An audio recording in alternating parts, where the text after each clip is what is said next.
All don't mind stand, pledge allegiance. Pledge allegiance To the flag of the United States of America, and to the republic for which it stands, one nation, under God, indivisible, with liberty and justice for all. Happy Monday morning to all. Tuesday morning, second Monday of this week. First on the agenda is to approve the minutes of January 9th as written. I'll so move, Mr. Chairman. Don's moved. Second. Tom second. Any discussion? Hearing no discussion, all in favor say aye. Aye. The motion passes. I'm going to do a little skipping around. We're going to move some of these motions to later today, maybe during the work session.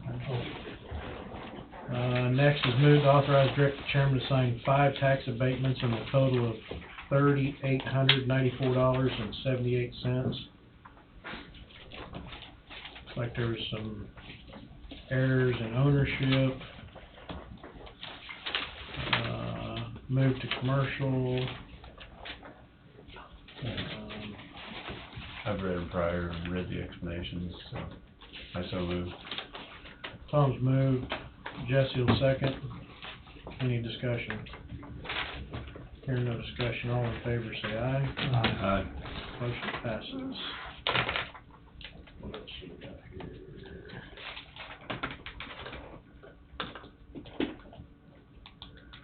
We're gonna move along pretty quick.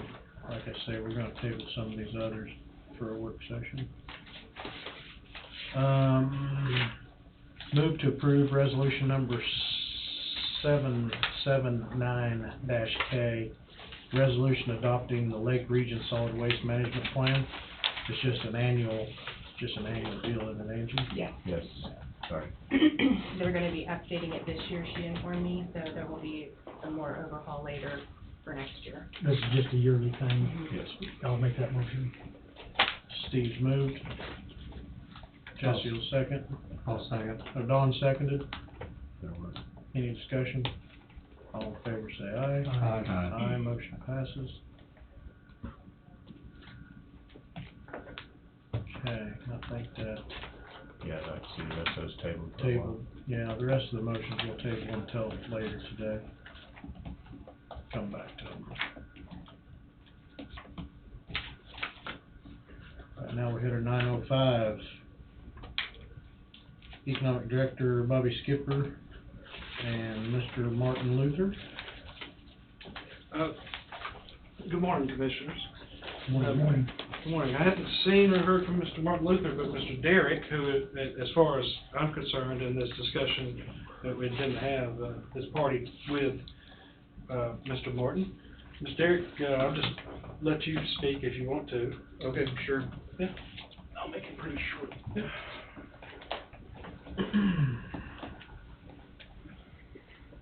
Morning, Derek. Good morning, guys. Morning. Well, I guess, I mean, it's no secret that I have the coffee shop over by the post office, and you guys own the lot next to it, and I have for quite some time wanted to put a business on there, namely a brewery, and so I guess fast forward to this last couple of weeks ago, when I sent an email to Bobby just requesting, that the lot gets sold to me with the understanding that there would be a business put on it. He came back with a contract. We talked about it over the phone, myself, Mr. Skipper, and Mr. Luther, and at the time we came up with some agreements, just verbal, that we would put in the contract. I've done a lot of thinking and praying about this, And my, let's see, I have only been a brick and mortar business for 6 months. And at this time, I don't really feel comfortable entering into this agreement. Just because I feel like we're entering into some interesting economic times, and I mean, over the next one of these stipulations is that over the next 18 months, we are to erect a building and put a business on it. And I don't really, well, I do know. I mean, I don't feel comfortable entering into an agreement for the purchase of the lot, especially given the stipulations. So anyway, at this time, I'm gonna go ahead and not pursue things further with the lot, and try and kind of ground myself a little bit and not try to get too deep into anything that might get me into some trouble, to be completely blunt with everybody. With the interest rates that are out there today, Right. and even, I mean, they're pretty astronomical, and it's hard to get a business started Right. and try to add something else to it. And I can speak for myself.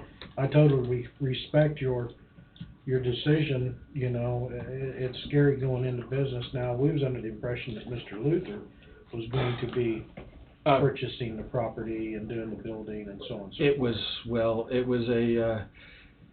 It was going to be some sort of a partnership, or either a partnership or,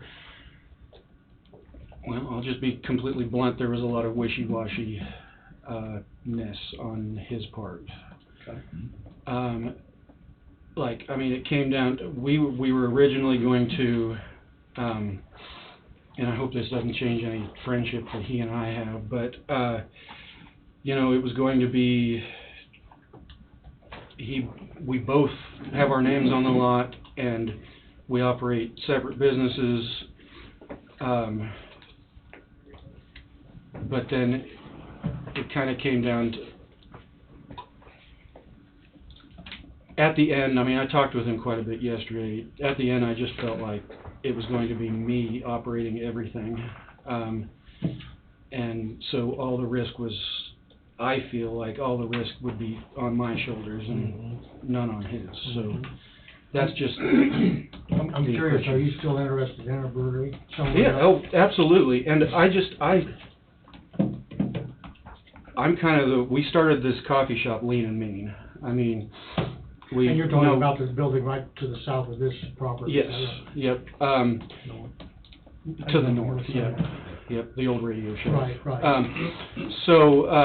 Yeah, we started the coffee shop, no debt, no nothing. I mean, we provide a quality product and a welcoming atmosphere, but I'm not beholden to anybody. Honestly, right now, I still want to do the brewery. I want to scale it back to a point that is manageable. Maybe not just me. I mean, I can foresee 2-3 employees eventually. Right. But I mean, I don't want to be held down to, okay, in 18 months I have to, or some time frame, it doesn't have to be 18 months, I have to have so many employees, or the property that I have is clawed back from me. So, I want to have latitude to be able to make a functioning business that doesn't run hot and heavy for 6 months and then peter out, and you never heard from me again, and I've got to fire sale all of my equipment. And when I said you yourself, you as a separate entity is what I meant. Yes, Right. absolutely. Right. Yes. So, Derek, may I add? yeah, The purpose of that draft agreement was to Right. just start that discussion. You are welcome to negotiate with the commissioners, and they you. Well, and I understand, I guess, They may Yeah. decide that the things that are important, you know, they're hanging you up, yeah, they may waive those things. yeah. And you made that pretty clear that we could come back and mark it up, and I thank you for doing that. And like, I feel like there's gonna be a heck of a lot of marking out, you know, I don't feel like there's a lot of, that, like, you want a middle ground, you know, and I don't know if a middle ground would even make me feel comfortable. I mean, I don't, you know what I mean? And I don't want to, just to get the lot, I don't want to wed myself to an agreement that might bankrupt me, you know? So, I'm just trying to be blunt, and I don't really want to have any hard feelings or anything, and I told Bobby over email last week that, I didn't feel like I had a chance to do my due diligence. I didn't have a chance to consult a lawyer, but, I mean, I've kind of consulted deep down in my That's gut. lawyers And in your gut. Yeah. So, You're the one responsible. I don't know. I mean, I would be willing to keep a discussion open on the future of that lot, but, I mean, you guys may already have ideas of how you would rather use that vacant lot, so. Well, our main purpose was to clean it up, Right. get it looking nice, and hopefully put somebody in there, put a business in there. Right. You know, so, I mean, that was the whole intention. Main intention was to clean it up, Sure. you know. Sure. The county could do better tax income wise with the structure there as opposed to the dilapidated structure. Without a doubt. Empty lot. I Yeah. do know lots, property in north end of Burlington are selling quite high, so. Well, and I do understand why. I mean, there is quite a bit more traffic in the north end of town than the south. But I mean, you're right. I mean, it's downtown frontage or Highway 75 frontage, so it does command a premium. I said So, that to say this, that yeah. I see Burlington moving southward, if you will, of the stoplights Okay. eventually. Yeah. And I was hoping that you could be Mhm. the kickoff for that, but. Well, I mean, it would be nice. Well, time will tell. Time will tell, and, I mean, yeah, Yeah, if you want, this is the first time I've seen this, so. okay, I'll read through it myself, and if there's Sure. something, you wanna come back with a markup. okay. Yeah, we can do that. And I guess as far as you mentioned, you know, taking down a dilapidated structure and improving the lot, I would, at this point, I don't know if you've noticed the amount of erosion coming off of the lot. I'm gonna mention that today to get a silt fence up, just like we have across the Thank you street, very to much. be sure that. Yeah, because it's awful hard on the, you know, the sidewalk is basically unwalkable now. So our customers that want to come from the south have to go around the, you know, so yeah, it would be nice. It would be advantageous for us to have that happen and Yep. to have the sidewalk cleaned up if that's possible. It's So, pretty dilapidated too, so. Well, true. But yeah, we can get a silt fence up there, remedy that, it's a major concern to you, so. Okay, no, I appreciate it. Did you or Martin have any input into this contract? We did, well, okay, so over the phone, we did talk about. Who some- drew this up? It would be. That's my initial draft, Okay. just for. Yeah, so it would be, yeah, the first draft, and he made that absolutely clear that it was the first draft. And he suggested a period of time, and we talked about that, and we came up with 18 months, but, which is still pretty aggressive for, in my opinion, for right now, with the availability of contractors, especially if you have all the contractors in the area working on Sylvan Prairie, which, I mean, you know, so, I don't know. I think it'd be pretty difficult to have a partner, and it'd Yeah. be really hard to define everybody's role in this partnership Right. when, you know, from my own thoughts, if I'm the one responsible, I wanna be the one responsible, I wanna be the one in charge, so Well, that's just my thoughts. but- yeah, and I mean, I suggested, well, we need to put this into a corporation and define our mutual ownership and Right. that kind of stuff, but I don't know. Since you talked to Martin yesterday quite a bit, Yes. this may not be a right question for you. Is Martin still interested in buying it without you being involved? And like I Yes. said, that's probably not a fair question, but you did talk to him. I did, and I mean, I don't wanna speak for Martin, but Yeah. he did mention to me that he's still interested. So, and for that matter, I am too, Right. but I just can't enter into a whole lot of stipulations. I mean, I could go up in the price for the lot if the stipulations were to decrease. However, I mean, it was made clear to me, over the last 6 months that, under no circumstances will the lot be sold to me, without the agreement that I put a structure on it and approve it, in that manner, so, Which was the original intent when we got it and, sure, cleaned it up. yeah. It was- But I'm my- sorry, No, that's fine. your intent was, I mean, you were in here, what, 3 or 4 months ago? It was a while ago, yeah. But your intent at that time was to purchase that property, Yeah, and your intent was to put a building on that absolutely. at some, Yes. at some time. In the future. In the absolutely. future, right. Mhm, yeah. And that was your original intent. Yep, Yeah. yep, and I wouldn't waver from that. I mean, it's, it still is, and it would become a lot more feasible with partners and other capital as well, so. I'm sorry, I felt like I interrupted you, so. No, you did Okay. not, that's, I just remember you being in Yeah. at a previous meeting, Mhm, and your intent was to develop that lot. absolutely, yeah. Yeah. So, Well, I'd say listen to your gut, kick it around some more, and, okay, I don't think it'll sell today or tomorrow or next week or Sure, anything sure. like that. Sure. So, okay, well, we wish you luck. okay, We well. appreciate having you as Yep. a business. Yep, I appreciate you guys. I appreciate your commitment that you've, out of your own pocket, made a business your own. That's Well, pretty impressive. Thank you. Yeah. Yeah. I care a lot about the community, and I want to see everything grow, and I know you guys are committed to that too, so. Yes, sir. Anyway, all right, thanks for your time. Thank you. Thank you. Thank you. Thank you. Thank you.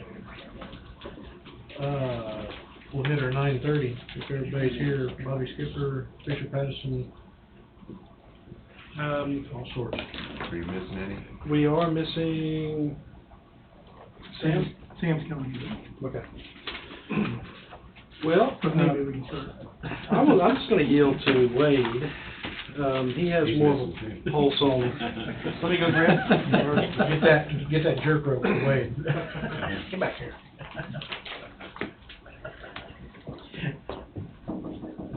Remove him over there, that way nobody can see that chain tied to his ankle. Won't let him go out the door very far. Wade, I just yielded to you. This is the opening of a 2-hour discussion of multiple agreements and other legal instruments that the commissioners need to consider. Okay. And you had kind of said that maybe we jump right into the charter resolution for the PBC. And Tyler's here for that. So, are you ready to proceed with that? Do you want something to be put in front of the commissioners up on the screen, or do you have anything to hand out? I don't have anything to hand out, but I'm happy to walk through kind of what we're proposing, and we can certainly start with that. That's just fine. Okay. Yeah.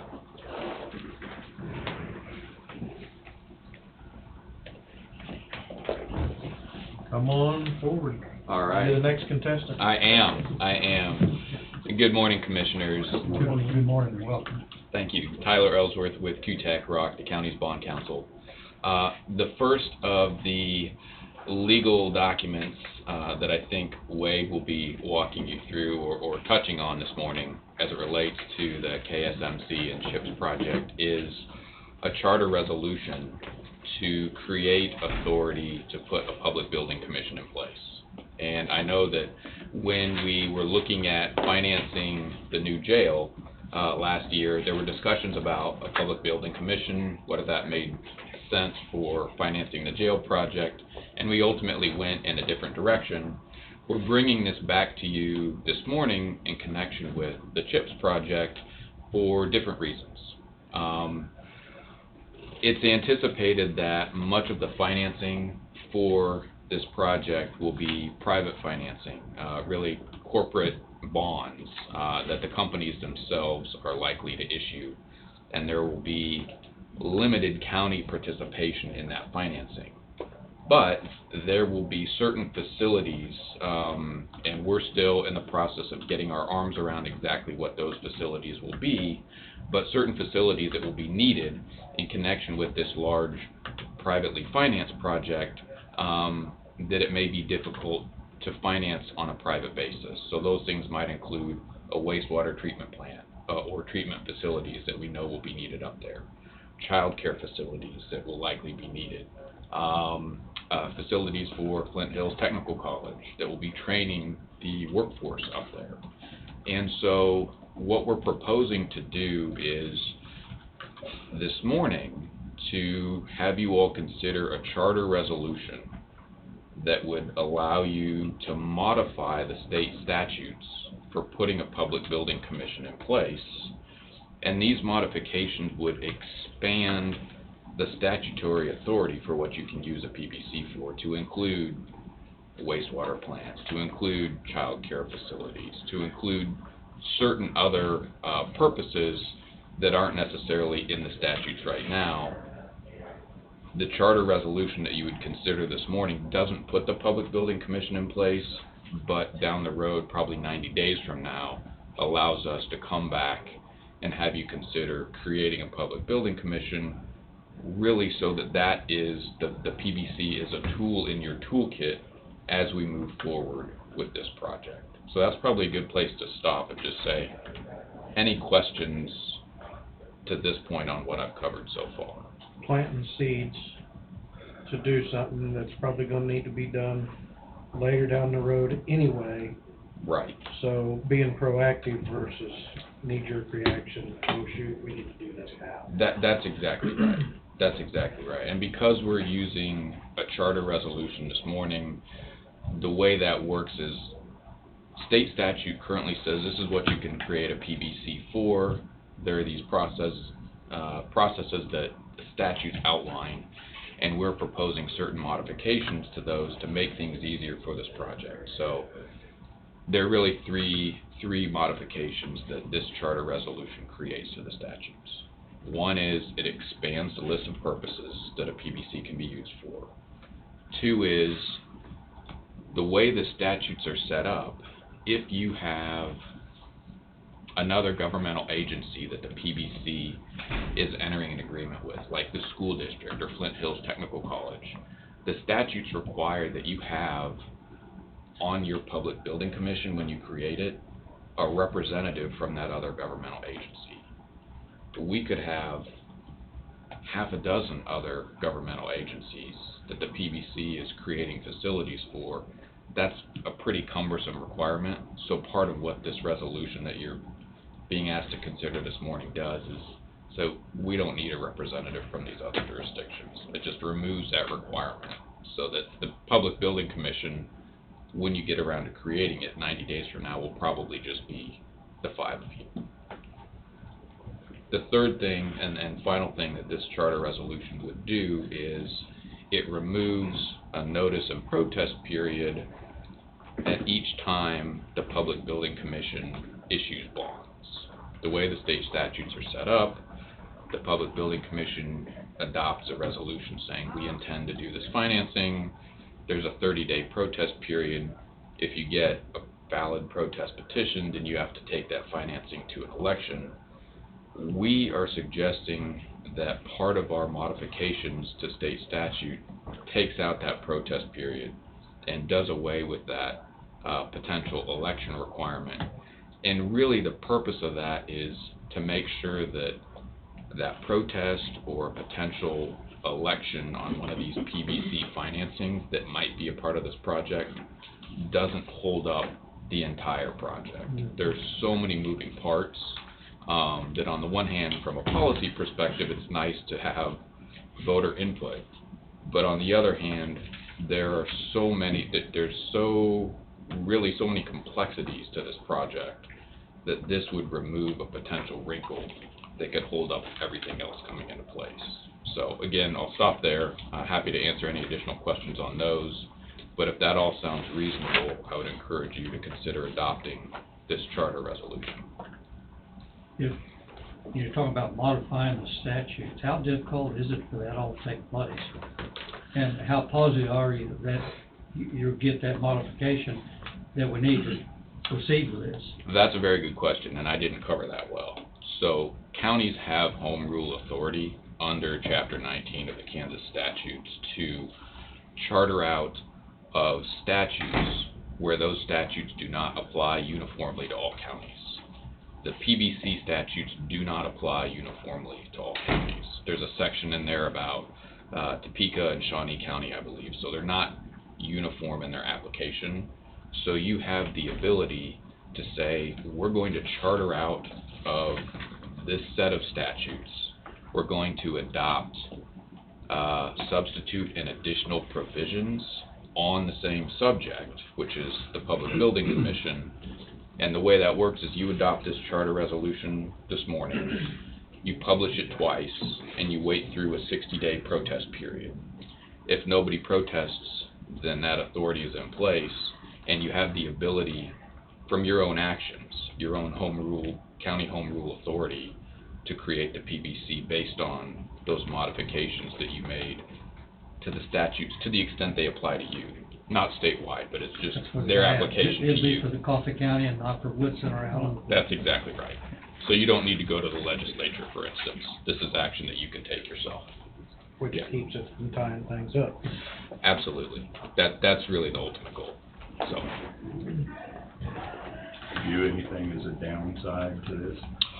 I don't think so. I think this is a good proactive step that keeps this option on the table for financing some of these pieces that we know will be needed, but we're just not exactly sure at this point how it's all going to come together.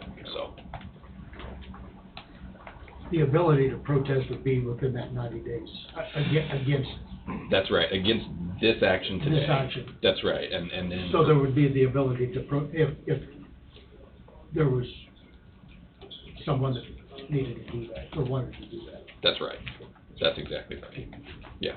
You said that'd be 60 days or 90 days? It is 60 days, I'm so sorry. that's I right. said 90 days. Well, I did say 92, so it gets published twice, once each week for 2 consecutive weeks, the resolution you're considering this morning, and then following that second publication, there's a 60-day protest period, so it'll probably be 90-ish days before we come back to you. Right. Yeah. In these situations, who's normally gonna be protesting this? It'd be an industry or a company, or it'd be a group of individuals? It would likely be a group of individuals. Groups of individuals. Yeah, yeah. And I can't see that happening for what we're trying to. I can't either. Trying to accomplish. Oh, I could see it possibly happening. I don't know that it will. Yeah. Anything can happen. Yeah. Right. But if it were to happen, it's much better to know that and address that and work through it at this point rather than months down the road. Have something blocked because of it. Right, right, so.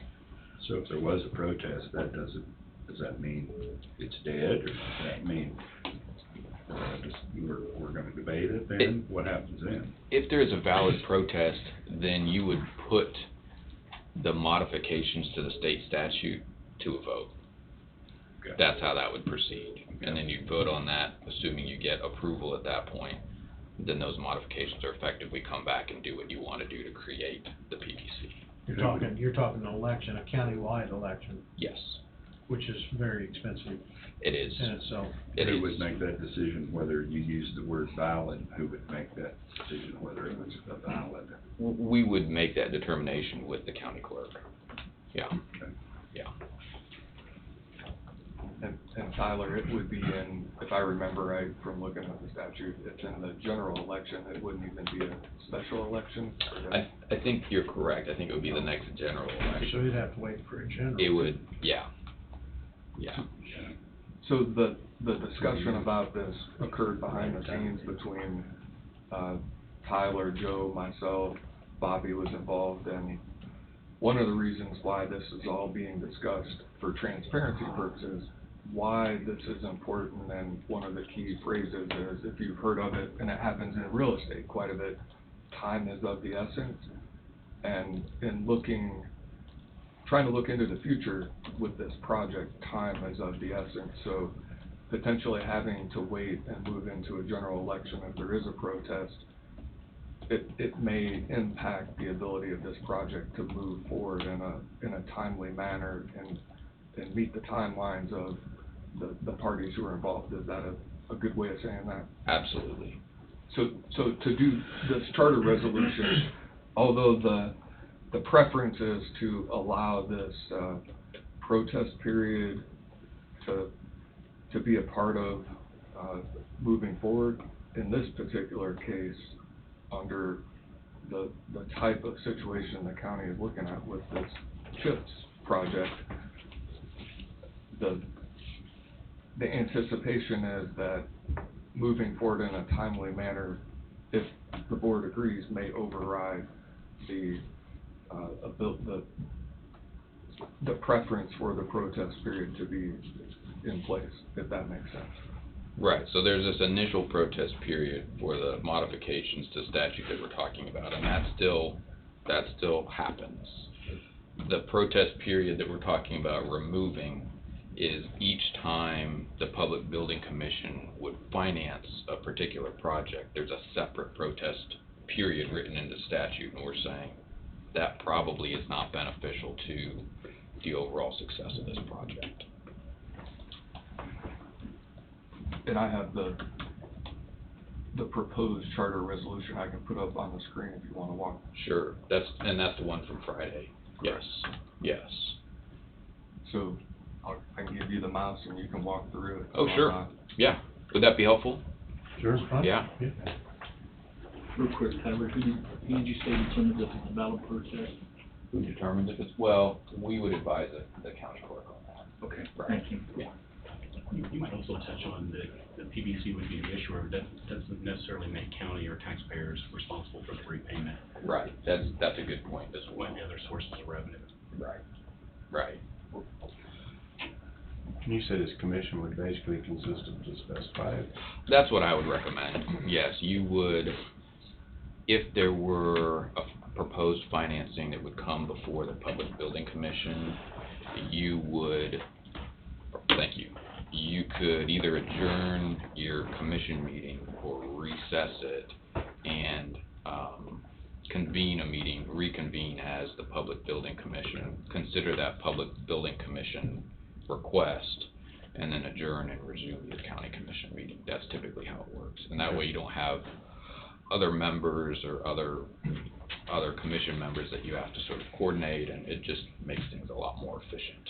So in other public entities, if you will, that's basically how it goes anyway, right? That's typically how we see it work. Okay. Yeah, yeah. So for instance, you know, I was at Johnson County Board of Commissioners 2 weeks ago, and they frequently, like, they sit as the board of directors of one of the fire districts, and they sit as the Public Building Commission, and they do it all sort of in conjunction with their normal county commission meetings. Nothing unusual about it at all. No. Okay. No. So to touch on the point that Greg raised a minute ago, the way Public Building Commission debt functions is the Public Building Commission is a separate entity from the county. It enters lease agreements with the users of facilities that the PBC is financing.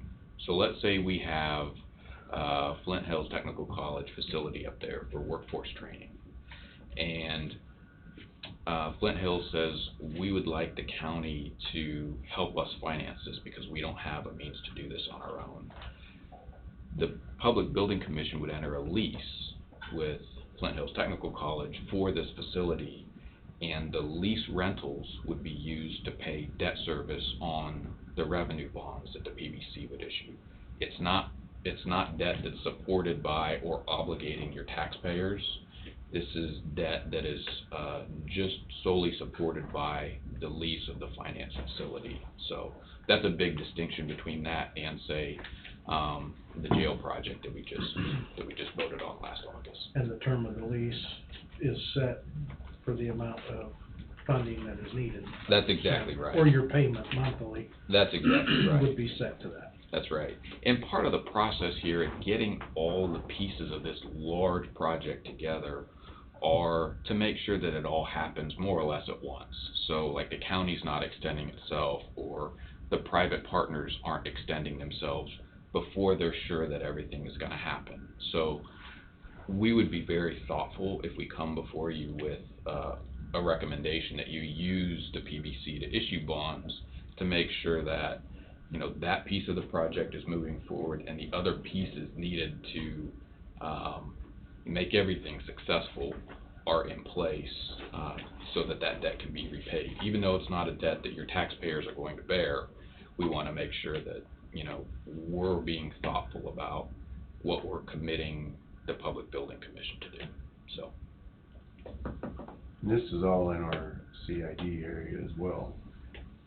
It is west of the CID area. Just west. Yeah. Okay. Yep. Yes. I just kind of looking at maybe the pros or the benefits of it being in the CID if it was, or can we expand that CID now to? Excellent idea, and yes, sir, you can. But yes, sir, to encompass the entirety of this project and other projects that may spin off. The CID can grow to serve purposes. It has the power to levy fees as well. And again, if there needs to be unique financing outside of obligating the county, the CID can serve that as that mechanism as well. But yes, there's a plan to do that, exactly what you're saying. Okay. Yes, sir. Well, I just think the finance part about it, we needed some at all, if any. I assumed we could use the CID money to do that as well, if it was in the district, or does it have to be in that? It's got to be in the district to use the CID revenue, but as Bobby said, yeah, we can certainly expand it to include this. If you did that, you'd want to make sure that, and we would help you make sure that there was a benefit to including this area within the CID. So in other words, like the chips and the components that are produced from the private companies at sort of the main facility here, they're probably not going to generate much, if any, retail sales tax, right, because they're not being sold at retail. So from that standpoint, there's not a lot of benefit to including this project in the CID. But if there are other services, if there are gas stations, restaurants, hotels, things like that. Yeah, I get that part of it. My mind was, I guess, was headed to help finance some of this, using the CID money to help. Oh, sure. In any financial way needed. Yes. But if we can't do it outside that CID, then it's. Yeah, no, that makes good sense. That was where my mind was headed with that. Yep, absolutely. Can the CID be expanded at any time? It can, and there's a process for doing that. There's a petition, there are notice requirements, etc. But yes. To me, it'd be easier to expand it as quick as we can. That way, if a business came in, they would know the CID is already there. That's true. That's true. That is true. Yeah. You wouldn't be dealing with the delay like you had with corporate, some of these. We'd go through all that again. You know, if it was. I feel it'd be very important to get it before you even, go ahead and include the property before you even start It needs to be messing done. with it. I think it'd be beneficial. We can start that process. Yep. Yeah, that's not. We might as well wrap the property in it. I mean, it's just a nice blanket that is sitting back behind that you don't have to worry about doing later on. Yeah. Okay. I mean, if we knew that property was in it, to begin with, we would have included Right. it. But it wasn't, and now it is, so we might as well. Yeah. In my eyes. I think that makes good sense. Sure. So we have up the charter resolution for the Public Building Commission. This is not too long, it's about 4 pages. I'm not going to walk through every aspect of this, but I will point out a few things. Basically, there are 1, 2, 3, 4, 5 sections that reference specific statutes within the PBC Act that say we're chartering out of these specific statutes and we're modifying the provisions. Just to highlight kind of what I was talking about earlier about expanding the purpose of the PBC, Section 1 encompasses a lot of these expanded purposes relative to what the statute provides. So as you get down into the second half of this subsection A, you'll see a list of additional facilities that the PBC might be asked to finance here. So we have schools, colleges, universities, or other educational facilities, jails and detention facilities, law enforcement facilities, hospitals, medical facilities and emergency service facilities, fire protection, child care, housing and dormitories, public and private utilities, libraries, parks and recreation. And you might say, man, that seems like maybe an over-inclusive list. Libraries, parks and recreation, we don't have any part of the project that involves a park or a library or anything like that. I think if this is successful, you're going to want to have this kind of flexibility because you're essentially building a new city up there right off of I-35. It may not be an incorporated city.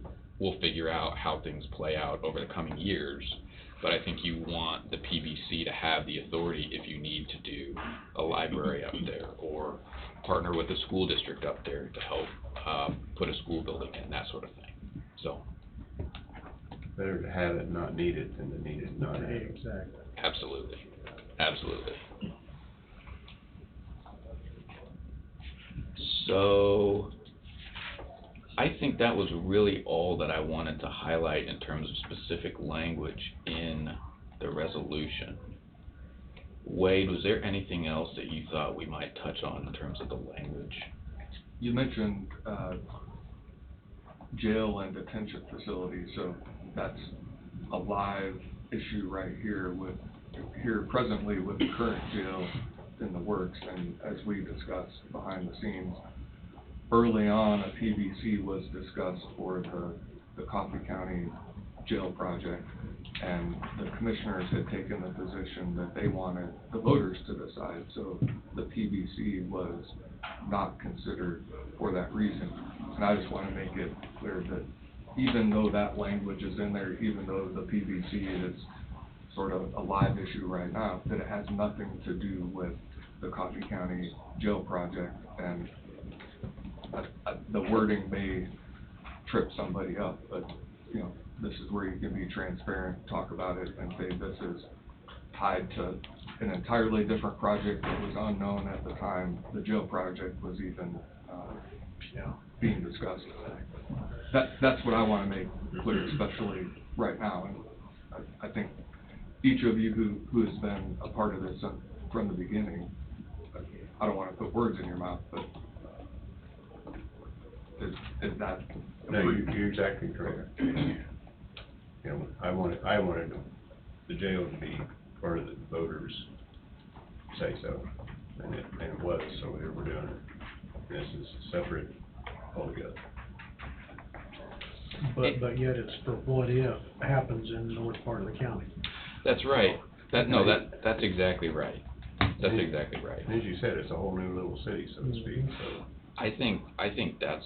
You never know. Right. I think that's what the future holds, you know, assuming that we're successful going forward. I think that's what you have to plan for. And if it doesn't result in that, you know, kind of result, then that's okay. But at least we've thought it through and have these tools. The other thing to note with respect to the jail and the vote on the jail last year, just because you're putting this tool in place, which allows you to issue debt for these other facilities with leases in place, et cetera, that doesn't mean that 5 years from now you might have another project and you might say, well, we want to take this other project to a vote. You don't have to take it to a vote maybe because you have this PBC in place, but you may want to take it to a vote for other reasons. And if there are statutes that allow you to do that outside of what we're doing here, you could still have the voters weigh in on whatever that future project is. Let's say you wanted to build a second jail, or you wanted to expand the jail, something like that, probably a new jail rather than an expansion. You could potentially take that back to another election 5 years from now. Taking this step this morning and giving yourself this PBC tool doesn't foreclose that future vote on a future project. If that makes sense. This was the option number 2, if the voters did not vote for the jail. Is that correct? I mean, Yeah. this would have been the only other way to fund a jail project, because there was going to be something happen. This was option 2. Option 3 would have been a lease purchase. Right. But yeah, and to Wade's point though, yeah, this was not, we're not bringing this back here to continue that conversation. This is really part of a separate conversation, but not to muddy the water too much. You could still have an election on something provided there were other statutes that said it was something you could put to the voters. It was an option that the county, the board did not have to go to the voters, and could have gone the PBC route and could have made decisions through the PBC to erect a jail, but that's not the way we wanted to do right. it. So, yeah. The clouds are starting to leave up here. So. Very good. That's the goal. That's the goal.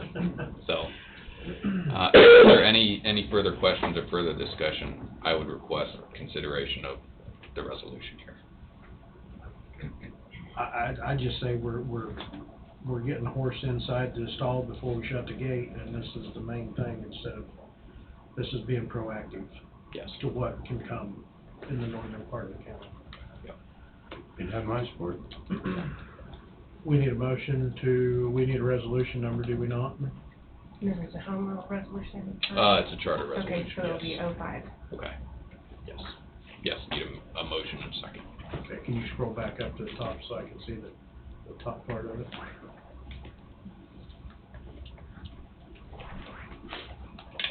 And you said that was Charter Resolution 05? Motion for Charter Resolution 05, a charter resolution exempting Coffee County, Kansas from the previous provisions of KSA 12-1758 and 12-1759, 12-1760, and 12-1761, and 12-1767. All is amended related to the certain creation of powers of the Public Building Commission, and provide substitute and additional provisions on the same subject. So moved. Tom's moved. Steve seconded. Any discussion? Hearing no discussion, all in favor say aye. Aye. Aye. Motion passes. Very There you good. have it, sir. Thank you all. Thank you. Thank you. So Wade is bringing in an original for execution. He's printing it off now. Okay.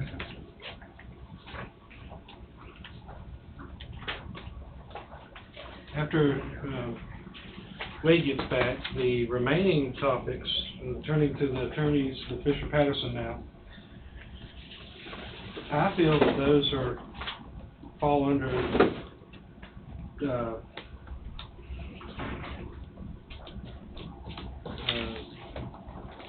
consulting with their attorneys on contractual agreements that are proprietary to the county. Would that be fair for the agreements that you guys have worked on? Yes. And we enter executive session to discuss that in more detail. Yes. Think that wording up, because I'm not gonna say it. I can't remember the wording for the exact comma. Wade will be back here in a little bit. Wade will be involved in it as well. Yes, sir.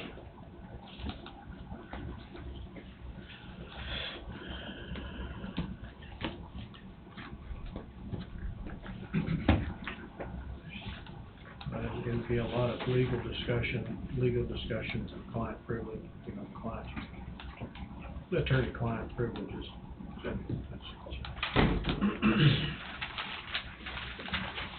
Just started over there, Wade, I guess. It all went through and fast. Good. You said 05, right? Yes. Is there more than one copy to sign? Do we need more than one copy? Do you guys need an original? No, PDF is fine for all purposes, thank you.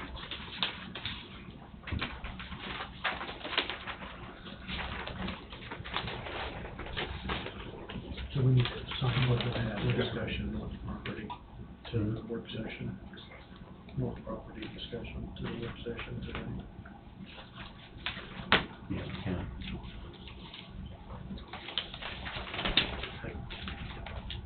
I think they got it figured out. On this next 8 or so agreements, is the exclusion under common law defined as attorney-client privilege, consultation with the attorney? Which, I don't know if I've seen There's a individual with Fisher. okay, so they might give you guys, provide the direction there. Yeah, whenever you're ready. Wade, is there anything on the discussion of the North property that needs to be continued during this setting or work session this afternoon that we've discussed at length? I believe it was Friday.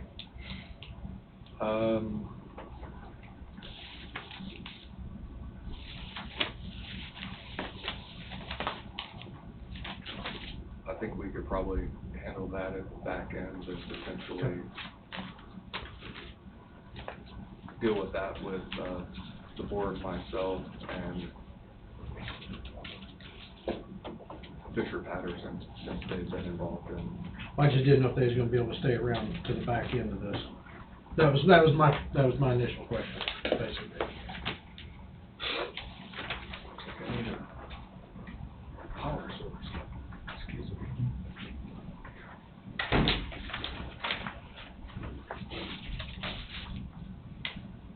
Has that document been executed? I just talked.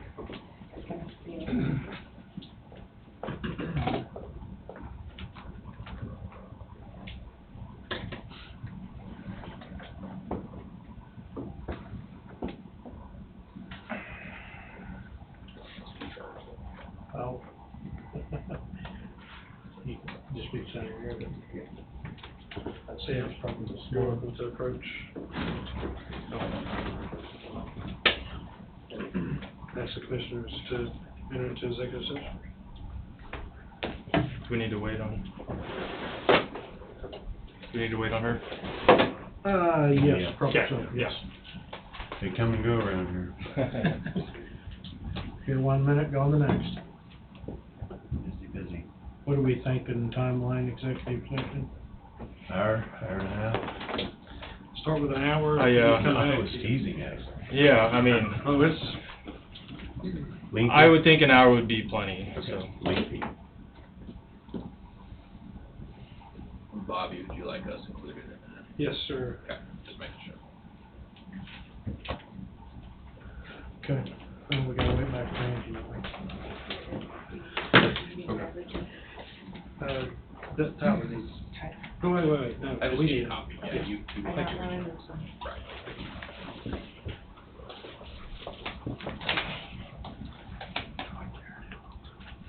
Good morning, all. Morning. My name is Sam Green. I'm with Fisher Patterson, Saylor and Smith. The county's attorneys relative to the CHIPS project and the site north of here. I would request that the commission go into executive session with counsel, with Wade, with the Hutek Rock attorney, to discuss attorney-client privilege, contract negotiations, and ongoing contract discussions. Include also Mr. Carl Lee, Mr. Greg Garnberg, Mark McEnany, forgive me, Garrett Nordstrom, Tyler Ellsworth, and for value, it's already, I would like for Mr. Richard Kroll to be there as well. There's a piece to this that I think you'll agree there's value for Mr. Richard to be in on the discussion as well. And yourself? And myself, and So- our county attorney. So before you make that motion, can I just talk with, Charles and you for just a moment? Yeah. Get all of our little duckies in a row. Angie, how do we shut these things off? Push that back. This one down here, push and hold? Just push it. It'll go. Oh, okay, I just didn't know if it shut the battery down. Yeah, it'll go. Like the thing gets a nap.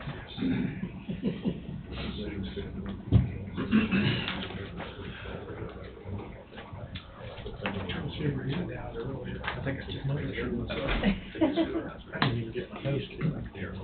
I didn't have the motivation.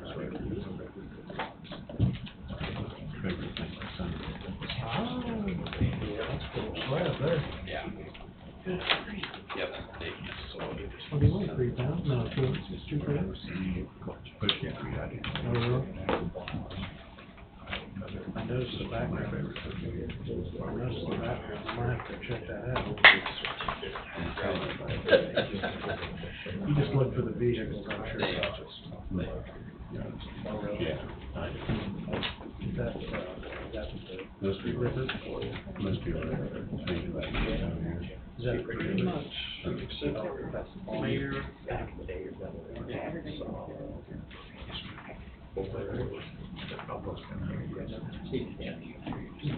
My neighbor was too, over here, so great, Levi Cribs. That's it. What would I say, Cribs?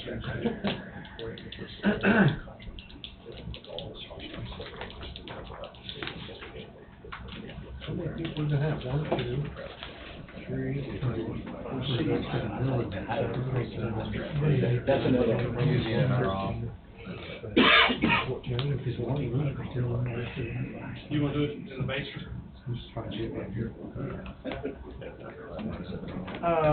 What about the emergency? No, that's not executive, that's not soundproof, is it? We can set up more chairs in the back. Mark McInerney, he's with Governmental Assistance Service. Okay, so, how are you spelling your name? MCANARNEY. It's a tough name. MCANARNEY? Correct.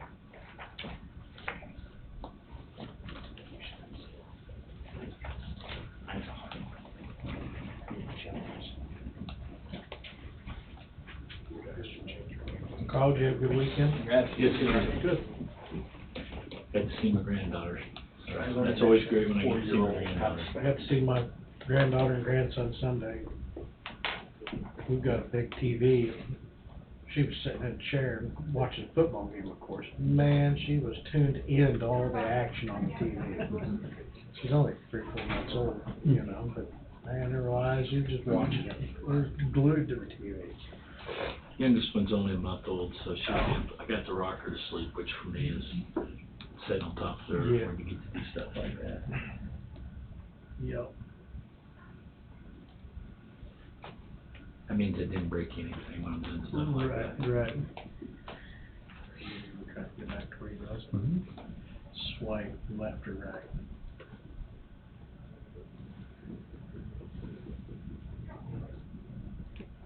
What would you do that for? I have no idea. I was bored. It's always a mystery whenever I touch a computer at the office, what I do and why. Nope, that's not it.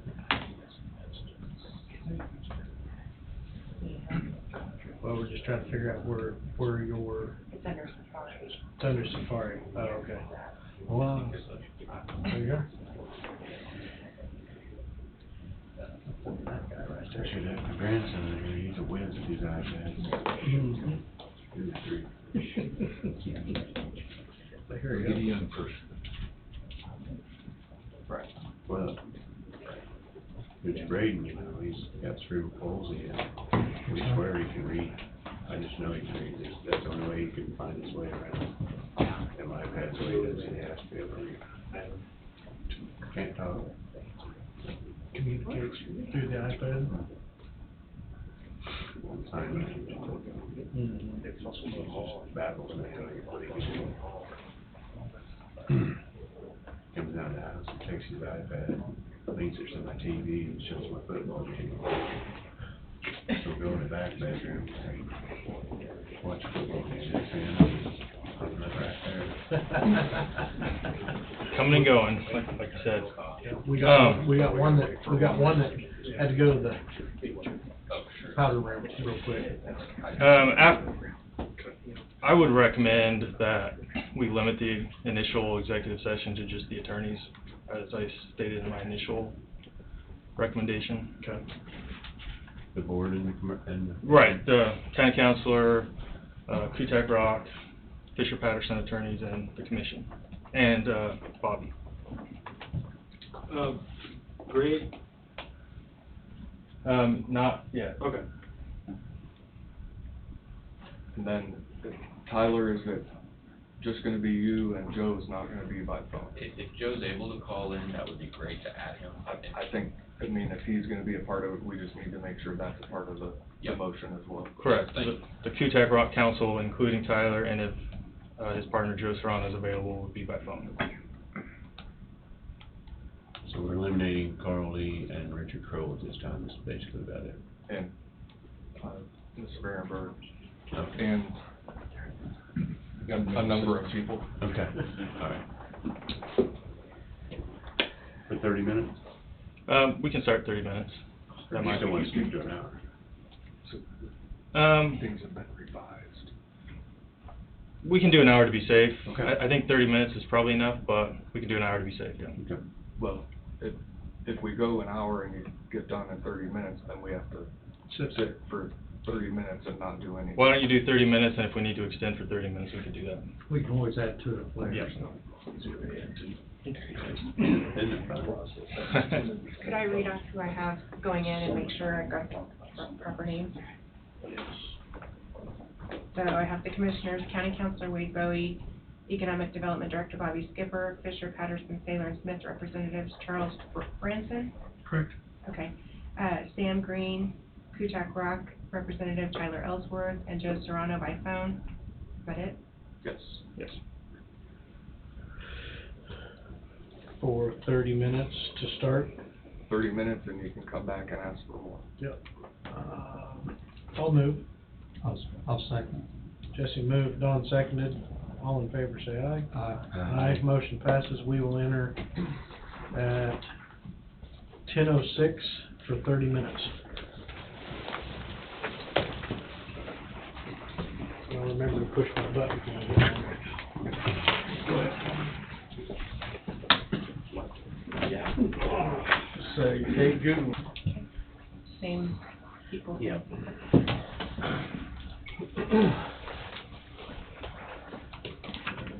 Rest of them stayed down there. Okay. We're evidently more energetic than that. I gotta catch my breath. Motion to go back for another 30 minutes under the same motion as previous, same people, same everything. Same subject. I make a motion. Tom moves. I'll second that. Wade seconds. Any discussion? All in favor say aye. Aye. Motion passes. We will enter at 10:43 for 30 minutes. I gotta stop at the restroom. I got, yep. Is that right?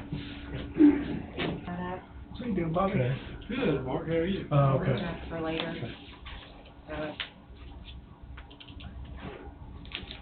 Yeah, I've seen all these extra forms, but, I've never had to, add a second job and all like that in there. Oh.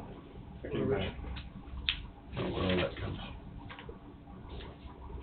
Did make it through. Oh, the folder I took it, Just Yeah, Gary put that one back. Did you? brains scrambled. I wasn't done. Oh, you went there, okay, sorry. Too many attorneys. Yeah. Switch is on.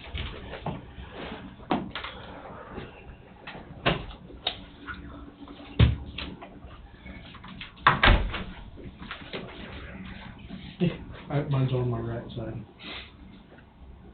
So are we still got more discussion with, I think if the commission would like to, at your pleasure, you have a couple people here just to get a status update from. And I think they need to. I encourage them to every now and then give you an update. Carl?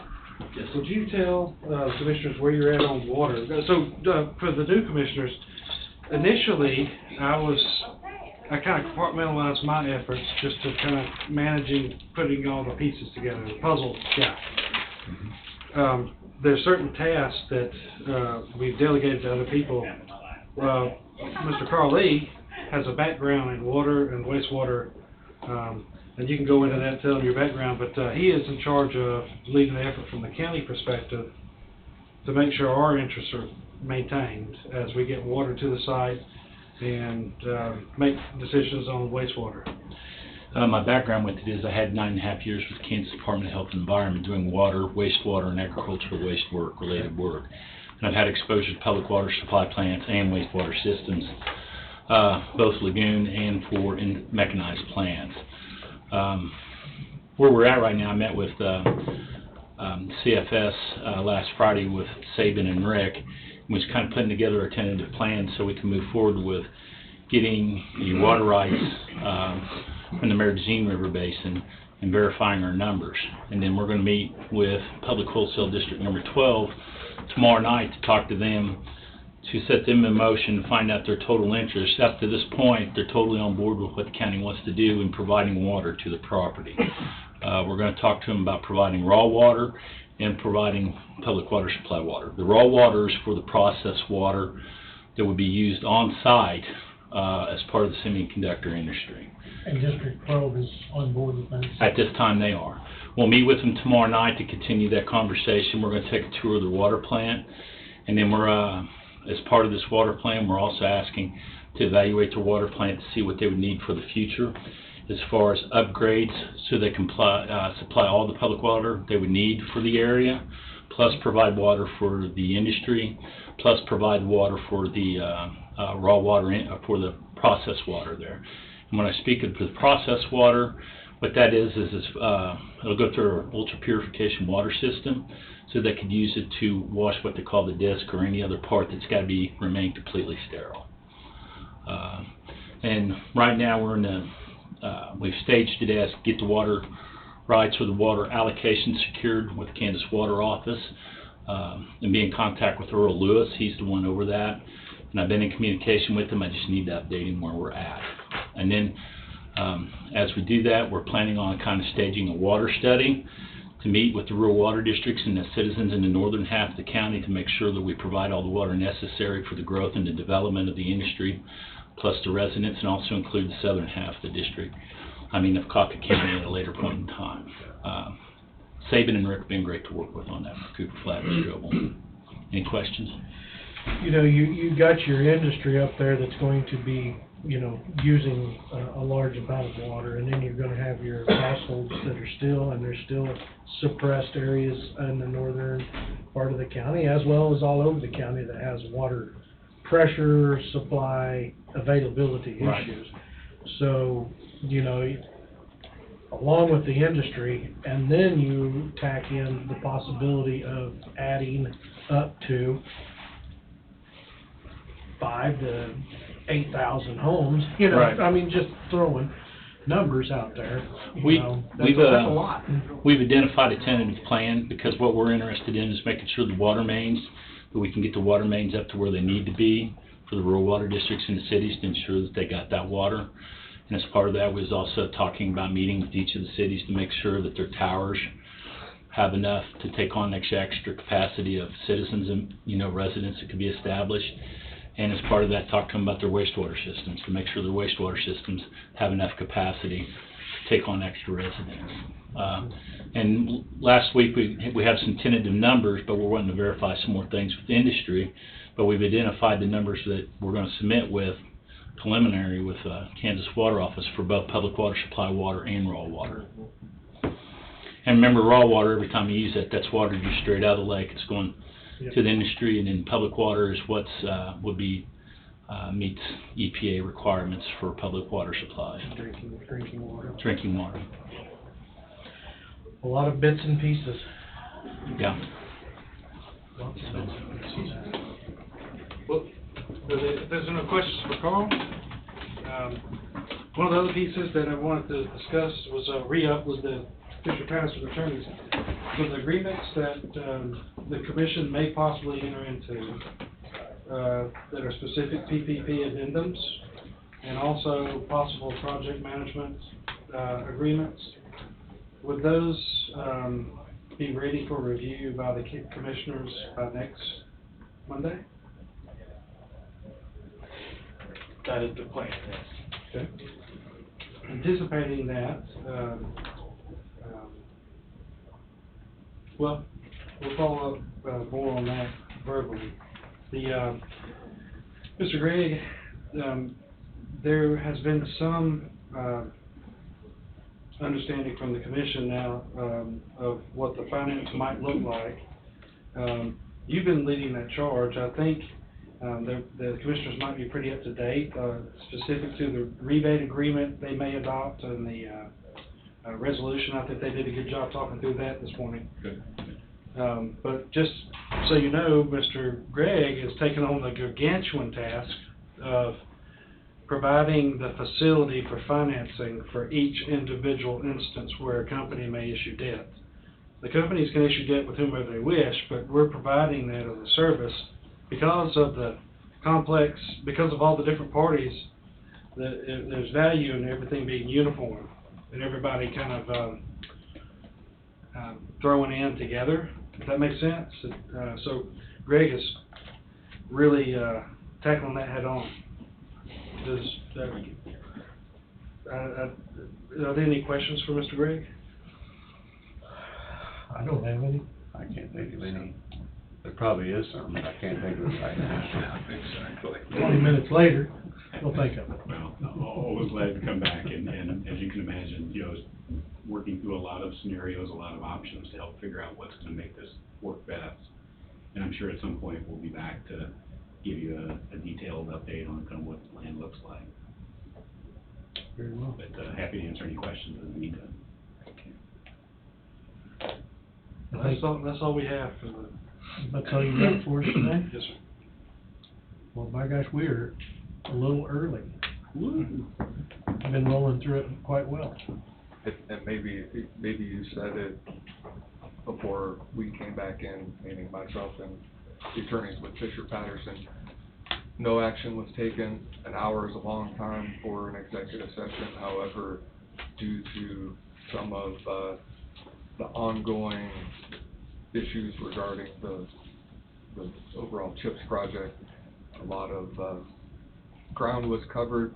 There were no action, or there's nothing to present now, I guess is the best way to put it, and I don't want to step on your toes, but No, absolutely, and it's a very complex project, a very complex process, and there's a lot involved, so we appreciate the time. I know an hour is a long time, but the number of negotiations and things that are being worked through are quite complex, so, but yes, no action was taken, and hopefully, like Bobby said, we'll have some at least draft agreements for your consideration and review, hopefully within a week. Very well. Thanks for the update, gentlemen.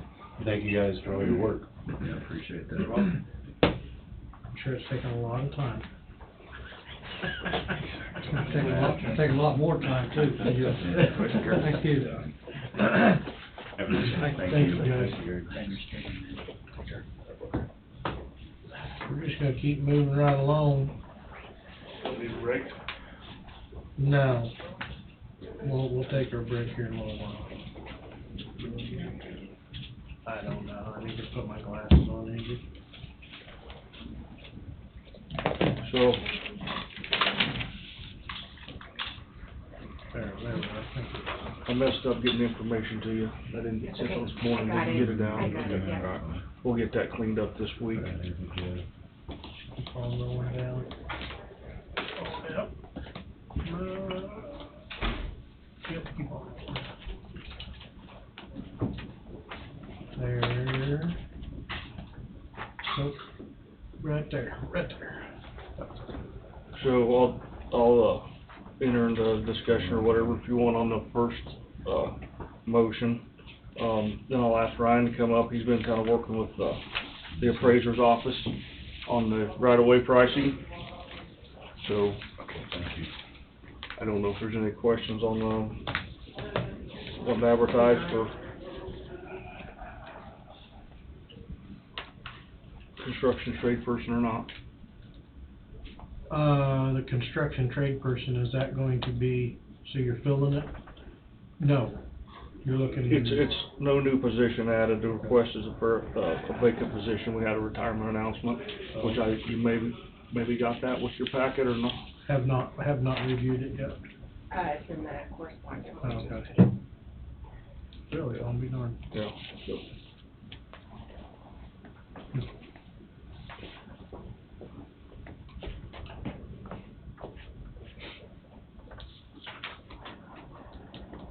Filling that house. no, that won't be advertised. That's gonna be advertised. Mhm. Mhm.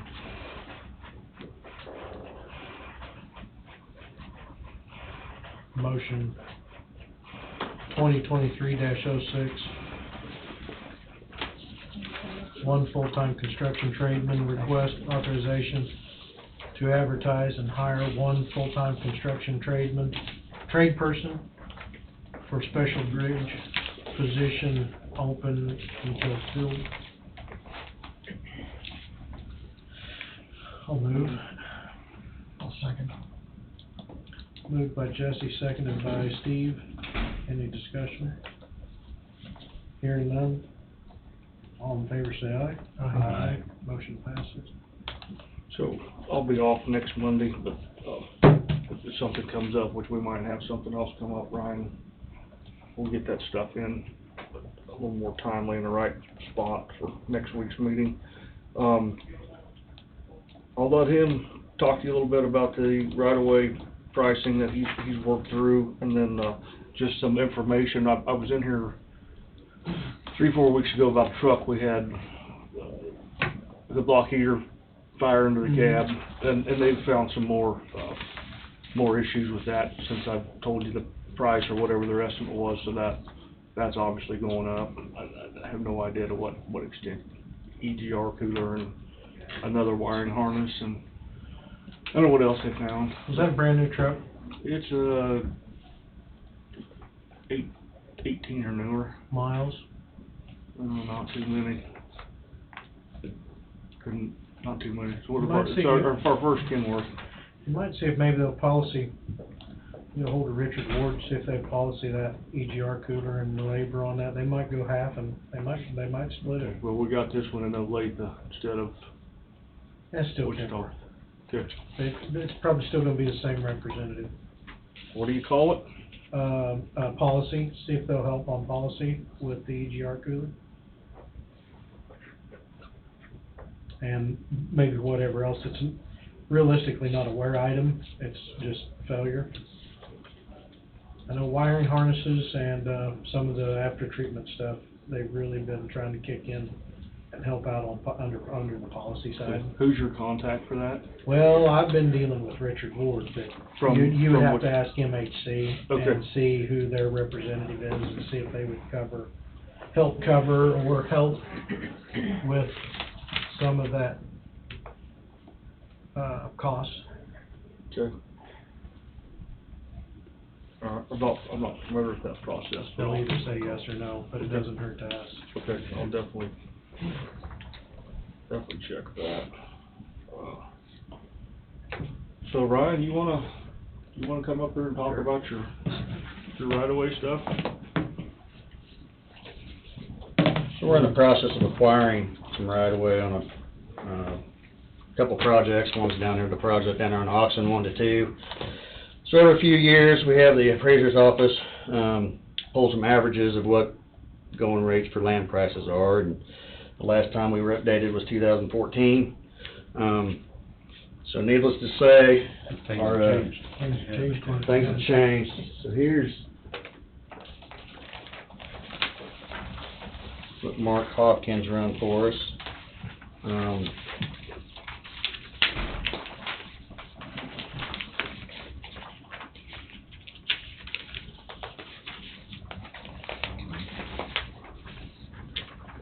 Thank you.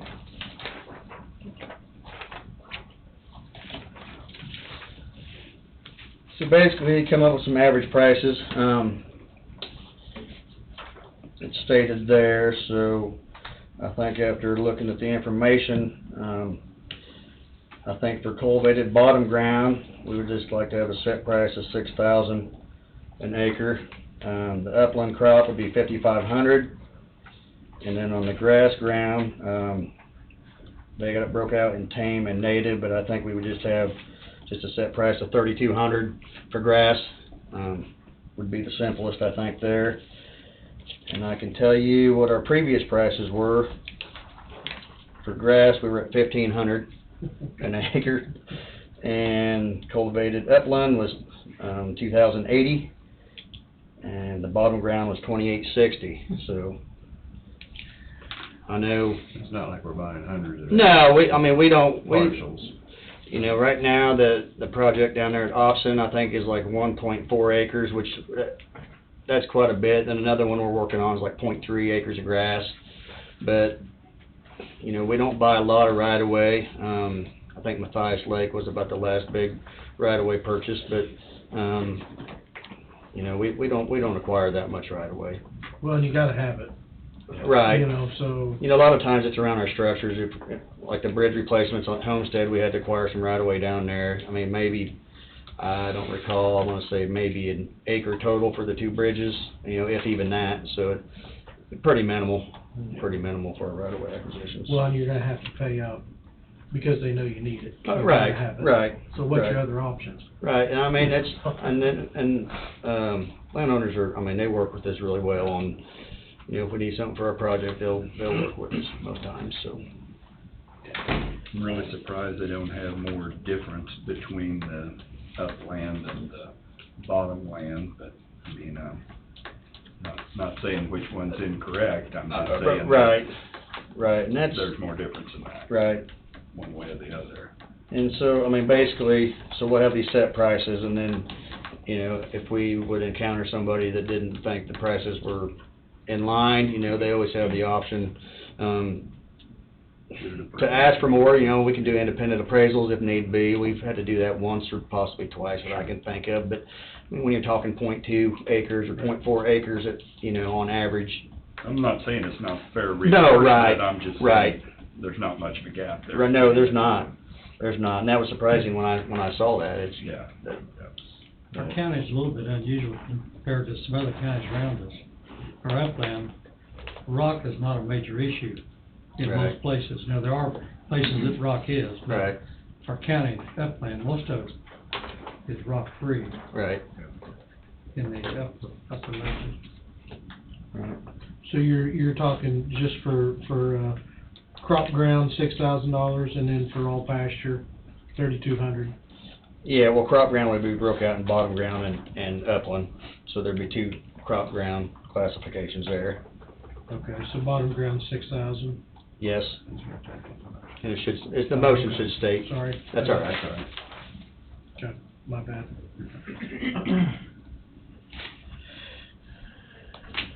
Motion 2023-07, based upon the recommendation of the interim road and bridge superintendent.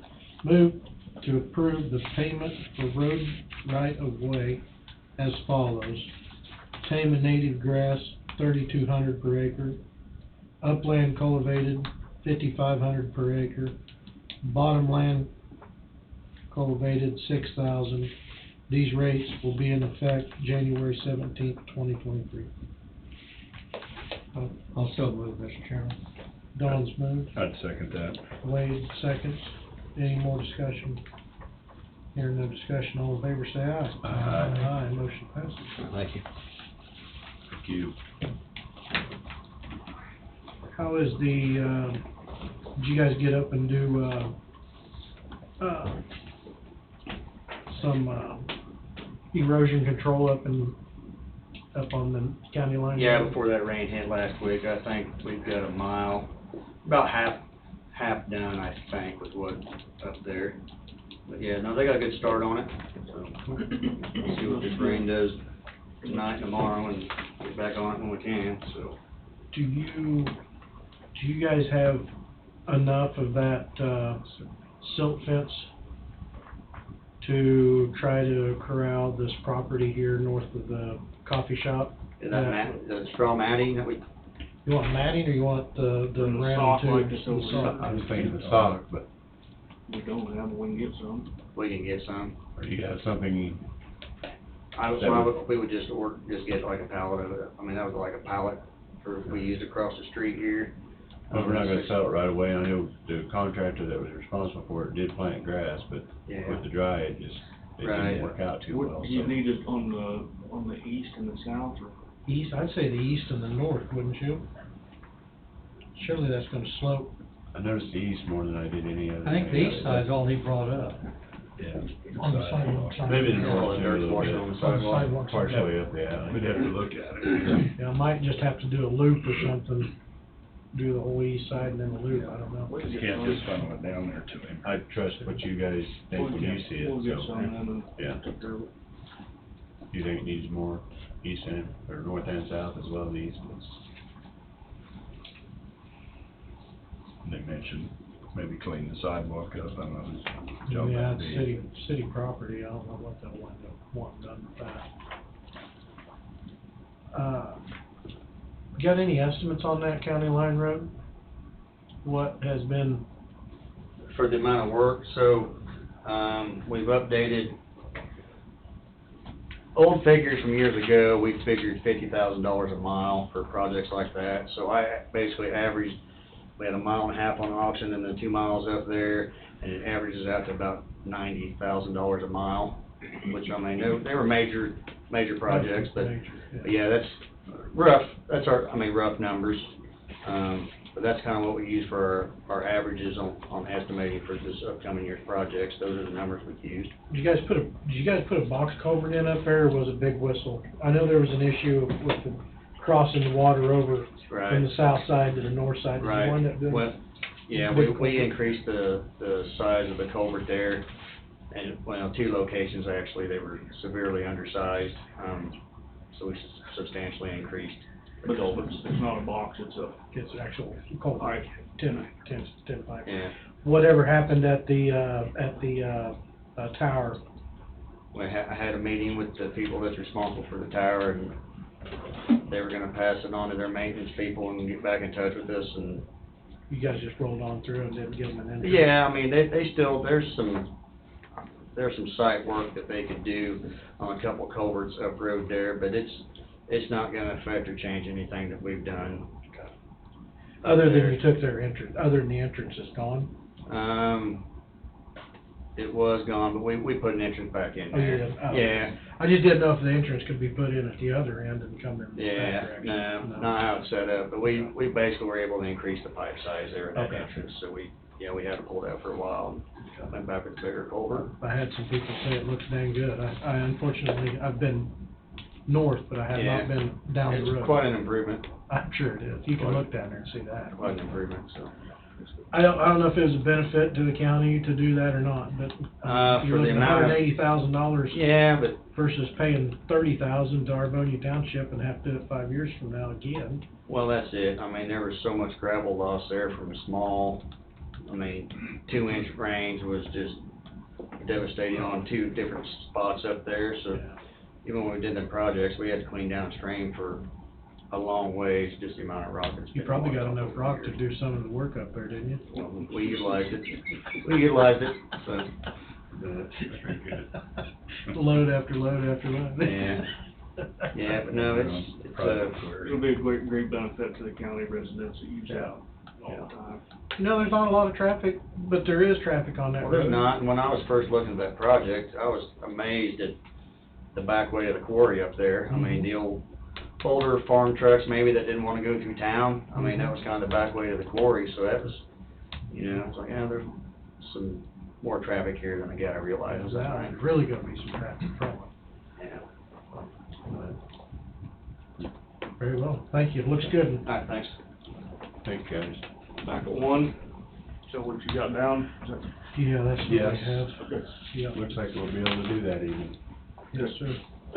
All right, see you then. Thank you. Alright. The, pink elephant in the room. Cost of living There's a discussion. sheet that I handed out to you, Richard provided.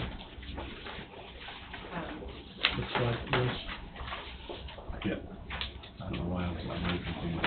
1 o'clock was, doesn't reading this, reading this, reading this. That was.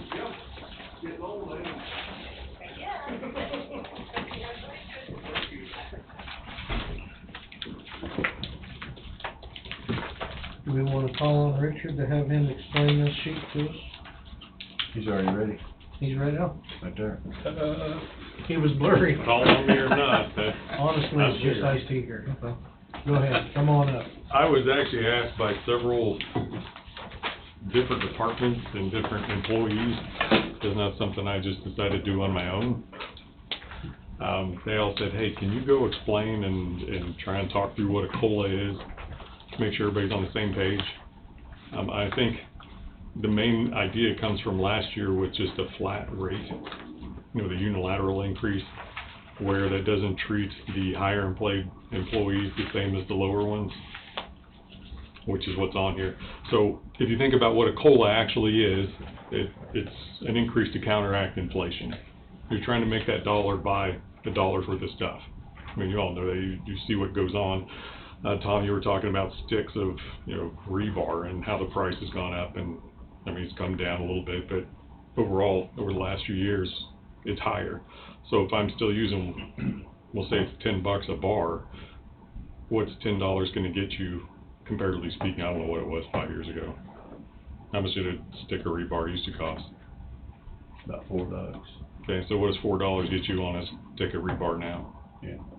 All right, and that's basically what we're talking about as far as a COLA goes. So it's no longer $4, now it's 10, 12, I don't know, I don't buy rebar. 8. But, so 8. And so you're buying half a stick. So the same idea went with all of the folk here. They said, you know, if you're looking at the little chart, the top one where it says COLA, and then underneath it says 75 cents. That was the standard 75 cents we gave last year.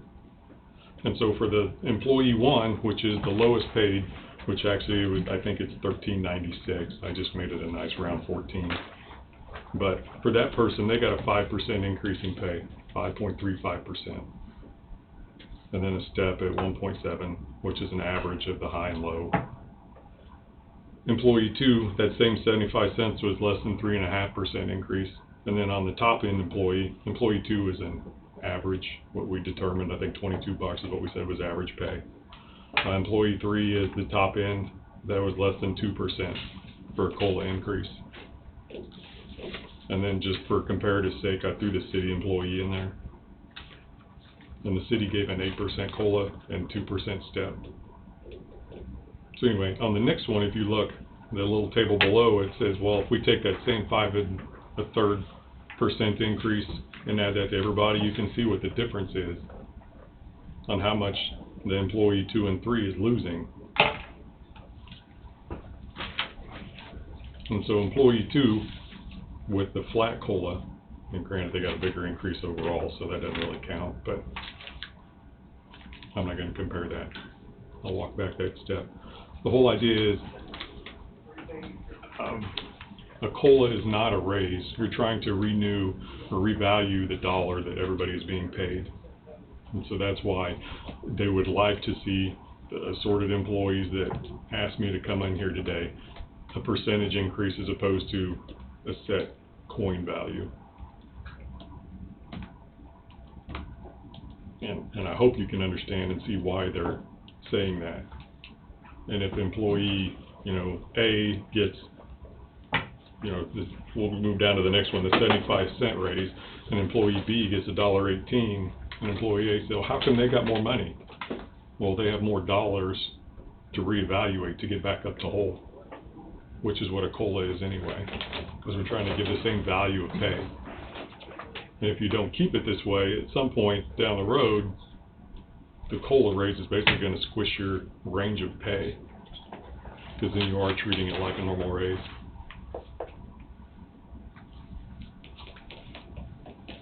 So, well, I see both sides of it, but the people on the lower end of the scale are buying the same groceries and everything that the people on the upper end of the scale are.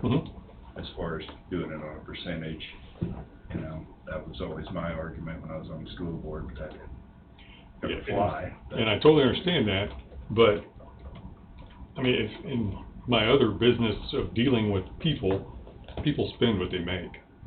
And so if they're used to paying for, you know, $5,000 a month, well, now all of a sudden inflation kicks in, and now my $5,000 buys $4,500. Well, then my pay is no longer keeping up. And so looking at this, I'm like, if that's my situation, I'm going to go to the city, because at least they're taking care of their employees. They're trying to make sure that the dollar that they spend is the same dollar that I've been paying them all along. I understand your point. I'm right there with you. Too. It's groceries. You know, steak still costs the same for a steak, whether you're making, you know, $100,000 a year, or $1,000 a year. So right. I get it, but I'm just, it's you know, whatever it is, artificial inflation of wages, one way, or deflation the other way. You know, their lifestyle would not remain the same, you might say, for the upper end.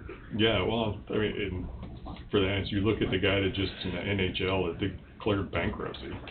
Granted, he probably did some stupid things, but you'd expect making millions of dollars a year, you wouldn't have to declare bankruptcy, but stupidity got in his way. So you're running your percentages. I ran like a 22.75, 8% is $1.82 increase. Okay. A $40 an hour position at 8% is $3.20. Our thing with the percentage versus cents per hour, how come that individual over there that makes $40 an hour got $3.20, and the guy that is in the same office doing basically the same work at a lower pay only got $1.82?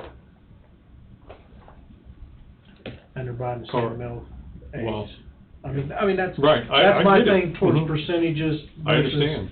Cents per hour. That's my. And this isn't my argument. Right. No, I know. But I mean. But I get where you're coming from. But you chose to pay that person $40 an hour, and now all of a sudden inflation comes in. I'm not going to pay them $40 an hour in last year's money. We're only going to pay them $37.50. That's where that comes in. Because a COLA raise is to set inflation aside and make them whole compared to inflation. So if inflation's 5%, they should get 5% to make it back. Actually, it should be a little more, because now my value is less, and 5% of a number is not going to get you back to whole. No, nowhere close. Because when you subtract it off, adding it back is not the same. Yeah.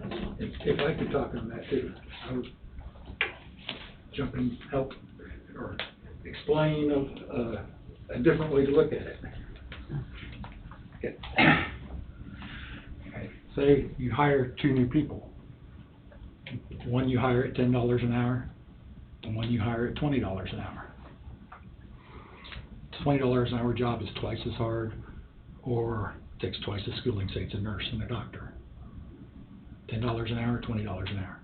Don't give them a COLA raise. That's not fair. Give them $1. Let's give them both $1. 10 years, you're paying one person. The $10 person, you're paying them $20. The $20 person, you're now paying him $30.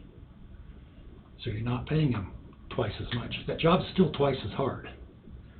but you're only Twice the paying responsibility. twice the responsibility, and say the now $30 person is supervising a person that's making the 20. That $20 person gets time and a half, or has gotten step raises. So now you're paying that person with job responsibility that's half, more than you're paying your supervisor. That's, you know, it's the job.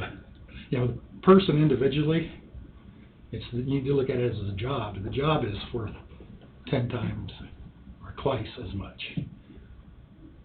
You know, individually, is one person worth more than another? Well, I am, but, you know, it's if you look at the job. It's only in the eyes of the beholder. It's in the eyes of the beholder, yeah, exactly. But, you know, a $10 job and a $20 job, you know, it's twice as, you know, you're paying them, you set that salary. You say it's twice the, he's got more responsibility. Twice the But responsibility. you can't do without that $10 an hour. No, you person. can't do without a nurse, and you can't to do me, without a doctor. If you do percentages, 10 years down the road, that man's, or that individual, is gonna be, the spread will be $20 instead of 10. Yes. If you do it by percentage. I've been told, I've never worked with the percentages, because I don't like percentages, that I don't like that gap getting wider and wider all the way through there. Because you're not being fair to that lower paid person. When, Yeah, and you can't do without him, or her. when you did the salary study, you guys gave me a $10,000 raise because you hadn't kept up. Not with me, but with my job. So 10 years down the road or 5 years down the road, you do another salary study, that person at the top's gonna be way low. That's what if. We don't have any idea what's gonna happen. Yeah. But, you know, it's,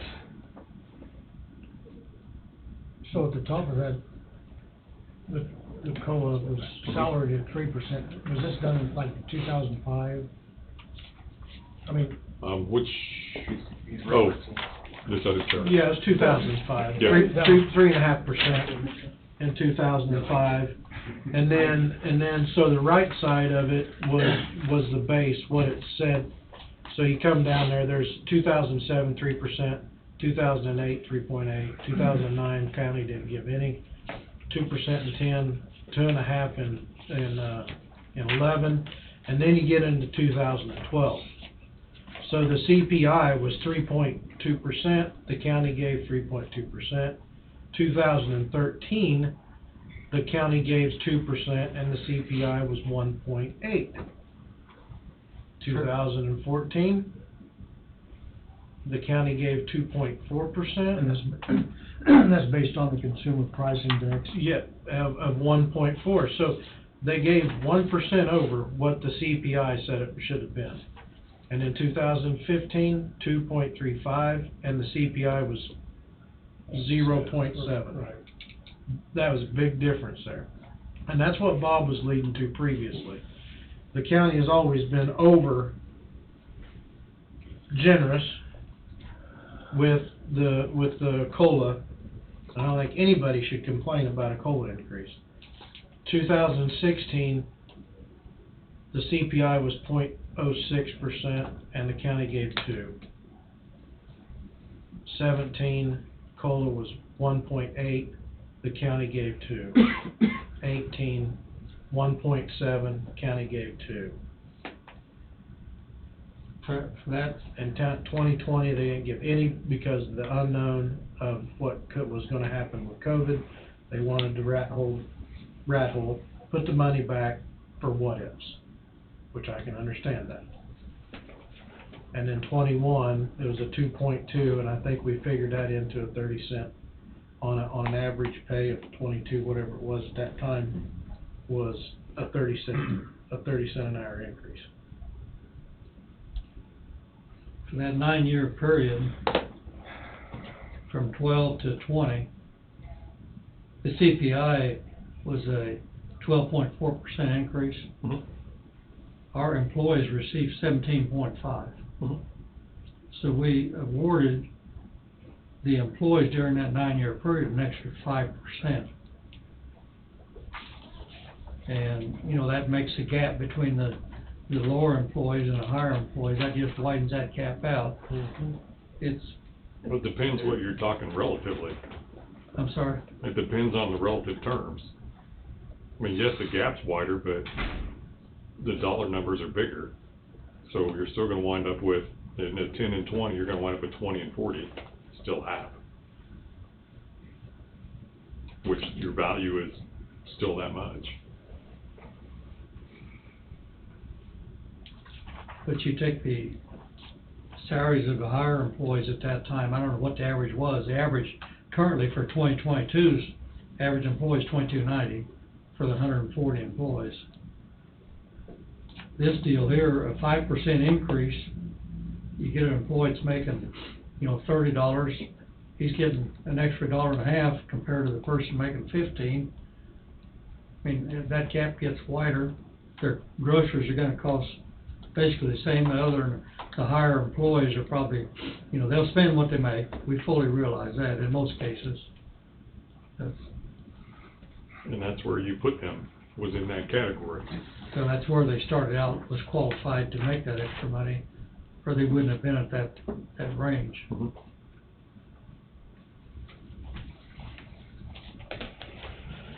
Good luck, it's your decision, not mine. No, I understand. And We so, need to go into executive session for 15 minutes and discuss it before making any I don't decision. think we can on COLA. I don't think we can do anything. Yeah, Can't do anything on It's all COLA. gotta be open record. yep, this is all open discussion. I mean, I don't have a problem doing a percentage increase, but they're not gonna probably like it, in my eyes. So, the only one who may know what happened, because that may be the only one who was here, is in 2006, it looked like salary got a percentage and everybody else got a, 50 cents. 50 cents or whatever it is. Flat. And maybe there's a reason why that happened, but that's the only time that happened, at least according to this sheet. And, Yeah, I don't know what the average was then. that may be. If the average pay was $16 an hour, then that's pretty close. 3% of 16 is 48. And you have the current CPI that came out last week, We waited. 6.0. 6.5. Or is it 6.5 or 6.0? Yeah, I think they'd be able to. I didn't get it added on tonight. And CPI is a crock. They pick and choose what they want to use anyway, so. Gas went up too much, we're not gonna use it. Yeah. No, I'm. Okay, no, that's not a Yeah, realistic that's number. what they said was I'm gonna count that. I sent it to them, but I didn't get it added on their spreadsheet. Well, I understand the argument for the percentage from that viewpoint, but it doesn't seem reasonable to me that the $14 an hour person isn't struggling harder than the $22 an hour person. I'm not gonna argue that. I'm not gonna argue that either. That's my point on the whole deal. Mm-hmm. But Mom told me to go to college for a reason. And part of that is dealt with in the, your steps, which early steps are larger than later steps. But again, that's the same place. You have percentages where the cheap person is making 33 cents more every step, whereas the people that are paid more are making 45 and 50 cents more per step. This is just the cost of living. Mm-hmm. And that's The based salary on will years come in, of step will experience. come And so- in late March, April. April. We So do this step is increases. cost of living. Cost of living only. And that's Which- an annual deal. Which Sean, is they'll that still get correct? 1.5% on the steps. Right. As long as you got, but I guess, That's So, what I asked you. so the whole idea is COLA is to reset the dollar value. 7.9. And so if you're not gonna do that, I mean, like Wolf Creek, I heard just, they got a $1,500 bonus because they didn't give them enough of a COLA raise. A step unless they're maxed out, right? That's what I Okay, heard thank you. from several people that I've work got there. that here too. Wait, I put some So- numbers together. Can I pass these out from the commission? As long as you're okay with them being, subject to a quorum. Is it lunchtime? And the pizza should be here. What's that noise?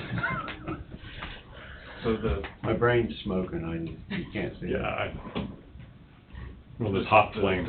Yeah. CPI, right here, so for Smokeless candles, there we go. 2022 for the Midwest region, which is what the county's always used to fix. Did you make 5 copies, Don? I'm sorry? Did you make 5 copies? What I do you got have? copies for everybody. I don't wanna get ourselves in any trouble. You're not gonna get in any trouble, it's just, it's subject if somebody wants to see what you handed out in the meeting, So this is. they can have access to it. This is, So the numbers that you see there have always come from this From- box right here. okay. And this just came out last week. okay. So what I'm referencing is Even. U.S. Bureau of Labor Statistics, Mountain Plains Information Office, last week on January 12th, Consumer Price Index, Midwest Region, December of 2022. This is what the county's always used in Table A. In the bottom right-hand corner, December 2022 for the 12-month period, the CPI was 6.0, and it shows the same thing for 2000, it goes back 2021, 2020, 2019, 2018. So 2018 was 1.3, 2019, 2.3, 2020, 1.1, 2021, 7.5, 2022, 6.0. Just so, and that's the document we were waiting for to come out Last last week, week, yes, and it came out the 12th. Yes, and we chose to wait, so we didn't make any decisions on guessing what the CPI was gonna be. Also on the screen, just for comparison purposes, this is, changes in consumer price index for food 2020 through 2023. What the column I have highlighted is year over year, November 2021 to November 2022. This is from the Economic Research Service of the U.S. Department of Agriculture. So I only brought that up to show you for all food, the percent change in a year is 10.6%. As you see here, everybody talks about eggs, and if you see it's 49.1% difference from a year ago, which is fascinating. Processed sugars and sweets, 13%, cereals and bakery products, 16.4%, non-alcoholic beverages, 13.2%. Your meats, beef and veal, -5.2%. -5, that's what the complaining is. Pork, 1.1, other meat, 16.2, poultry, 13.1, fish and seafood, 6.5, dairy products, 16.4. And then over on the right-hand side, and this may be more information than what you wanted, but forecast range for 22 and 23, it shows different percent changes here on this, in these two right-hand columns. There's nothing to hand out, there's nothing to provide as an open record. I showed where I got it, it's on the World Wide Web, and this is not a chart I put together, this is U.S. Department of Agriculture did this. Forecast range for 22, so the range for 23, you're gonna run probably an average of 3.5% for the forecast range of 23. You're looking here. 4%, yeah, probably an average. Let's go all the way down to the bottom. I'll highlight it. There's some sixes in there. I thought this would be helpful as a part of this discussion because everybody has to buy 5 food. 6 bags of those.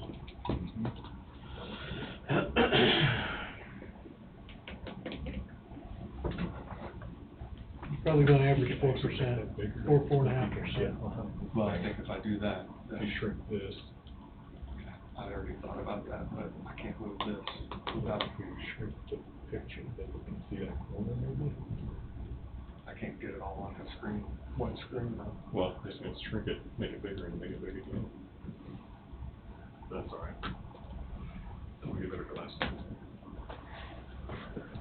Well, Yeah, I mean, it's more information, but I mean, it's all forecast. Sure. You know, the percentage that was given to us from the CPI is all based on 2022. We don't know what 2023 is gonna bring, there's an estimate of what it's gonna be. I guess the next, 4%, I can't read. I really can't. Well, there's 3% all the way up to 6, so it's probably gonna average 4%. At the very top, 3.5 to 4.5. Yeah.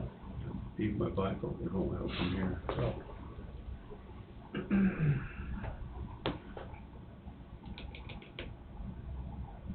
I think we're gonna continue this on after lunch.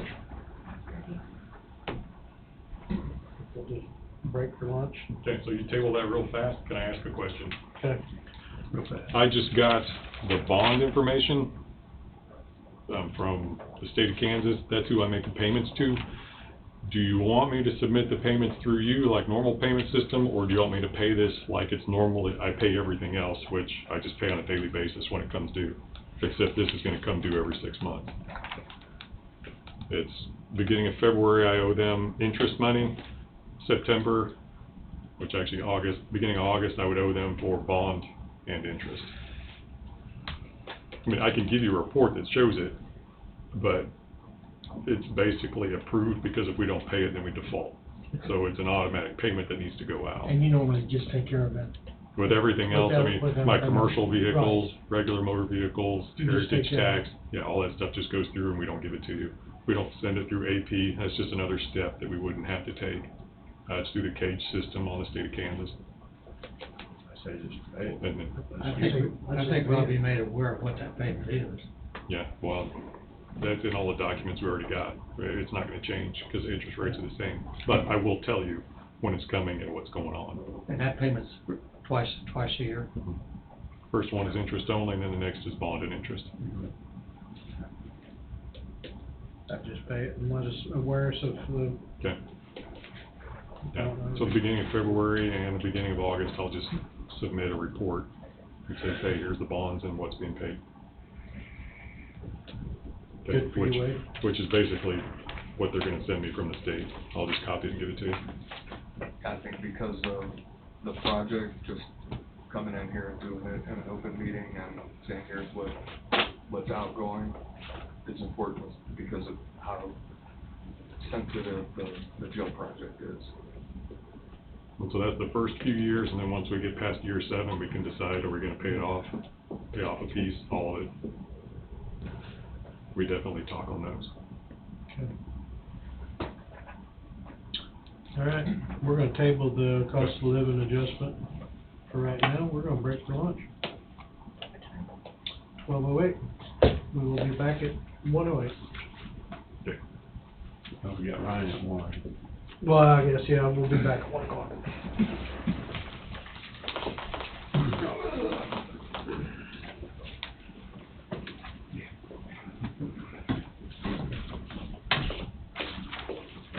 And there's pizza downstairs. Exactly where I would've gone. I thought they already had that through state.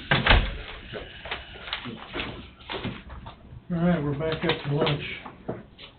The cost of living adjustment, we're gonna table until later today.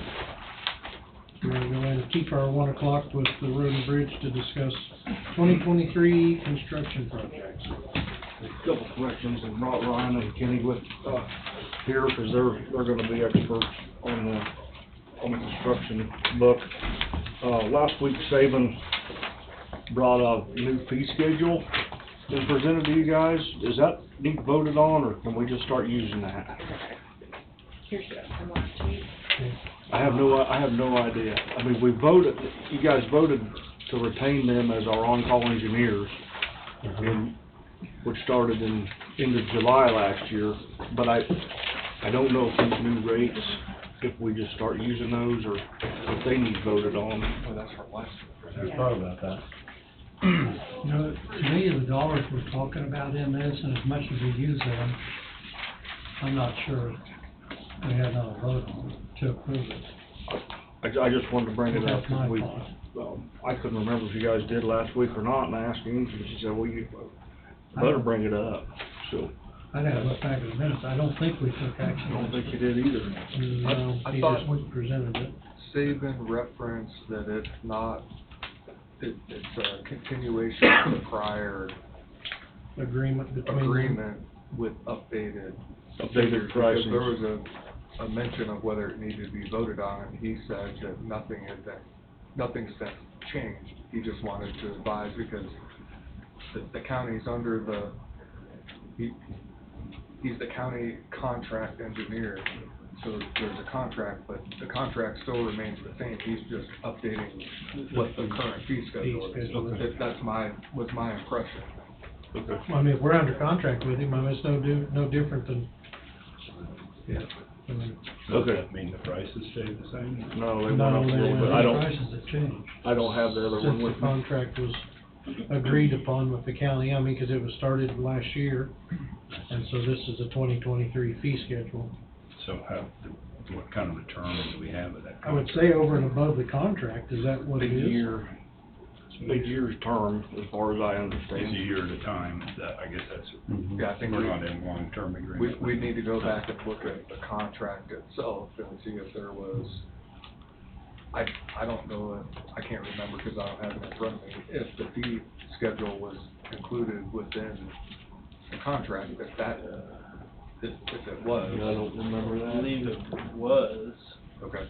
but. I don't recall ever seeing Look at it. it, but I don't know. We may have to revisit that, and if it's an issue, then that'll have to be. I mean, there's nothing going on major right now anyway, but. Well, I do know they're He is probably, reviewing a few things for us right now. I know they're probably up with the drill rig up at the north property. So I said it'd probably be best if we find out if there's rock underneath that dirt Yeah. up there or Well, not. and I don't know how that works. I mean, Mhm. between the chip stuff and Right. and our stuff.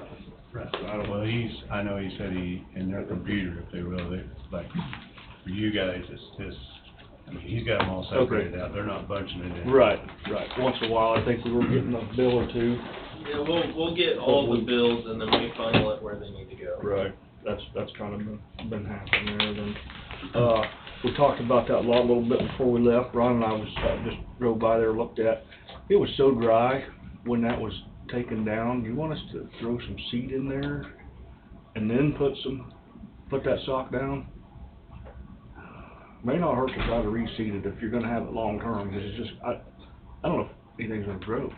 Okay. From what, Well, I know it was seeded, but But you know like how I say, it got dry- dry, and it just didn't Blackbirds take. probably took it up. Yeah. could be, I mean, it'd be, if you're gonna have it long term, it's just gonna be a mud hole. We don't Well, the hope was retract. not to have it too long term, but you don't know. If you're having it through spring or something, Right. it'd be nice to have some grass. It wouldn't hurt And to that's fine. reseed it. Seed on We won't have that sock down by the time next time it rains either, because I think that's tomorrow or tonight. tomorrow, I think. So, I understand, but we'll just, alright, well, we discussed that, so Phil, yeah, throw a little seed down there, we got the stuff to do that. okay. So, construction, for the two new guys, you guys have been through this a few times, 2023 construction book is something that the Highway Department has put together a long time. It's our roadmap on our county projects and how we spend our money for the upcoming year. This does not include, Ryan has 100, we got it down to 100? Below 100 now. Landowner request that's not even part of this. That's a separate list that he takes care of, so we're not on this 100% of the time, working back and forth. But, like I said, invited them up to help answer any questions. I don't exactly know how Wayne done this when he talked to you guys about it, or if you guys just start firing questions or you wanna go through it a little bit. He just would kind of present it and we'd go through it. I mean, I know when I first started, we'd go for rides, and then COVID hit, you didn't do that anymore. Yeah. I'm fine with walking through it with you guys and that way, if anybody's got a question, if somebody. Yeah, we can just walk through it. You wanna walk through it, Ryan? Yeah, I mean, not a detailed, but yeah, general overview.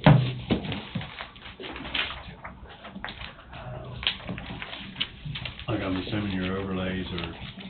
Right, so I'd probably say, if you guys just wanna start with page 8, it's just basically a map.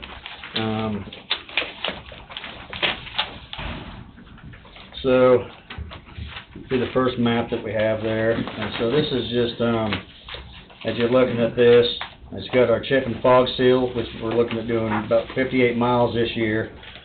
So that's basically the green and blue lines that you see, on this map. This also has asphalt locations. So the first location we're gonna have there is gonna be up by Lebo, Old 50 and Fauna, and basically we're looking at from there to the railroad tracks in Lebo, doing some asphalt there.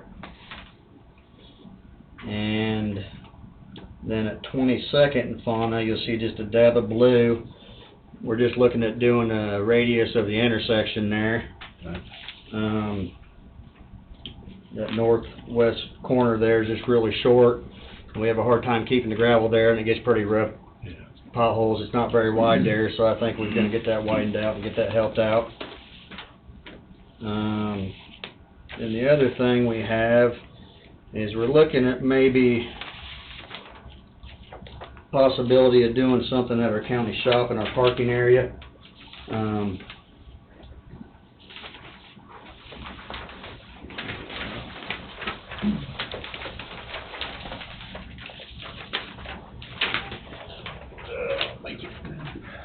So basically, if you look at this map here,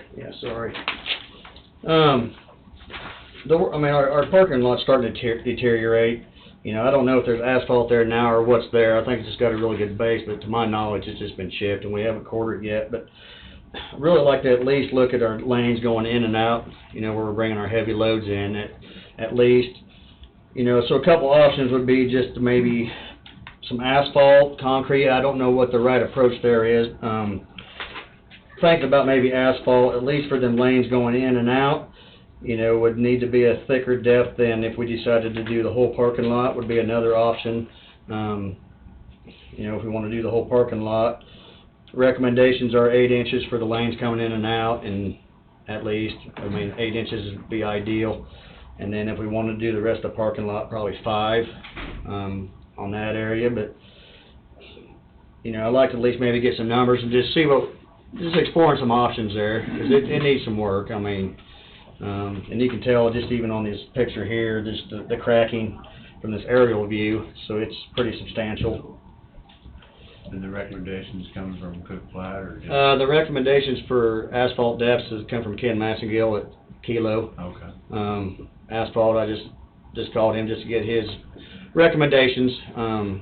You know, he knows what we have going in and out of there, and just what it would take to hold. So that was his recommendations, and so probably, you know, we would probably go through saving, you know, before we decided what we wanted to do, but just exploring options right now. But you know, is this chip and seal now then? Or as far as I know, that's all it is, and you know, it's hard to tell. Yeah, it's been chip and sealed a few times, but it must have a pretty good base. Because there's no real big deep potholes, so. No, shallow potholes. Yeah. You know, we do some patching and some, but it's getting to the point now the cracking's it's showing fatigue. In there, so. If it's failing, do we need to grind up 4 inches? Well, if we were going to put asphalt in, basically we'd have to keep our elevations the same as what it is now, so we would have to excavate down whatever we would be putting back. Yeah. Right. But no, our elevations would need to be the same as what they are now, just to tie in. So that's, like I say, that's in the book. I don't know exactly for sure what we'll be doing there, but you know, we're just looking at some options right now. Let's see what else on this map. If you look down there by Leroy, Shetland Road going north of 58. This should be. It's all uphill, isn't it? Uphill? A little bit, but that road is only 19 foot wide, going basically from there to the railroad tracks, and it's really, really narrow. Just from 58 to yeah, from 58 to the railroad tracks. And so I know years ago we were kind of looking at what it would take to get that road widened out, and they had some big massive electric poles go through there, so it kind of limited on what we could do. We have an option. There's a couple areas that would handle or facilitate for like a turnoff lane or a pullover lane for when somebody was meeting the heavy ag. It would give you a place to pull over. I know I was going up through there and met a sprayer there towards, coming from the north, and basically I had to pull in a drive and allow them time to pass. There's a location in there that's like 700 foot long, and another one that's a little over 200, that I think a guy could bury a small diameter culvert pipe, so the water's still draining under it, and fill in with some dirt and some rock, and have an area that you can pull over to help accommodate the ag stuff. So that's... That'd be on the east side there. Yeah, east side of the road there. North of the railroad track is probably adequate, it's 24 foot or so. Yeah, it's, you get north of the But tracks, south of the it's, track, I mean, it's 19 foot wide in places. it'd take a lot of money to widen it out, where the utilities are and the poles are. Correct. And This is just a cheap approach to helping bring a little safety down through there is the big key, so. We don't have the right of way. We don't, we would have to acquire a little bit of right of way there. Okay. both of them have the same ownership. Oh, do they? Right. That's Neosha River there, so. Yeah, sure. Both of them got the same, so they're gonna deal with one entity. Okay. I think two of them dang sure help that out a lot. It'd be It a is huge really plus, narrow. yeah. So, then on this map here, the old 50 project from Fauna to 75, that's in yellow. So that project, we anticipated it construction this year, but I know the date we talked about it has been pushed back to August, and I don't see that being done this year. You know, when that project takes place, the county will come in and do a 2-inch overlay on that, for a maintenance part of that too. After it's done. After it's done, yes. Now, my question, once that's the construction is done, the state, now that the state's been involved in that, they won't let you stay normal, original road width for your lines? No, I Or don't. will they make you go out? I don't know that there'd be, That's been discussed. I don't know You still that, thinking about wanting to hold the lines in? I'm still thinking holding the lines, the original road width lines, because that's where the base is at. Mhm. Even though you extend it out, you're still tying to an old road. I think the And I big- still think you're gonna have separation. Concerned about that breaking. Yeah, like we did, like what happened. Yeah. If we would've held that line, if we would've held that original width of that road and put that shoulder on there, we wouldn't have problems, near the problems that we're having. it would've helped, This but is gonna be, I think when we get to that point, so, I'm not saying overbuilt, but so well built compared to what we did before that we might be able to have that discussion at that time. yeah. I think we'll. And I say when this project's done, it's gonna be built It to should handle be. us through there. I It mean, should that's, be, yeah. I mean, ideally, and what I've looked at the, proposed construction plans up there, and it's, you know, it's gonna be quite a bit beefier than anything else that we've ever done to 50 up there by far, so. I still think if we ever paint that west of Fauna, it needs to be brought in just a little bit more again. 'Cause that, I think that saved, you guys haven't been up there near as much patching that extension as what you was last year. Right. And that, I think painting it, then we still outside the original road width Right. when they repainted it last year. And I think you pull that back into the original road width, let the people use it, get it cleaned up, get it patched, and I think you'll hold that. Use it when you need it, type deal. Right. So that's it on that map. If you wanna go to the next one, which would be page 9.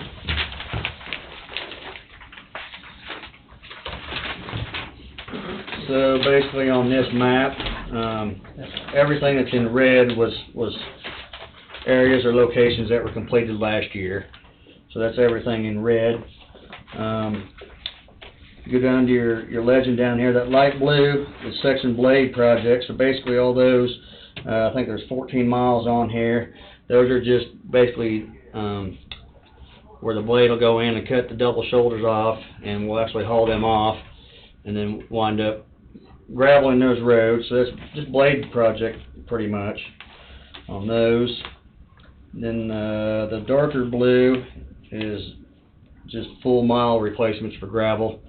There's 23 miles on here that are just full mile projects. The dark green which is just a couple of them. Those are the more the major rebuilds like we did on the county line in Austin. So we've got 1.5 miles that we were looking at doing this year on those. Then we get down around Leroy, those yellow dots on there, this is something new, but those are stream bank stabilization locations. We have about 4 areas where the stream banks are eroding and starting to encroach up onto our road. And so started a discussion with our engineer about, you know, I know there's going to be some permitting along the Neosho River, but just what it would take for us to maybe mitigate, fix some of that stuff with some bigger rock. And, you know, I looked for some funding down there, and it's non-existent if you're on the downstream side of Redmond. If we were on the upstream side, there's all kinds of funding, but so that's something we'll probably look at doing this year. The orange dots on there are just locations identified for box culvert maintenance. You guys last year had a box culvert south of 21st on Emma Road. So yeah, so that's going to be on our next map that we'll discuss. Sorry. No, you're right. And other than that, I mean, I think that's about the gist on this map. All right, page 10. This is some of our replacement projects. So there's currently slated 3 bridges. Be the 2 bridges, those are the yellow, so like Homestead and Second Road. The 2 structures down there, and I think those are going to be getting let. Pretty soon. I haven't got confirmation. Yeah, I think the next month or 2, those will be getting let. Permits done, yeah. Then the third one is up there, Old 50 and Quail, which we call it Koopman's Bridge, but that's one that's it's supposed to be let, I think, in April. yeah. So those 3, all 3 of those will get let this year. How long will that take to replace that one on 50? You have detour all the traffic.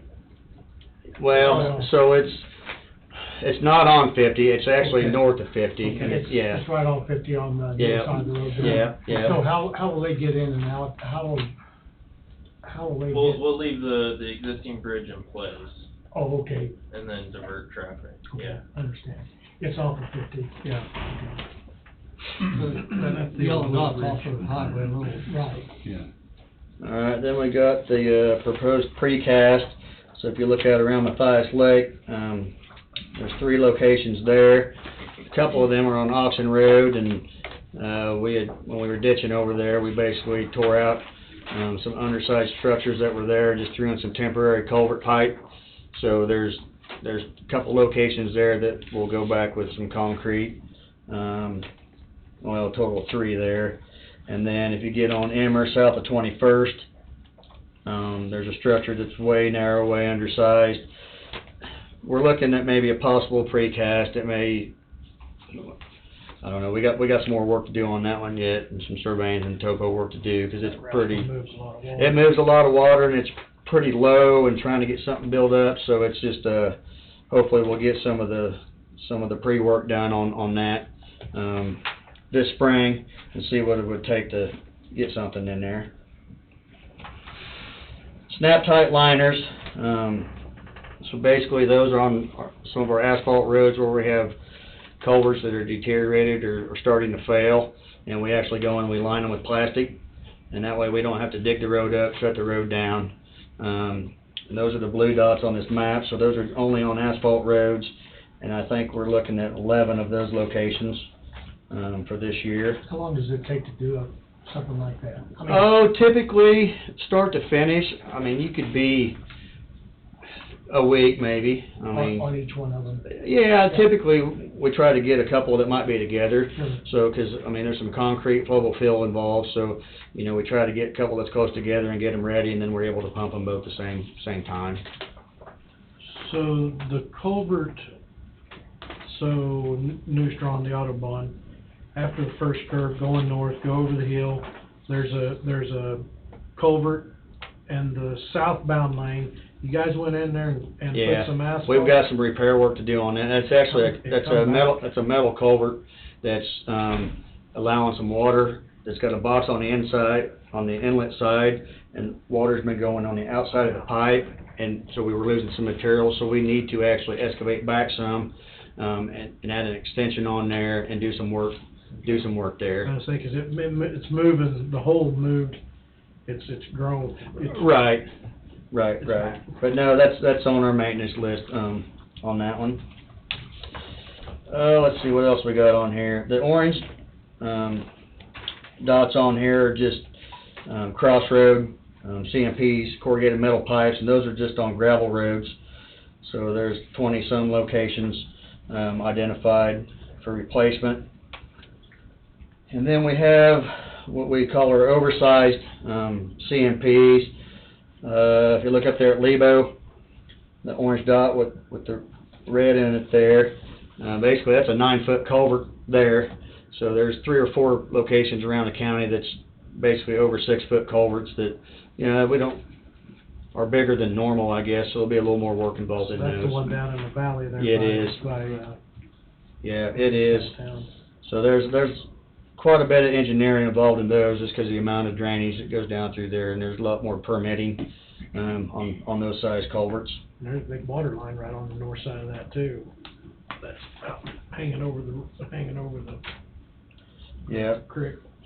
Let's see, other than that, if you get down there by Leroy, that pink dot, that's actually a low water crossing that, we're looking at constructing there. And then when you get north of Waverly there, 28th and Trefoil, there's already a low water crossing up there, but it needs extended out. It's just a little short, and every time it rains, we have to go fix flood damage there, and by extending that out, we'll save on some maintenance there. That's where that road circles out into Osage County a little bit. Yes, yep. Haven't been down through there for 4 or 5 years, but it, Yeah, I think we're notorious, Probably known needs for to be people fixed. washing their vehicles up there, I think, so. Other than that, the only other big project I thought about was the Highway 75 turn lanes, that we're still working on some of that information, and, I don't have much. That was submitted into KDOT for review, last week, so. The turn lanes were, Do what? the turn lanes were submitted for review. Yeah. Right, okay, Doc. So, one thing, and there's prices in this book as well, and one thing we've seen with the cost share program on the 75 turn lanes, the price from when the original discussion was had, between you and Wayne, and now is not the same. Yeah, I'm sure it's changed dramatically. So, that's something we're trying to keep our eye on.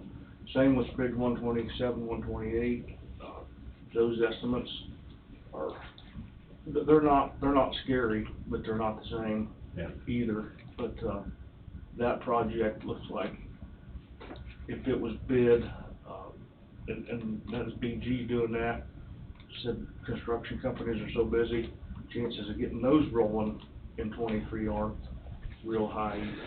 I mean, possibly a fall, but nobody's just waiting for work to do. So, I mean, that's it in a nutshell. If you guys, in the books, you get on back in there, basically it's got the locations listed out, and there's estimated material cost, or maybe estimated total cost back there.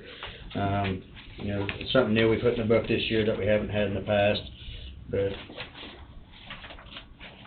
as far as locations and major projects, I mean, that's the gist of it, I noticed on your snap tights projects that you're taking one size of tube and bringing it down to another size of tube. Yeah. In theory, does that affect water No, flow and much? so if you go back to, let me find these here, page 18.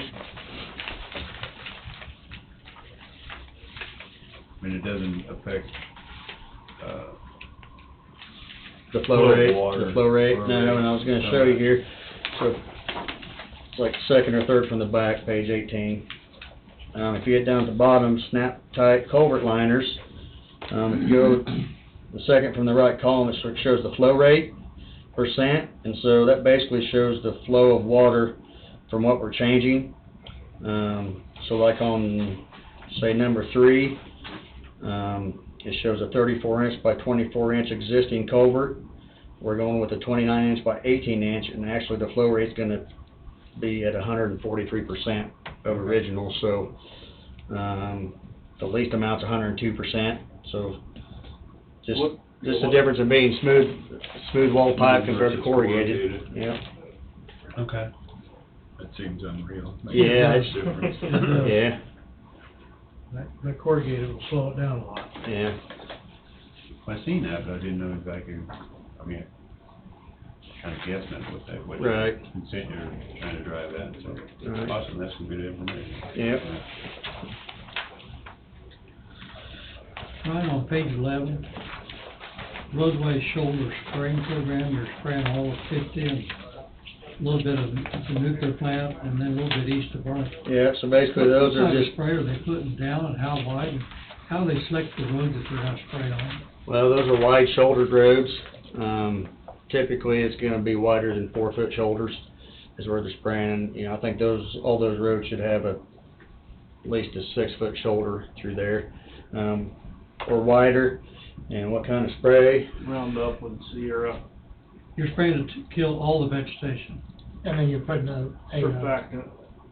you're using Sierra, which is a We use an ground off-brand, sterling, yeah. sterling, yeah. We actually used to spray along 22nd Road and 16th east of the plant, but they're just narrow shoulders, and you know, some of that we'd spray and then we'd have problems with the erosion there because there's Erosion after you spray. So we took those off here last year, this year, and did a few less miles. But A lot of work to be done. oh, always is. I mean, Potentially. it's never ending. So it keeps. When you have this many miles of paved road, gravel roads, it takes a lot of money, Yeah. it takes a lot of time, it takes a lot of manpower, Yeah. a lot of hard work from everybody. Right. Right.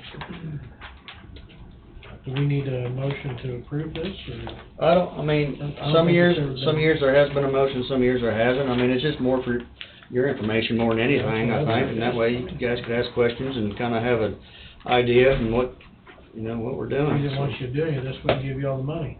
Exactly. You know where the money's going. That ain't no kidding. Well, I think the first book I've got is like 1996, I think, is the oldest book I have, and they were just doing like a 5-year plan then, and then, about the time Wayne started, we started doing a yearly book. So it's nice to see the stuff out in front of you and just kinda direction to go, so. Even though this is a 1-year project, you've already got your eyes out 3 or 4 years. No, correct. No, correct. We've got a 5-year book back at the shop. It's just, it's gonna change year to year. That stuff in there's gonna change, but at least, especially our bridges and stuff like that, you really have to look long-term on some of that stuff, so. It's like driving down the road with your eyes closed. We've never got everything done in this book in a single year either. I was just getting ready to say that, a lot of it's weather driven or Right. Yeah. emergency driven, Right. so, yeah. Right. I think that was mentioned. Good. It's there, but does it happen always? No. It's always a goal. Yeah. Yeah, good to have goals.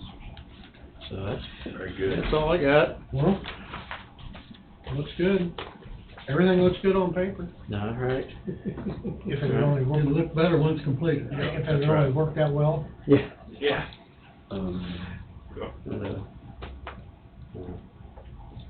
Good team. Yep, these guys, staff upstairs, engineering staff. Wow. They can whip it out. And you've got your reinstatement letter in with your. Sorry, no. Had to try, guys. All I could do to write that letter. No, I mean the reinstatement. Oh. It'll be easier. This will be the first year that I remember that we aren't doing too much hot mix. Not too many miles. Well, Right, no. We kinda pulled that in last year as well. to build up that funds to help some on the old 50 project, and kind of the same For our cost share. but in the cost share, dollars that we need to build that up, so, and we kind of have that same philosophy this year. Just with the uncertainty in prices and stuff, not to know what to expect through this year, we just want to be a little more conservative and backed off a little bit Sure, there. gosh, some of this stuff's gonna go down a little bit. You know, Let's hope, everything let's I'm hope. hearing, there's a big, everything I'm hearing, there's gonna be a big slam. It's not gonna be good. Yeah. Type deal. Taking recession type. Well, that wouldn't be good. No. Definitely help our prices. Poor way to lower prices. Yeah, that is a poor way to lower prices. Yeah. Gotta level off somehow, sometime. Yeah. It should, so it can't keep escalating. Government's gotta quit spending money.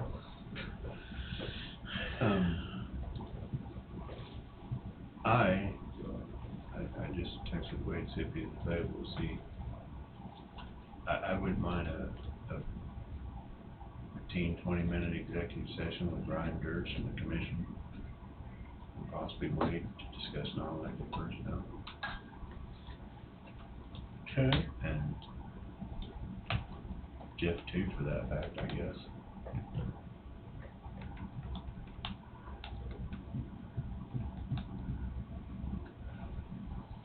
I guess Wade's gotta be there, really. I wouldn't think he'd have to be. Angie should have the, statute. Yes, it would be, personnel matters of non-elected personnel, correct? That's fair. And that would be for the purpose of, we'd always want the purpose of the, Job performance? Yes. okay, and it would be, the KSA subsection 1. I was kinda wanting an executive session with, Mr. Durst. Discuss non-elected personnel performance, I guess. Okay. I didn't know if you wanted to be involved or. That's your choice, is that, I don't know what stage you are, cause I stepped out for a minute, then I got. It's just basically general discussion for me, just, Okay.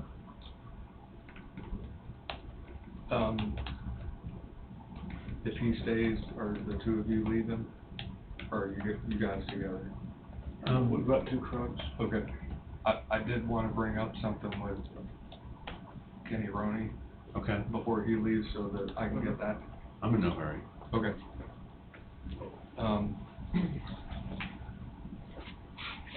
So last Friday was Andrea's last day. She was number 2 on the drug, and alcohol testing committee team. Okay. Kenny's number 1, and I think at this point, there's a key that Andrea had to there's a secure, cabinet that only the people who are tied to that program have access to. It has, all the records and, the key that goes with that Andrea left, I'm giving to Kenny, cause I don't wanna have anything to do with it either. But the selection needs to be made of whoever is gonna be number 2, the backup that would work with Kenny. Now, I'm not sure if anybody's thought that far ahead, but I have.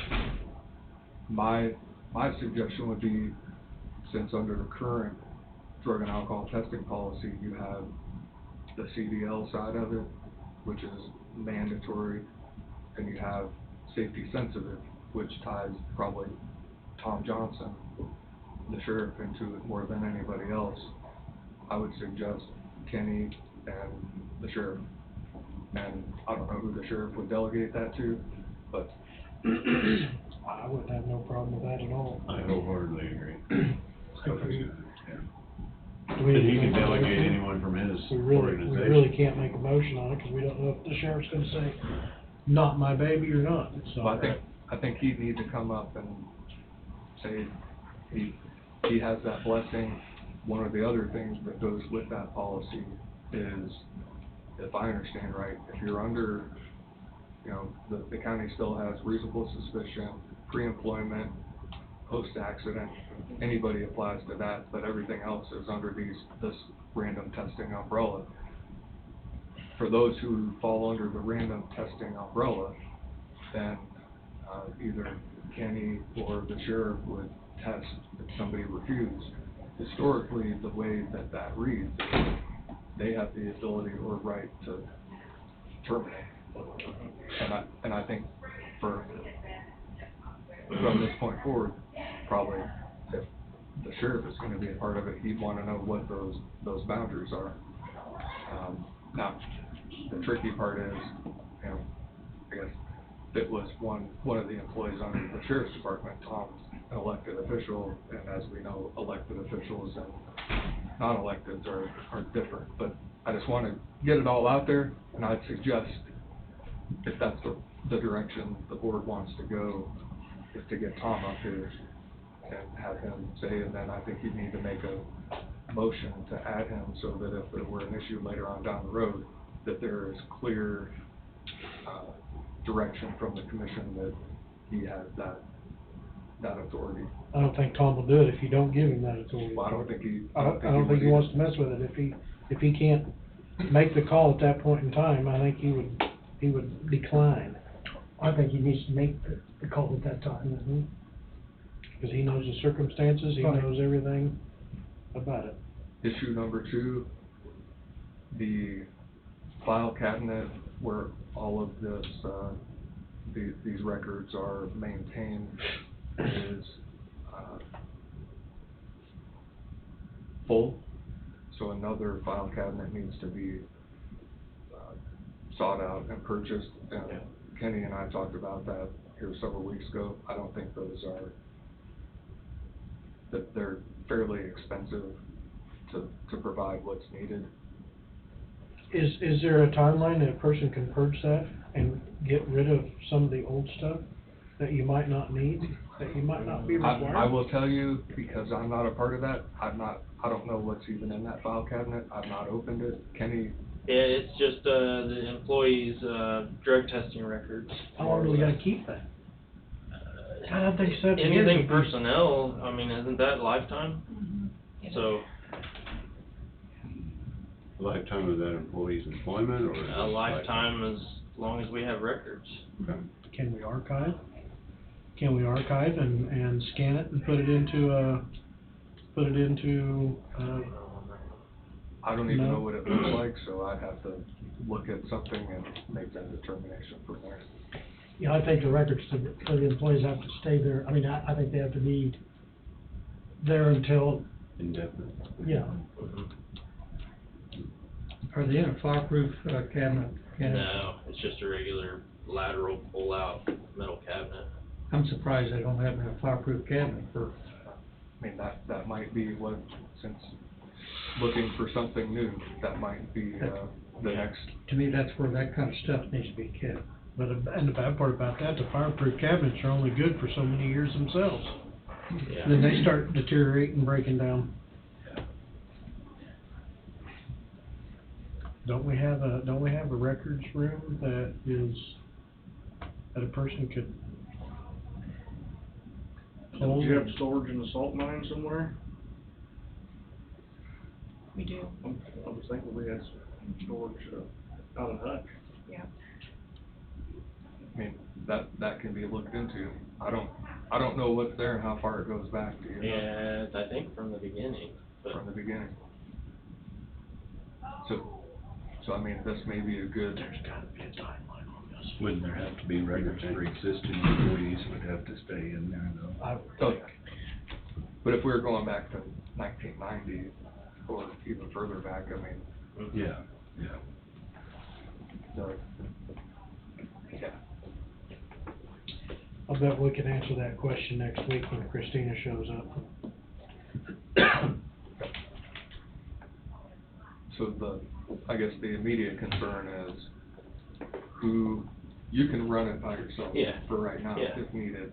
That's not probably the preferred way to do it, to have any, It'd be fine. way back before, Tom Johnson left, back in December of 18, he was number 2.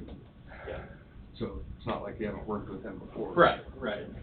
And he knows what's needed now, whether he would, if he decides to take this on, would he pass it on to somebody else? That I don't know. That's why we need to get him up here. That'd be a 10. More or less see who he if he was to delegate it to somebody else. Because they'll have to go through their online training to be the DER.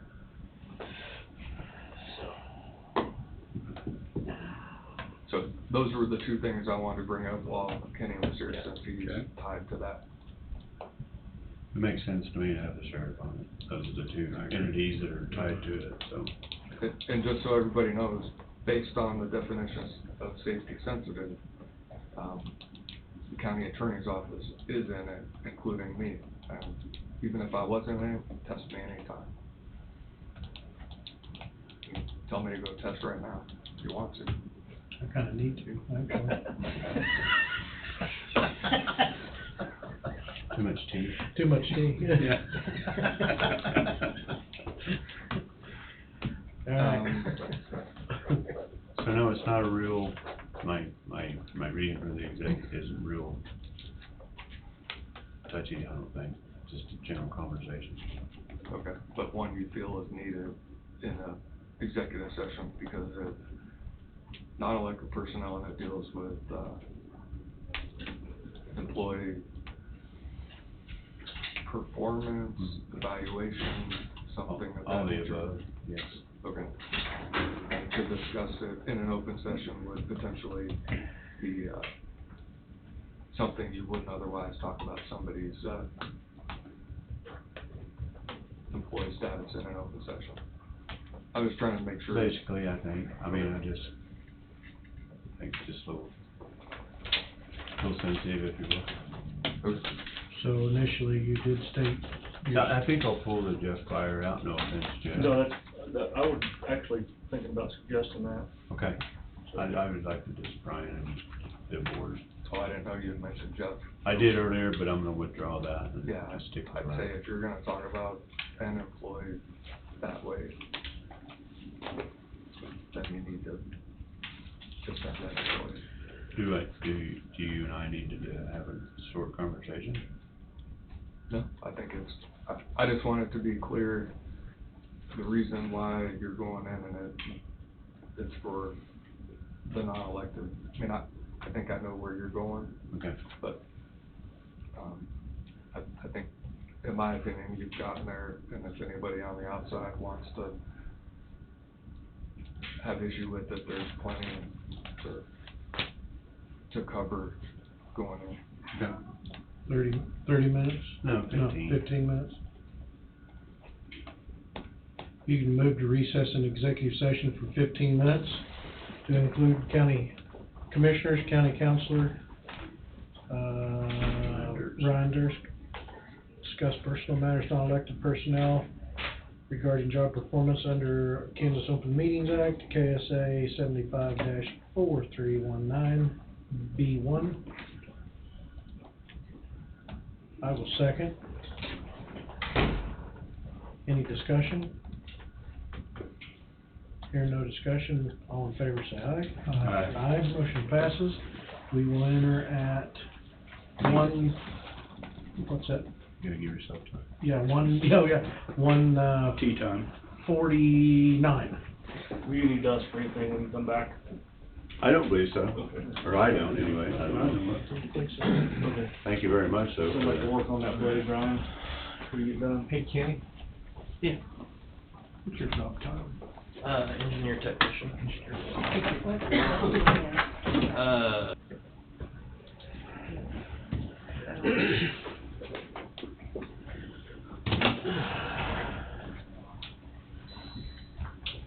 We lost some of them to the bathroom. Looks like it. It's been a long day already. And it's not over. I don't even think it's close to being over. No, you got a couple more hours yet. We'll probably be locking the doors when we leave. Shut the lights off on your way. Shut the lights off on the way out.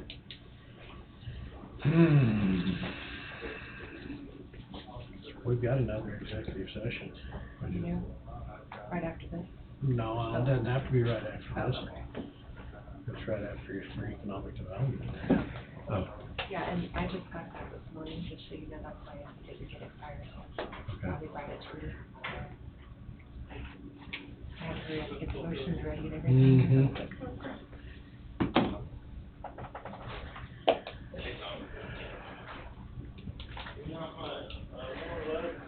Okay.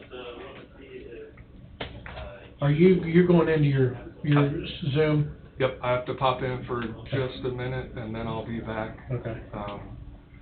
So, One left. And the switch is on, so. Yep. So I've sort of double booked myself because Tuesdays historically were court days and there's still some remnants of, I just have one hearing I have to pop my head in on and then I'll be back. And there's several things I want to be a part of. Number two, I guess for the purposes of this last executive session, if nobody said it. Not yet. I was waiting for everybody to get back. Go Yep, ahead. I figured as much. No action is being taken, is my understanding. And then we'll leave it there. I'm attempting to get a hold of the sheriff so that issue can be handled. The sheriff's not in his office right now, but I got a hold of him by phone and I handed my phone to Kenny so they can discuss to make sure they're on the same page. And then if it is something he's interested in, then I would suggest having him appear by phone, asking him the questions he can ask you. He indicated he's not available next week, but I think it needs to be addressed sooner rather than later is my position. So, I agree. Okay. So I'll be back in a few minutes. We'll continue discussing on the wages and.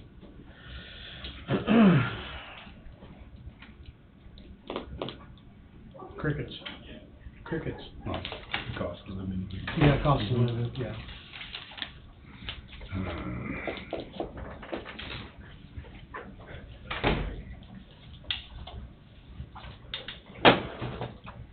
Andy, you put 500,000 in for increases? 600,000. So that was just for the COLA, right? Correct. COLA only. That's not included in. I was thinking it was 500, but it was 600. Yeah. For some reason, I had 500. Let me double check that for you. Just to County be sure. payroll, 600, a COLA for 7% would be 500,000 a year, is what this says.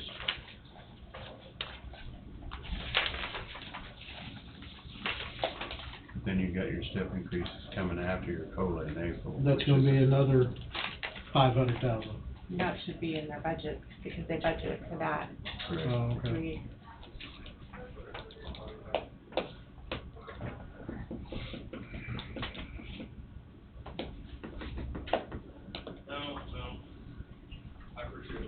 And this was a 6%, this was a 6% year one.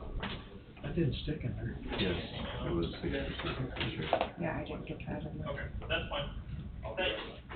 I'm sorry. I know we got mixed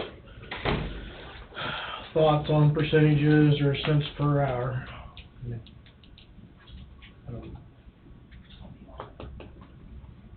I understand, and I understand where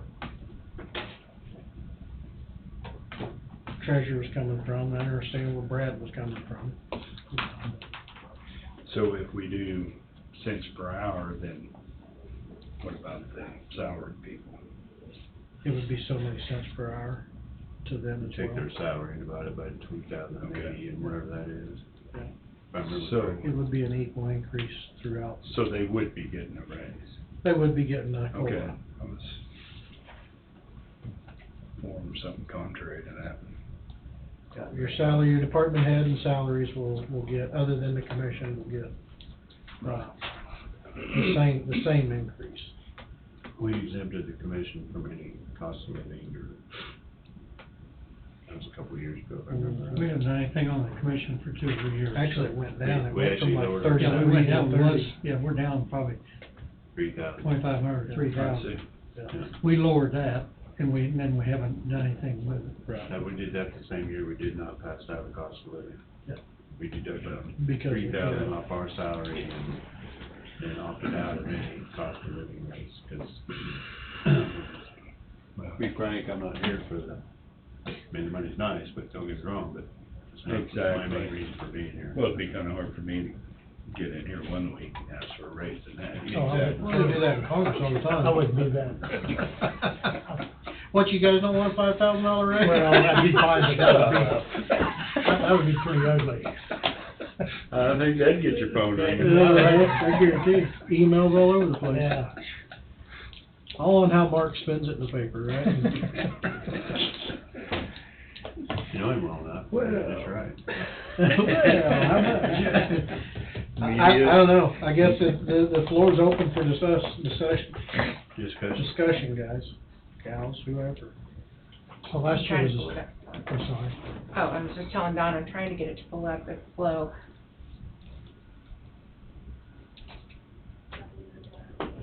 I think that must be associated with me. Everywhere I go, computers don't work very well. It's your magnetic personality. It might be my fault, yeah.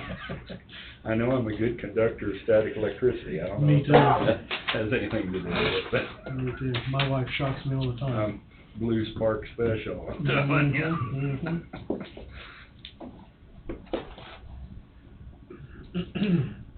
I don't know, my first initial thought last week was $1 an hour increase. And then, of course, which you can't talk about in steps. You just straight across $1 an hour, and I don't remember what percentage that was. It's, 5. Was that a 5%? Well, based on 2270, 2292. Right now, the 140 employees are at 2290. 2290, average. Is that the average number? That's the average of all 140 employees. That doesn't include, that doesn't include the salary. Right. It's right at 5%. Yeah. I mean, that's 1% under what the cost of living. what the cost, Yeah, right. what it says it was. Yeah. And the other years has been generous, but I do know this has been a harder year. It has. 2022 has been a harder year on everybody. It has. And so I'm, just 'cause I throw something out there, by all means, don't take it and run with it. Because at one time during the year, it was like 8.9%. It was pushing 10. It was pushing 10 at one time, and it did that for several months, which we couldn't, there was nothing we could do about that, even though it's showing just 6% right now. Throughout the year, it's been considerably higher than that. I mean, the main question at hand is, do we want to do cents per hour or percentage? I think we need to get that discussed first. Then we can go in with percentages and figures and so on and so forth. Right. I'm fine either way. I don't care for percentages, but I understand the talking from the Right. treasurer and Brad, but I understand the points from both sides, I just, You can argue both sides. You can. Pretty good. You know, we've done so much per hour, cents per hour the last 2 years. 2 years, and the rest of it has all been percentage. And I can see, Maybe it's time to do a percentage. But the only thing is if you did a percentage, is it a percentage straight across the board then? I don't think you could change the percentage for different pay ranges. No, it's 5% or whatever for all, or $1 for all, take your pick. Trying to think. I want to feel like we're being equitable to, well, it's hard to be fair to both sides, you really can't. I mean, I understand that. I know. It's just, It's hard to be fair to your employees and the taxpayers at the same time. oh, exactly, but It is, but you know, our employees are one of the most valuable Mhm. assets we've got. They're Right. harder and harder to come by. Very true. And I wanna reward them for that, but I guess what really gave me the sour taste on this was when I was on the school board, when you had, you know, and I'm not begrudging their money, but you had, you know, administrators up here And you had this beginning teacher down here that was trying to raise a family and everything, and they weren't getting enough of a raise. They weren't getting any salary to start with. Then they didn't get enough of a raise to amount to anything, and it really was disappointing to me. That's how everybody thought we needed to do it.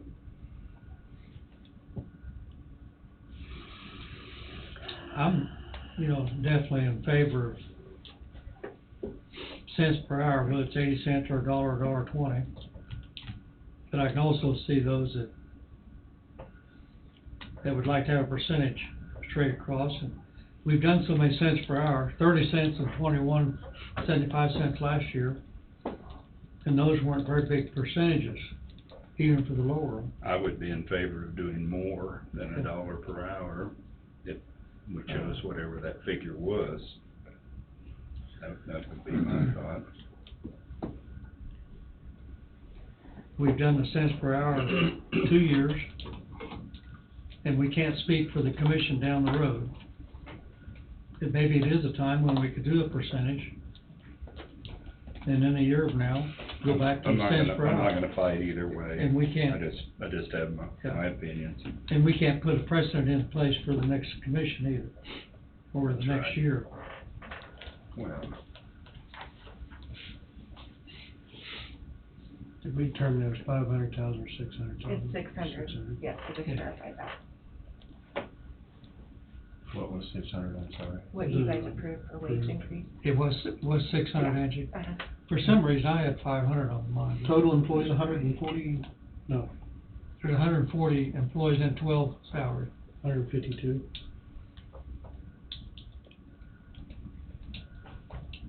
$2,000 hours, right? 2080. Just if you took that number and divided by all the employees, split it up evenly, that's $1.89, $1.90 increase to, would blow that 600,000. Don, what was the average? What'd you say, 22? 2290. Yeah, twice as high as average.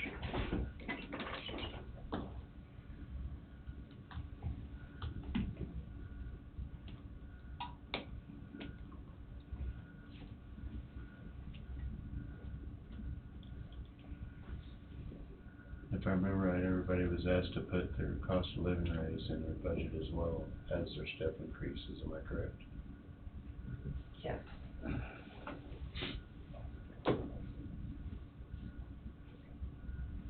you mean so that because in their budget, Tom? It should be when they presented their budget, they had step increases in their, included in their salaries as well as the cost of living raise. And I think at that time it was 3% and then a step. 3 and 3.5, I think is what you Correct. said, yeah. Okay. It was 3.5 plus the step. Yes. So the vast majority of this is already covered in the budgets that they presented. So if you go to 5%, you're only off 1.5%. That 1.5% based on a 2290 average, which it'll balance out on the low and the high, adds a cost of $104,000, the 1.5%.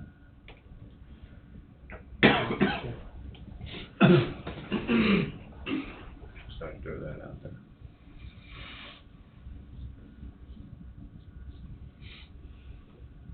I know the CPI is saying 6. Everybody's bouncing back and forth between percentages and. Well, we just need to figure out if we're gonna do a percentage, or if we're gonna do cents per hour. Once we get that discussion underway and under the table, then we can go with what percentage or what cents per hour, or dollars per hour, whichever. It was 3.5% on the budget side for COLA and then their step. And their budgets. So if it was a 6% increase, say it would only be 3% of that coming out of the general. Correct. That they didn't budget for. Correct. So we have some cushion, You do. so to speak.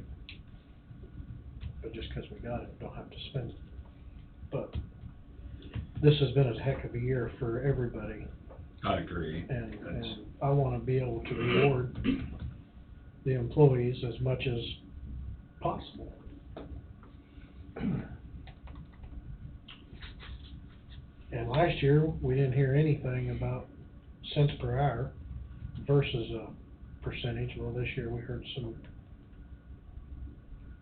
rebuttal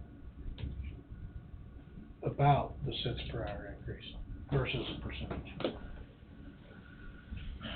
You know, if you do $1, I'm just throwing this out and then trying to back into the percentage. $1 an hour, net cost on S3, or gross cost on S396, and do the same thing for the salary, that gives gross cost of $436. But at $1 an hour and an average wage is $22.90, you know, that's roughly 4%.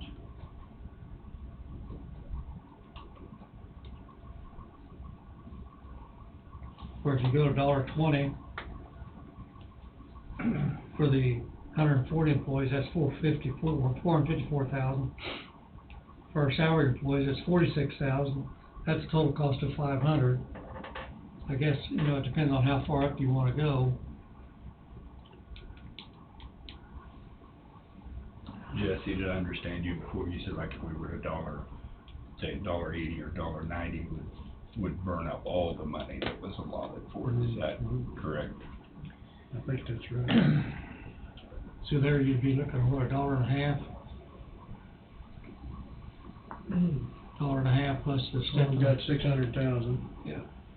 600,000 divided by 152 employees, that's $3,947.36, divided by 2,080 hours, right? $1.897, so might as well figure $1.90. You might say would be the max, maybe, You could look at what it. numbers allotted. You could look at the 6%, that would be roughly $1.40. And that would match what, I'm not saying we have to do it that way, I'm just, the 6% is on the low side. Yeah. I feel it is. I'm just saying, for the whole year, and I realize you can't always keep up with inflation, I mean, there's no way to do that, but For 9 years, the commission stayed ahead of the 5%, but the last 3 years, we backed off. To make up for a little bit of over. We have. And that's behind us, we gotta look at it. We gotta look at it. We gotta look at it Yeah. as of now. It seems to me, though, that the wages being paid that we are competing with, you know, we're not as high a paid job as we once were possibly, maybe I'm wrong. According to the salary study, Most were above. we're at, or above. I see. Well, I just, But I I'm know I gonna- had another figure thrown out here from another entity that was higher. I think it was more based on the size of the county and the general population. Is where that come in, on the I salary see. study.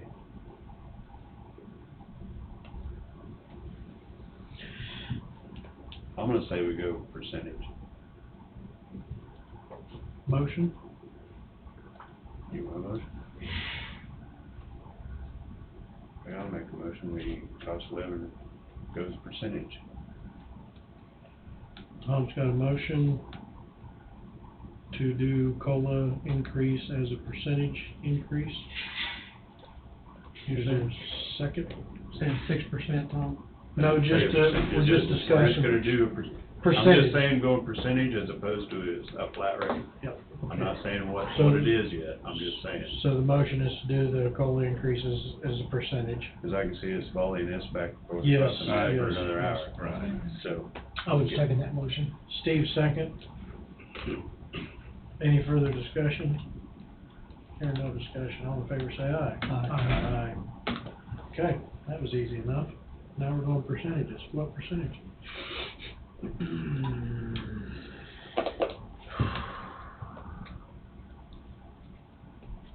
5.5.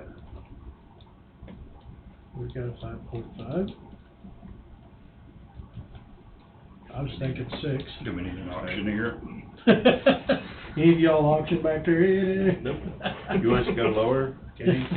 I had before, One it or was pretty two. miserable. You don't wanna listen to it. I'm joking, I didn't, that was rhetorical, I promise. Probably about 30.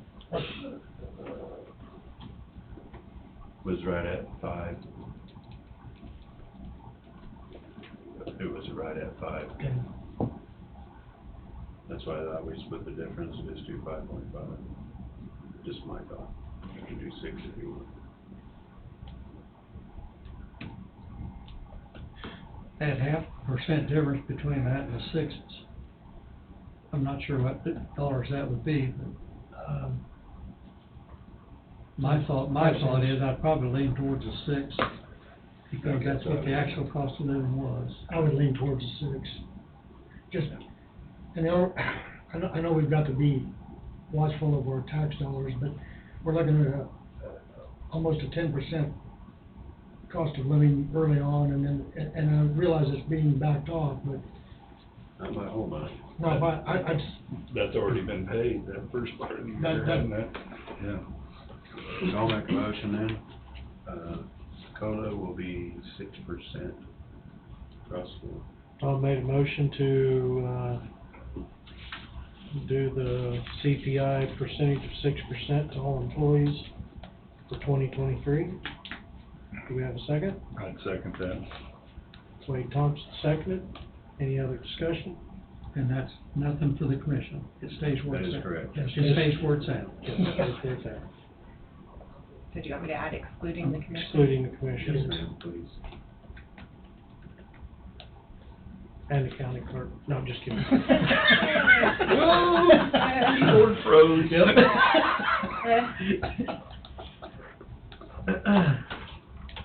Okay, got the motion, got a second. Any other discussion?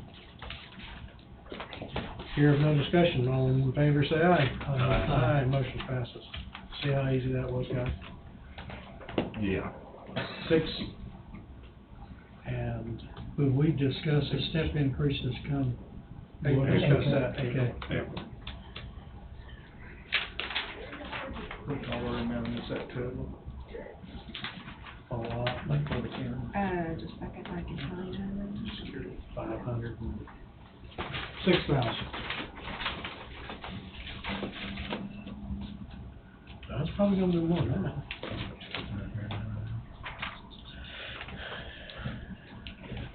Let's say it's 500. 6% increase.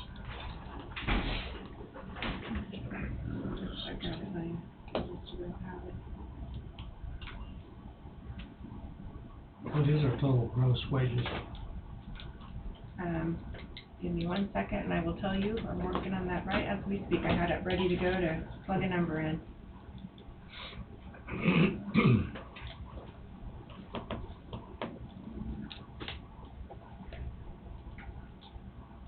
It's probably 7, I imagine. Okay, right now, gross wages. Well, let's see, hold on a minute now. It's not gonna give me gross. I'll have it here in a minute. I just gotta do another tweak. There's a to-do list on there. Yeah. Okay, now. We got one of them up there. Checks and balances date's not a big deal. Notes. Nope. We looked over that one. Tourism board. Yeah, I did tourism. Checks and balances date, we'll need to order that sort of set up this month. Yeah, we can do that later.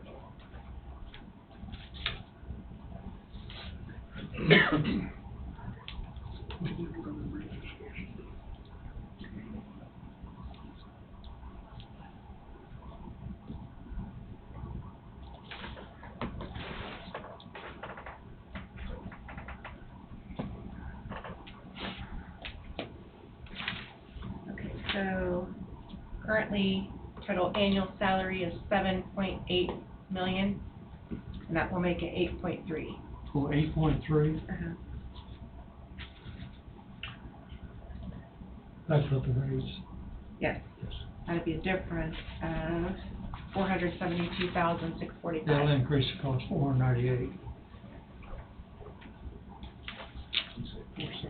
Yes. 645 between these two numbers.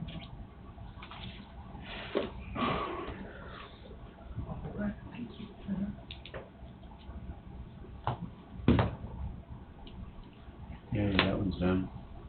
Do we wanna do these now or continue? We've Um, gotta sign these today, don't we?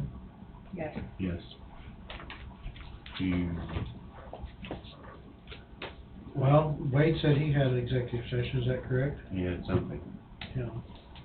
whether it involved executive session, I don't remember. I know the question that we've had previously, Wade was involved with, so I just don't wanna go in and do something that he is involved with and not give his 2 cents worth on it.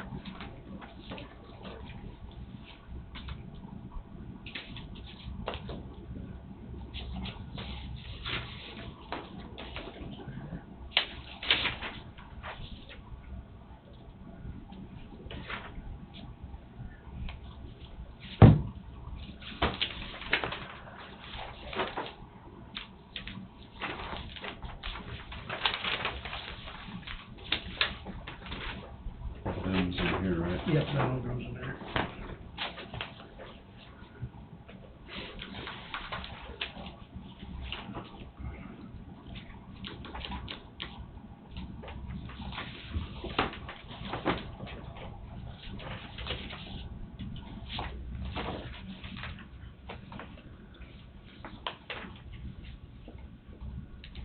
Good old Amazon, $3,800.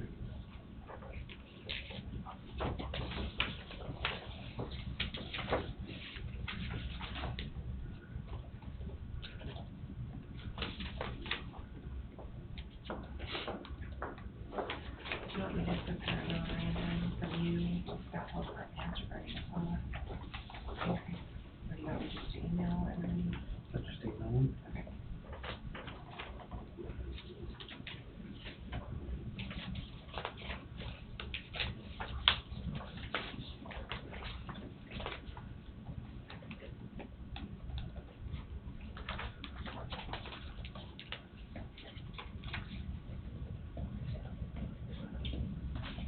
So there's nothing we need to sign in these checks. No, he signs the check, he just, And that's it then, I'll yes, get back that to is it. true. Thank you.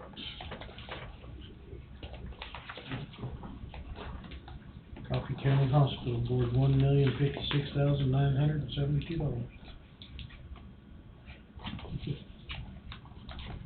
What? Ad valorem tax. Oh, yeah. It's their payday.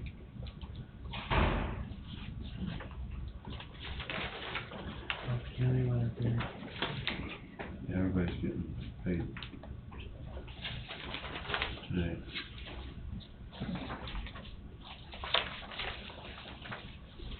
You know, it's real. Just gonna throw it out there. Coffee County Fire District is $599,130.24.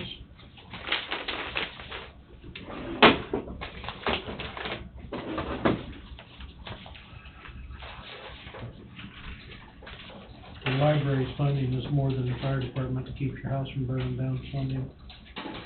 Really?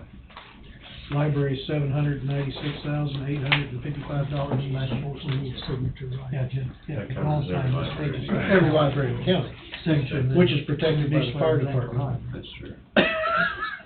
Which has, And the way it goes, 3 or 4 things in there. Which has a department and Behind everything. this type of that. Oh, okay, yeah, I see. There'll be some breakouts. Just a little, I don't know if that's called a humor? Part of the checks, along with Public sign service checks. announcement. Public service announcement. Which when the library catches on fire, that's a big fire because of all the paper that's in it.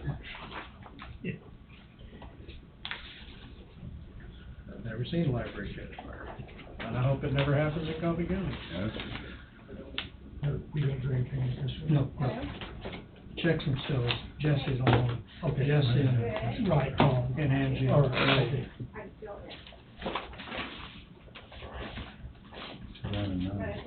Payroll.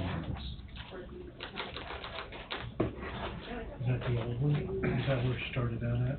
I don't know. Yeah, I'm about to. Wonder what it's doing. Well, just to show where it started out at, Oh. I'm sure. Oh, wait a minute, this is sheriff's office. Yeah. Lake gate attendant.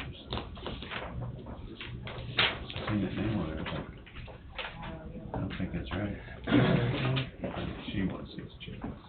Oh, Or was it supposed to go in? I was just putting them in that envelope. Oh, okay. Sorry. There's more here. in there I too. just- Yeah, just underneath. I had a Oh, squirrel just- run out in front of me. Okay. I got sidetracked.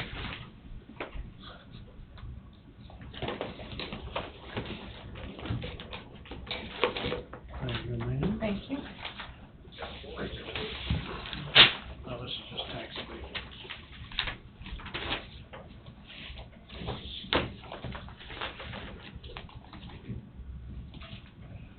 I don't sign this, no?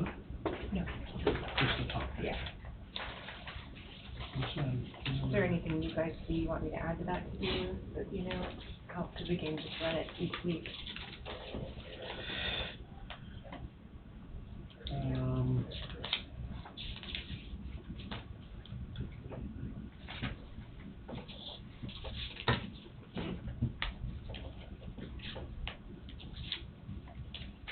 We could do just run it What is your update on the time clock? out. Well, I emailed them last week again, and they are still have, stuff in their technology people trying to get it figured out. They're still having trouble, so. Solid waste, we do that, right? Yes. So we've got one more motion that we could take care of, could we? I'm not seeing one. We have those two contracts that, Yeah, we got those, but I thought there was one more motion that was out there that. I think we got them all. Yeah, you've got I think it's just the two, I think. Lake Region. You got that taken care of. Yep, Yeah. yep.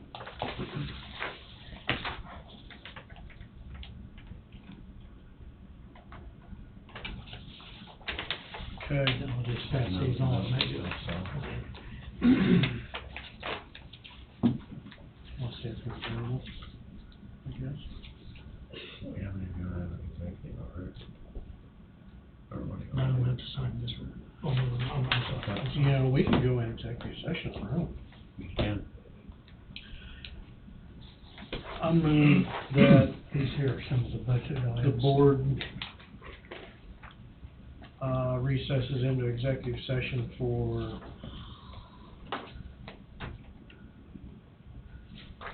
20 minutes to discuss non-elected personnel, job performance.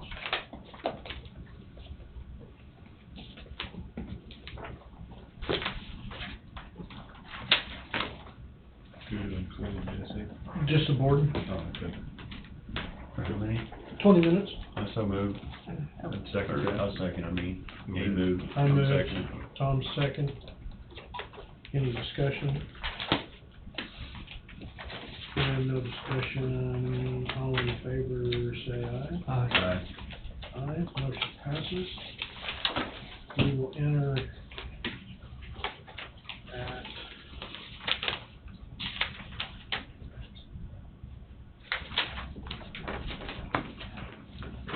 (2:43).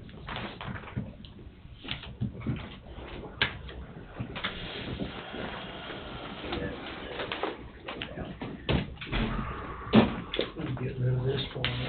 Yeah.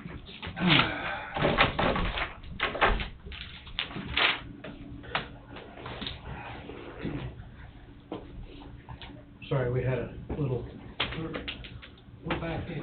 commission session, executive session.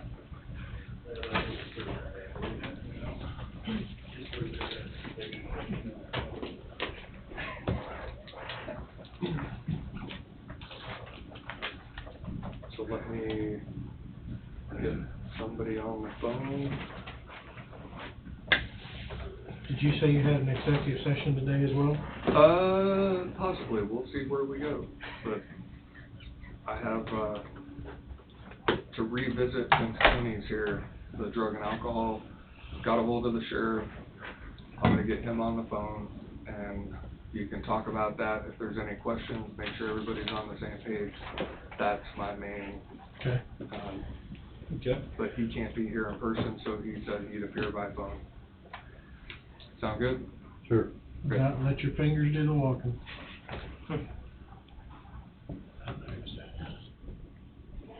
Was that not in front of your desk before? Okay. Sorry, I cleaned up in here the other day and I thought it was yours, so I. Picture of the courthouse? It's up in your over there. Oh, okay. Oh, man. But anyone Not wants that it? you can. I just would put it by your, so you can put your cup on it. Okay. Sheriff, can you hear me? I can hear you. Okay, you are live in front of the commissioners. In fact, I'm setting my phone in front of Commissioner Thompson. So, there's been, do you want me to start it? Start it. Okay. There's been a discussion behind the scenes without you here, and then sort of caught you up to speed, I think Kenny Roney did, about the county random drug testing policy. As you're aware, Andrea was number 2 and her last day was last week, so now it's Kenny and blank. The discussion occurred, I brought it up, that because the Sheriff's Department and Road and Bridge are the 2 main entities within the county that are subject to the random testing pool, that it only made sense that you or one of your designees be number 2 on the list. And I know from prior conversations, you actually were a part of the program at one point in time. So I'll kick it off with that, and if you're interested, and then if you have any questions about what that would mean on your end, but I'll leave it at that. I guess I don't have any questions. I want to be involved, I guess, if my office and Road and Bridge are the only 2 involved, then I want to be part of it. Well, I That's think. only fair, being Kenny's representing the Road and Bridge. I mean, basically, he's in charge of the entire operation, but I think that I want a representative there since my department's part of it. That would be good. I mean, the only other department in here that would be, involved in it would be, Wade's office.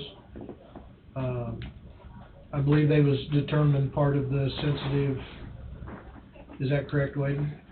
Based on the definition at the state level for safety sensitive, it included access to a correctional facility or institution. You go to the state statute, which is a criminal statute, which defines that, and it would include a county jail, because myself and my staff in the county attorney's office go into the jail on a regular basis. My opinion and interpretation would be that we fall under safety sensitive, and I'm not sure if the sheriff agrees or disagrees. I would agree with that. I don't think there's any other way to interpret that. Okay.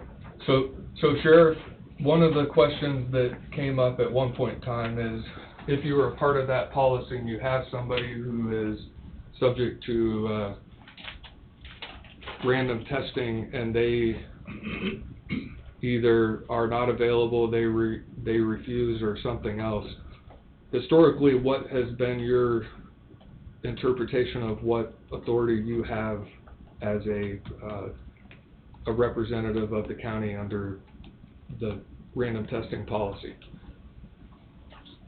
If that person refuses to come in, then it's immediate termination. They can't refuse. If they cannot be here, if their number is drawn, if Wade's name is drawn and Wade is sick and has been sick, you know, then you call and get an alternate. And I think now It didn't used to be that way, but now I think an alternate list is provided to Kenny, or I may be wrong about that. Yes. But in the past, you'd have to call and get an alternate. But that's, you know, if I call and tell Wade he's gotta come and get a random, he can't say, well, sorry, I'm sick, I'm gonna go home. It's too late. If Wade's there, physically there, and he's asked to come get a sample, he must, as soon as possible, come give me a sample. Within a timely manner. Yep. That's correct. Yep. That's the way I interpret it.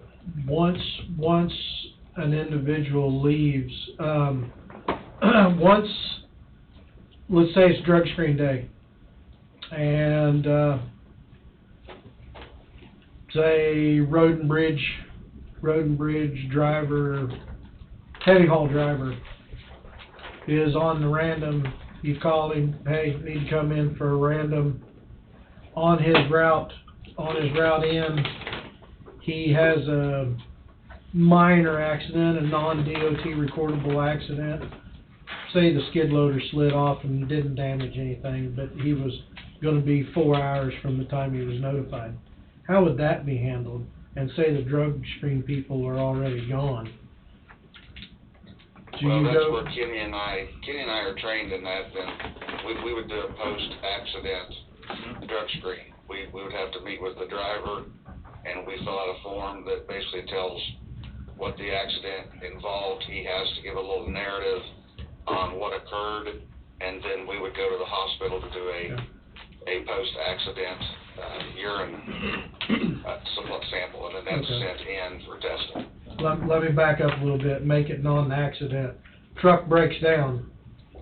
He's in the southeast corner of the county, the truck breaks down. It's 2 hours after he's been notified, and the drug screen people leave. Well, when I was doing it, in charge of it, what I would do was this. When I got my list, and I knew that, let's say, Monday we were going to do a test, because if one of the commissioners was in there, I had to do it on Monday. Right. So let's just say the commissioner's name is drawn, and so I'm going to do it on Monday.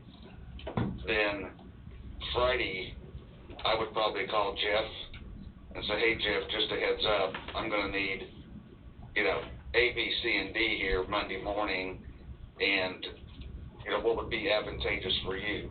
8 o'clock, right at 8 o'clock. And normally you're able to work with the screeners that are coming in and say, hey, I need you here at 7:30 so we can get Road and Bridge employees in first and get them back out on the road, and then we'll start with the rest of the county employees afterwards. Okay. So that way the supervisor knows who's coming in ahead of time with those Road and Bridge employees, because again, we don't want them at Waverly, you know, throwing rock down on the ground and then call them at 8:15 and tell them they gotta come in. That doesn't work well with the crew or the supervisors that I've now got them away from their job. Right, okay. There's a lot of pre-planning ahead of getting to that point. So do we need a motion to nominate Sheriff Tom Johnson as number 2 in command of the drug and alcohol screening process for Coffee County sensitive? I'd say, appoint exactly what you said, but the sheriff or his designee, and that would allow him to appoint whoever he wants, to have whoever he wants a part of that program.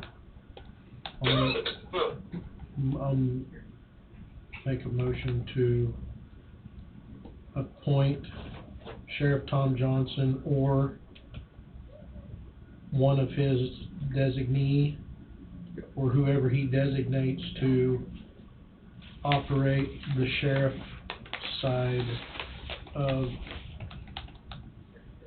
random drug screens. I don't know if I'd say sheriff side, I'd say the county, yeah. random testing. I had the best one first, but you had to mess it up. That in my ears that sounded really good. Smoother. It sounded really good. Now you went hatching it away. So now Wade can do it. He has to be doesn't he, Jesse?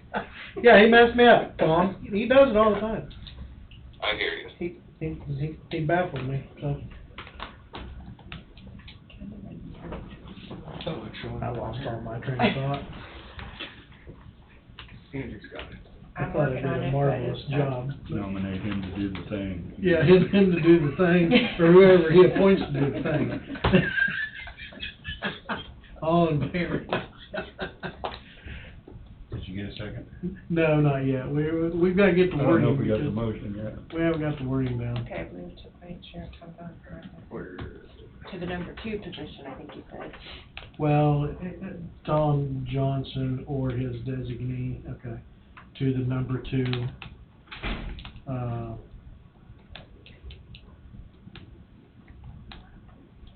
To operate the county random drug testing. looky there. I'm looking at your computer, it's right in I front of me. know. To position operate county random drug and alcohol testing.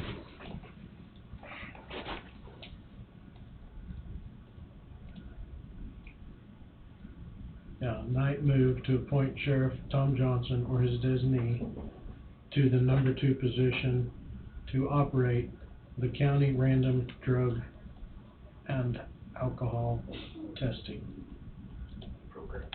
program.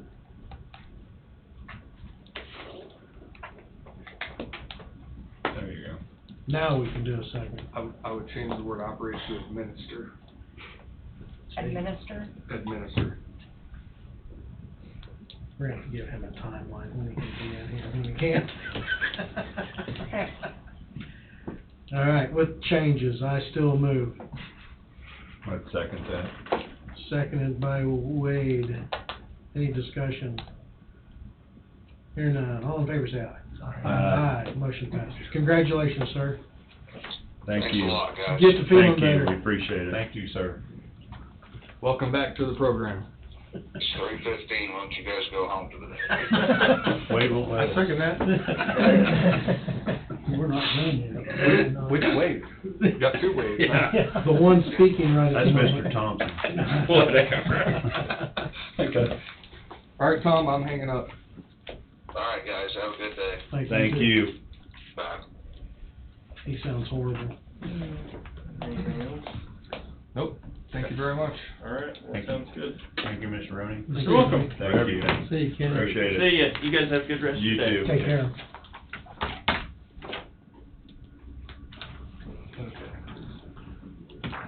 Okay, last week we discussed, the north property, need to discuss the north property agreement with the Baileys for rental. Yeah, so I'm in the process of putting together an agreement. Last week, if you recall, there was a new wrinkle or development that came up.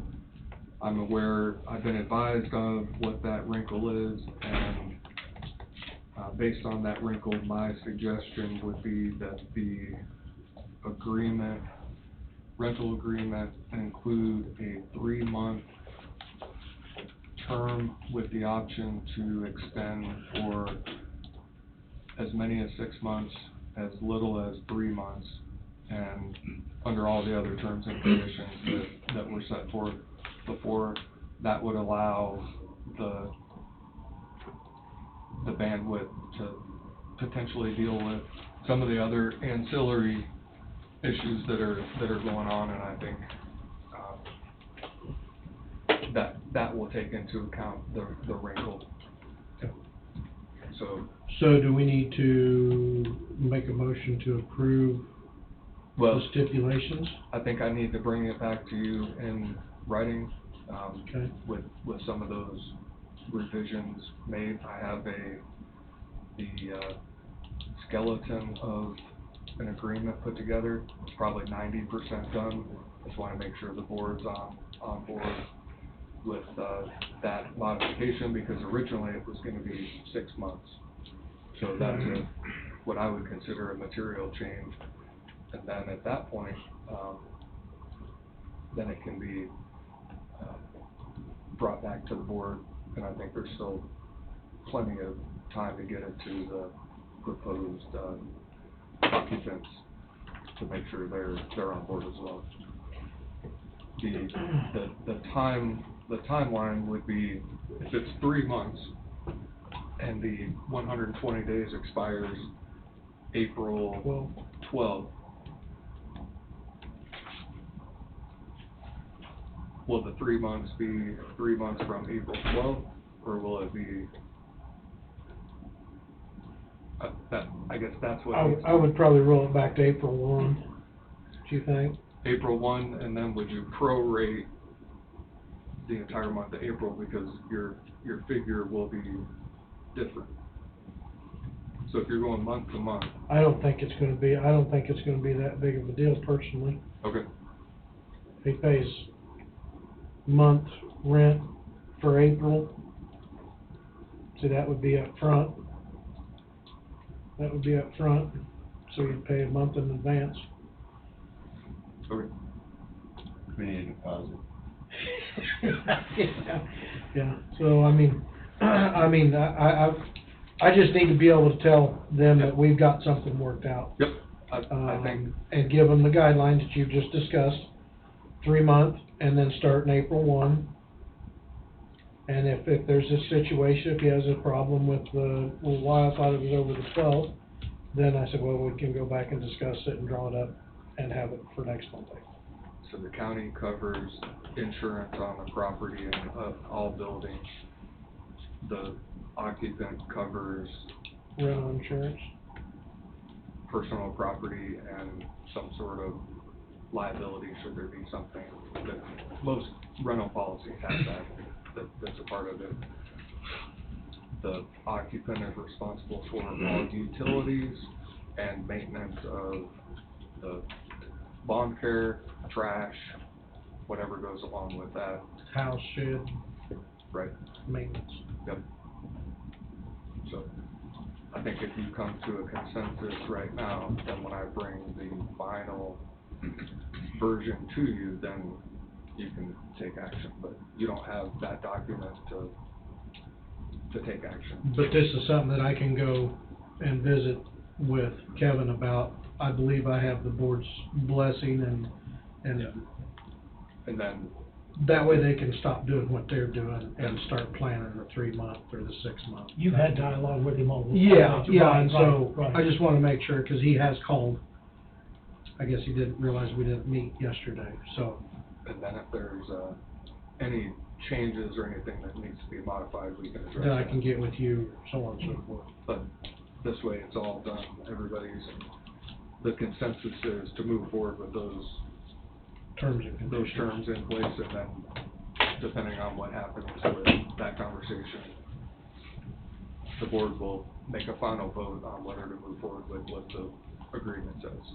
And the whole time I've always said, as long as the board approves it, this is just seed planting. I said, All you can do. you know, we're just trying to negotiate as long as the board approves it, but if they come back and tell me to go pound sand, nothing I said means anything.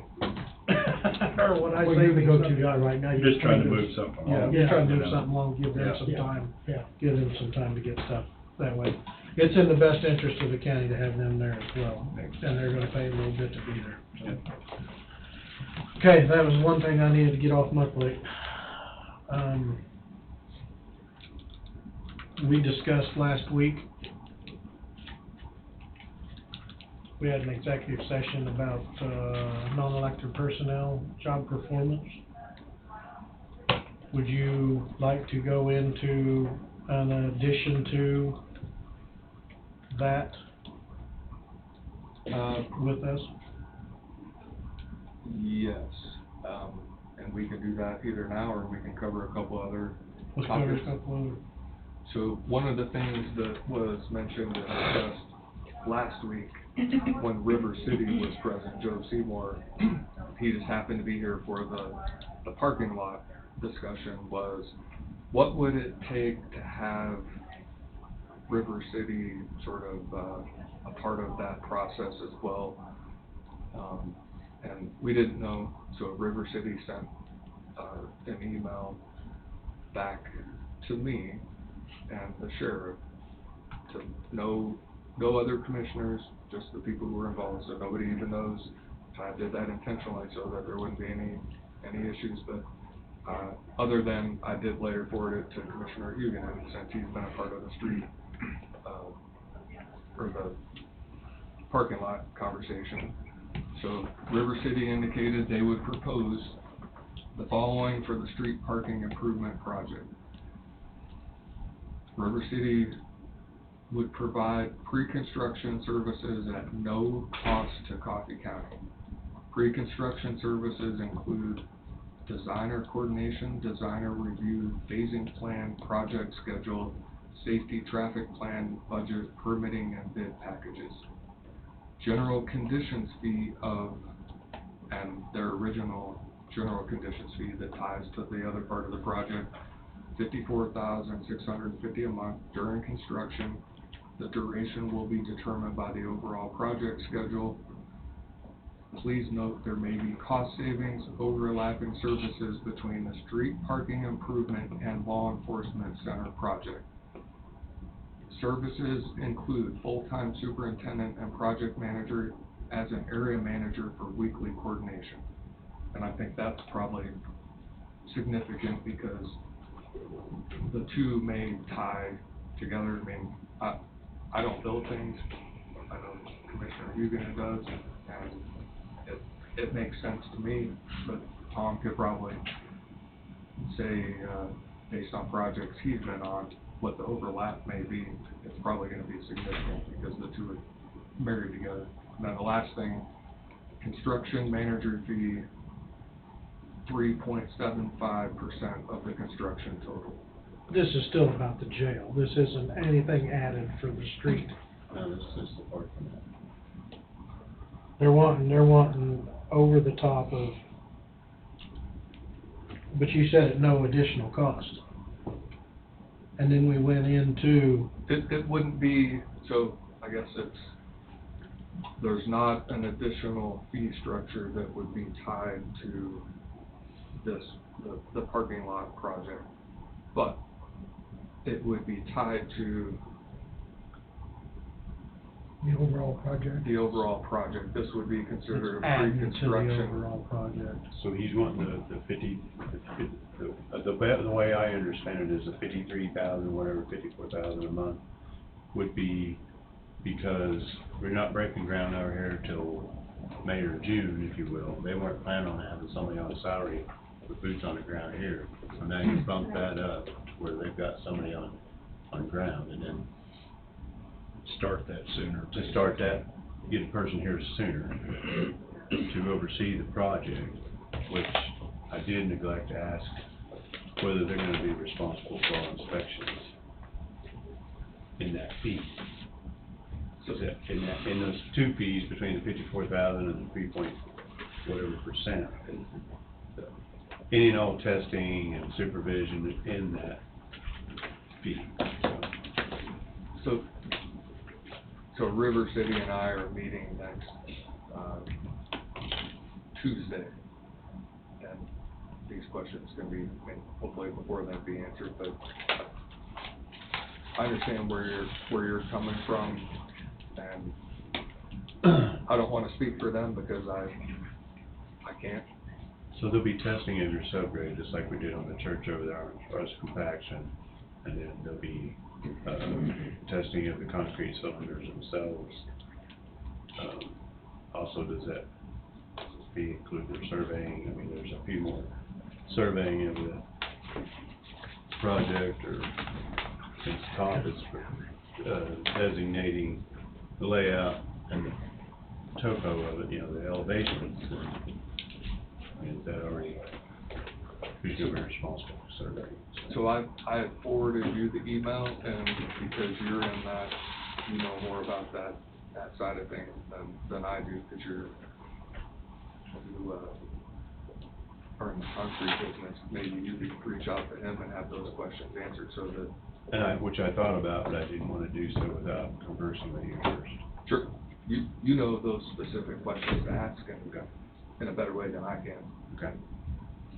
Right. My looking at it, and I thought I was clear to him, is they'll do this because they've got the jail.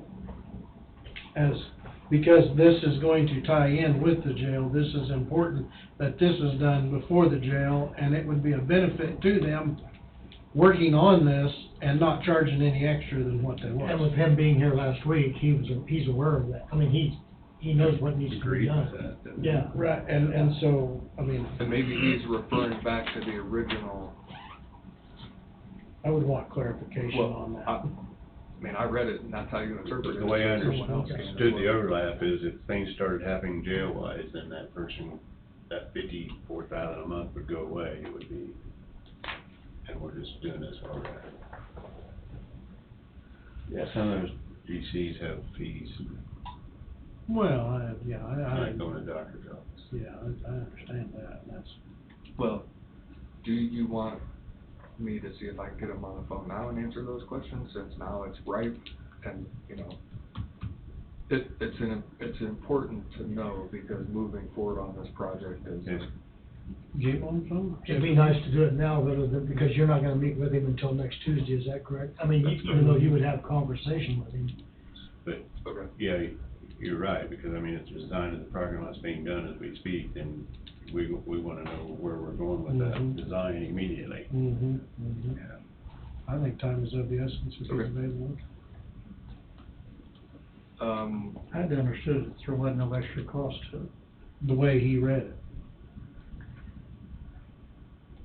And that's what, that There's was, no cost. that was a win for me, is the way I looked at it.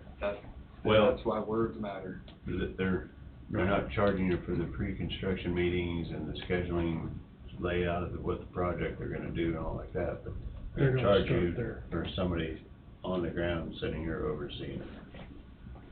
Starting earlier. Which is probably I mean, that's a good value. a good value.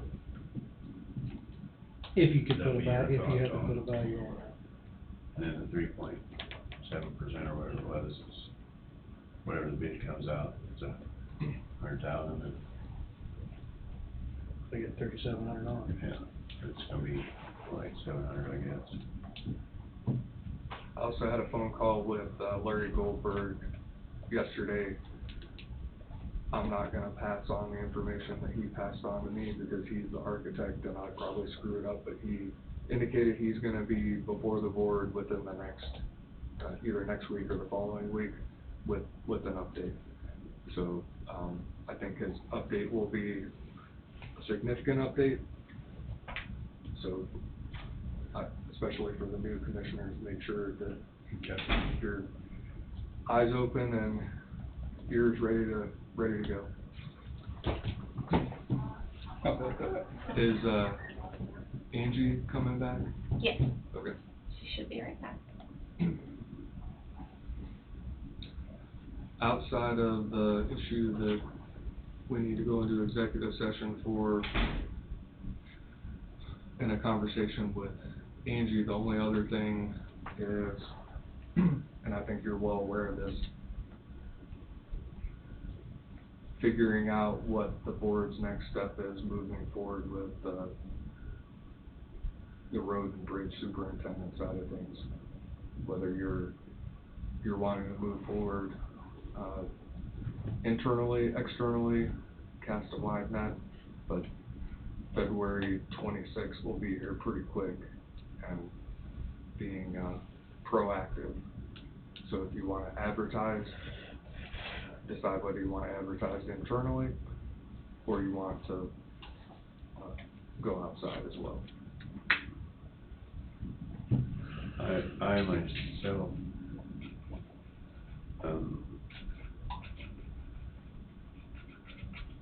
like I say, I think I'd like to move Mr. Durst into Jeff's position, and then Mr. Hope comes up, and then just all shift up for now. We do see how that works. I mean, just like the not having a engineer on staff, we're seeing what the final cost of that's gonna actually be to us. And we won't know that until the end of that, well, fiscal year, which will be July this year now. How much we spent in that 12-month period since Wayne's departure. That was just my thoughts. The only thing that worries me about that is the extra load that they're already taking on because of Wayne's. And Jeff took up, and then everybody took stuff and so on and so forth. Is it gonna be too much and burn up 2 more employees to where they hand their walking papers to us? I You think know, we- that's my concern. I think if we financially compensate them as well,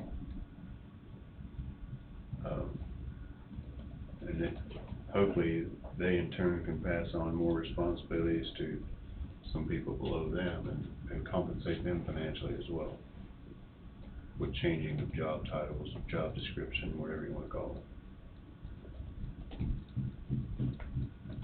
My understanding in Ryan's presentation to us, he didn't see nothing wrong with staying status quo for 4 to 6 months and see how things did fall in place. Well, I think somebody's gotta be named. Somebody's gonna have to be named. Road and bridge superintendent. Road and bridge superintendent or something temporary, so the pecking order stays in line. Interim. Interim. Similar, so I just wanted to plant that seed, but it can be taken up later as well. I mean, we got a little bit of time, but yeah, we don't. I mean, yeah, I don't have a problem with Ryan, I don't have a problem with Adam, I don't have a problem with any of them. I think Ryan would be great to have there. Ryan just wants to, I think Ryan still wants to do what he's been doing. You know, not everybody's geared for an office, that's for sure. That's his preference, so. Oh, that's his preference, I guess I should say it that way. Yeah. I think Ryan would take the responsibility just fine and run with it. Sound like his first choice, so. Well, I'd suggest you chew on it and then maybe revisit it next week after you've had a chance to think about it. I think if a person throws a wide, I think if a person goes for application, I think you need to just go outside, just put it wide open. We've gotten rid of the inside the county stuff, so we didn't receive any applications in from outside of the county for Wayne's position. Ryan did also say that there was some he might have had in mind that I'm sure he's gonna wanna talk or visit with or so on and so forth. So I think a person give it a little bit of time, see what crawls out from underneath the leaf. But if we need to name somebody as number 1 in command, then that's what we need to do. And to me, right now, he'd be the right choice Yeah. to name him as an interim. Yeah, I wouldn't have any issue. I agree. I think he'd make. You wanna make a motion? Well, we need to wait till Do we need Jeff's to wait? gone. Oh, Just to that's have true, everyone yeah, in that's right, February. that's right. Never mind. Yeah, that's why it was more about planting seeds than it was anything else. So, until Angie gets back, my open meeting discussion can occur, but I have a 5-minute, attorney-client executive session to deal with, potential litigation, I guess, would be the topic, and then myself and the board, and then on the back end of that, whichever one you want to do first, probably a 20-minute executive session, myself and the board, non-elected personnel, and employee performance and job evaluation discussion.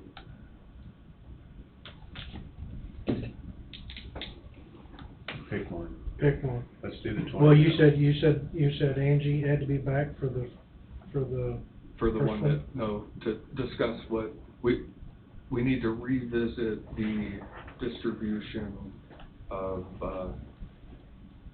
who's doing what with the canceling out of the administrative assistant position. So, she needs to be here for that, and that can occur in an open session. Let's do the 20-minute one. Do the 20-minute one. Okay. You ready to type? Well, I copied and pasted it and Oh. just changed it, so I didn't have to type that much. Is it in here? Oh, no, I can put it in there. So need a 20-minute executive session to discuss Non-elected personnel. job performance. And then the KSA, blah, blah, blah, but it's already, KSA 75-43-19, Job G1. performance and. Job performance and, He said employee performance and job evaluation. 20. I know.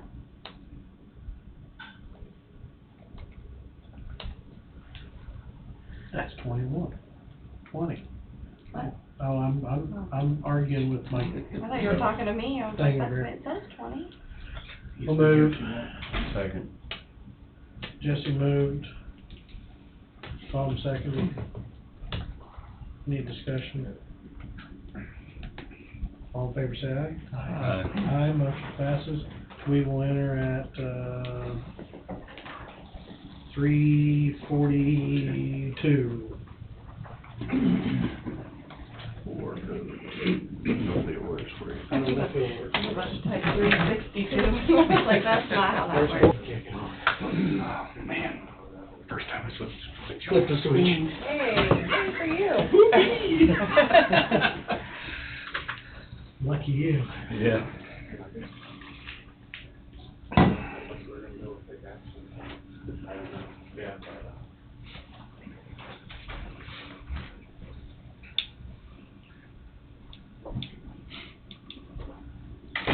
Are we down to we're down to the, little stuff, aren't we? I'm sorry, Don, I didn't think about shutting that door. Are these other motions gonna be tabled? One of them's going to be, well,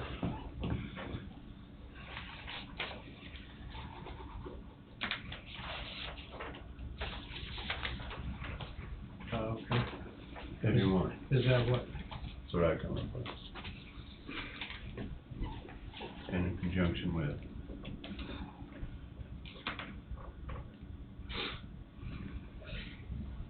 Sorry. Well, Should've interrupted you. no,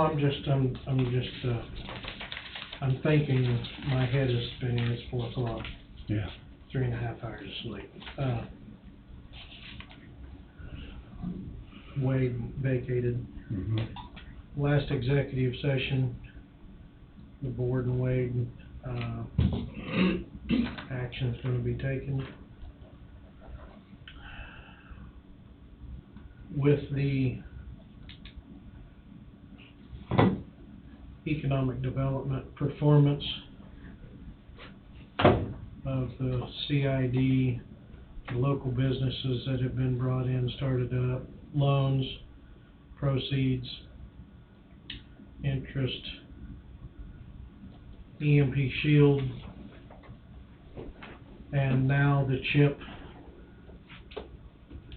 Bobby is working 80 hours roughly a week and not being compensated for it with the extra stuff that is taking his time. Plus he's taking on zoning, several other duties at Yeah. the same time, so. Yeah.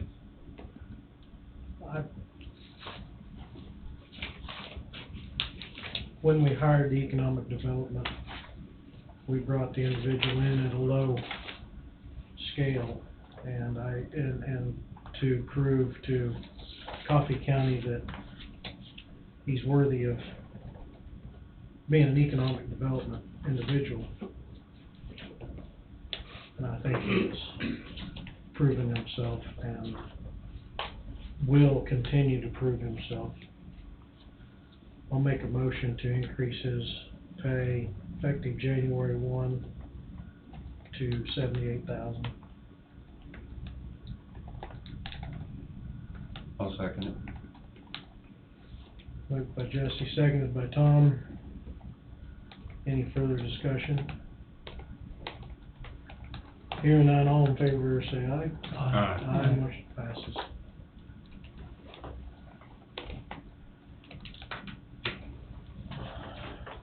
Okay, so you moved, Yes, I moved. and then Tom seconded. Tom seconded. I gotta move it out. That's fine. If I move this, does it mess with you? No, I don't think so. We've got payroll notice in here from 2009. I know, it got switched somehow. Did you see that? Oh, that's the higher date. Oh, what? Yeah, I know, right? What? I seen that, it's like. Okay. They was making $9.12 an hour In 2009. in 2009. Oh, wow, okay, So- we'll take that out. I think the wrong one got put in there. Yikes. So, anyway, we do have we want to roll with the other one. I think in conjunction with economic development and all that's going on down there, and this is just my thoughts, we did receive requests for payroll notice for, economic development office coordinator, Rhonda Truelove. You might want to back up and do the table of organization first, Okay, and then do that.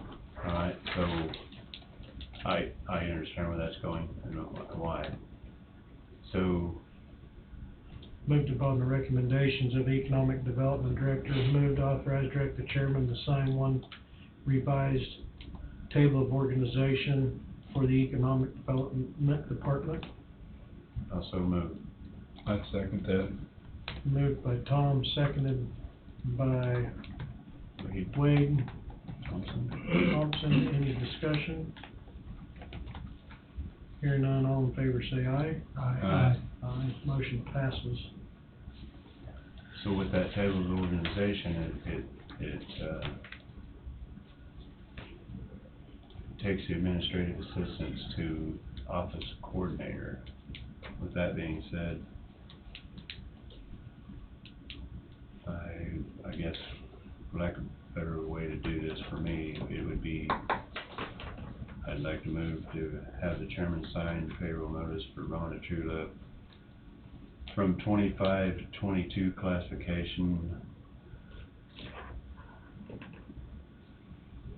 at a rate of $22.78 an hour to $35.17, which makes it a rate of $23.68.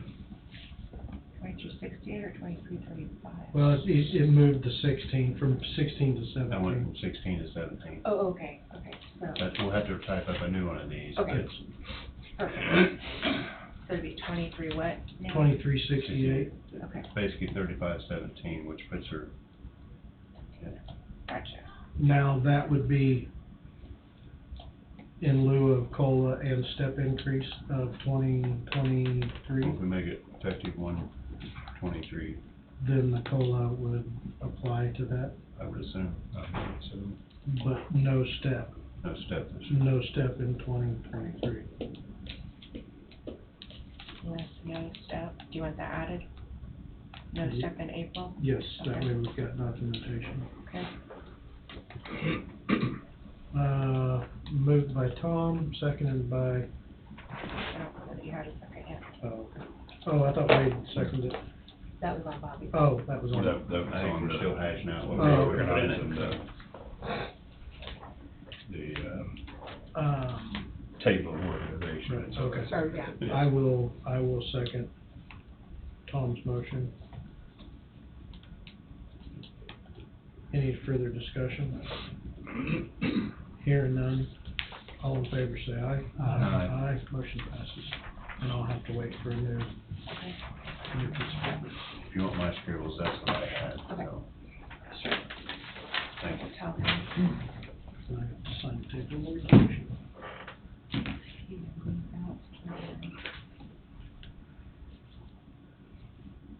So I need to date this 1/1/23. Yeah.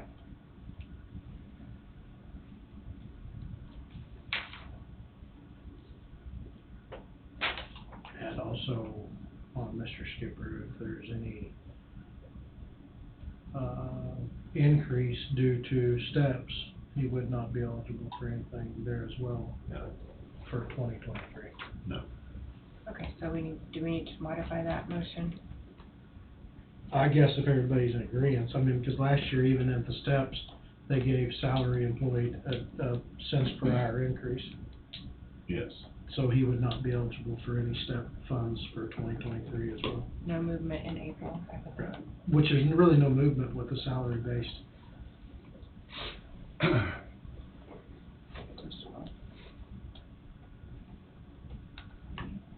No additional payment. Yep.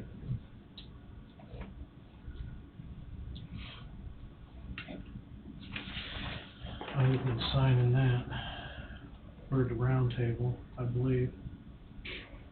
The whole day's been round table.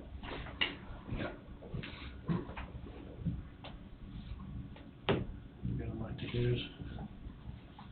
I believe. I think we got everything done, didn't we? Well, we just wait on Christina next week.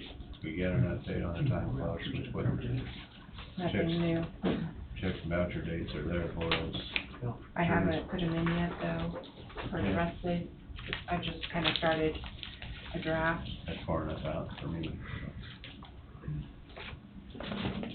Just this North property. We can do the rest of it next week. Got any round table, Wade? So I know I said I had a 5-minute executive session, we can do it in 2. I guarantee you, it'll be record time. I don't think this clock goes that well.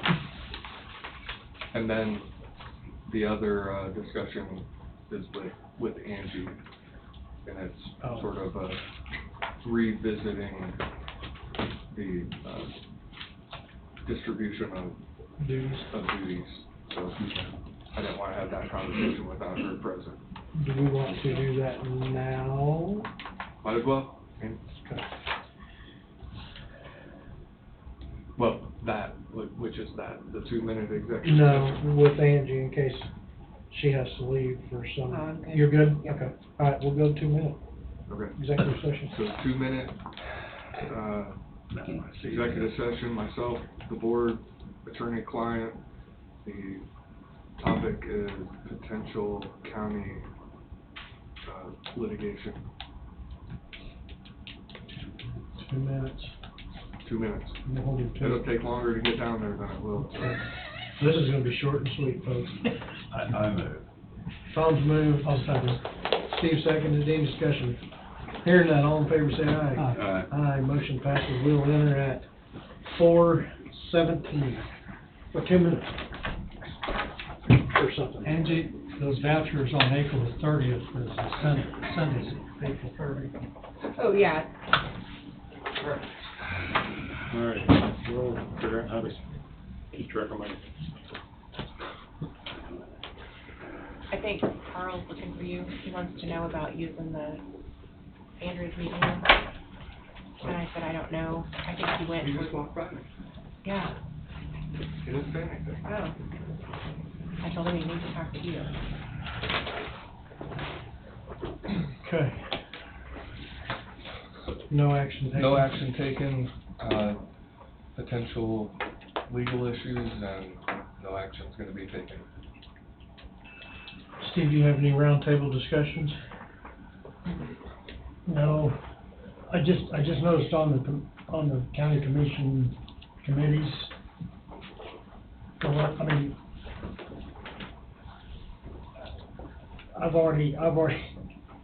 we've already had an LEPC meeting, and I thought that I was on that one. And you may be, let's see, who's this show? Oh, Wade. wait, okay, so I need to modify that. That's why I wanted you guys to discuss that, because this was the previous list. Okay. And so, And Kirk, wait. No, that's right. I even had a discussion with Angie about this morning, and she said all these were, like my name has all the stuff that Bob was doing on it. Okay. So.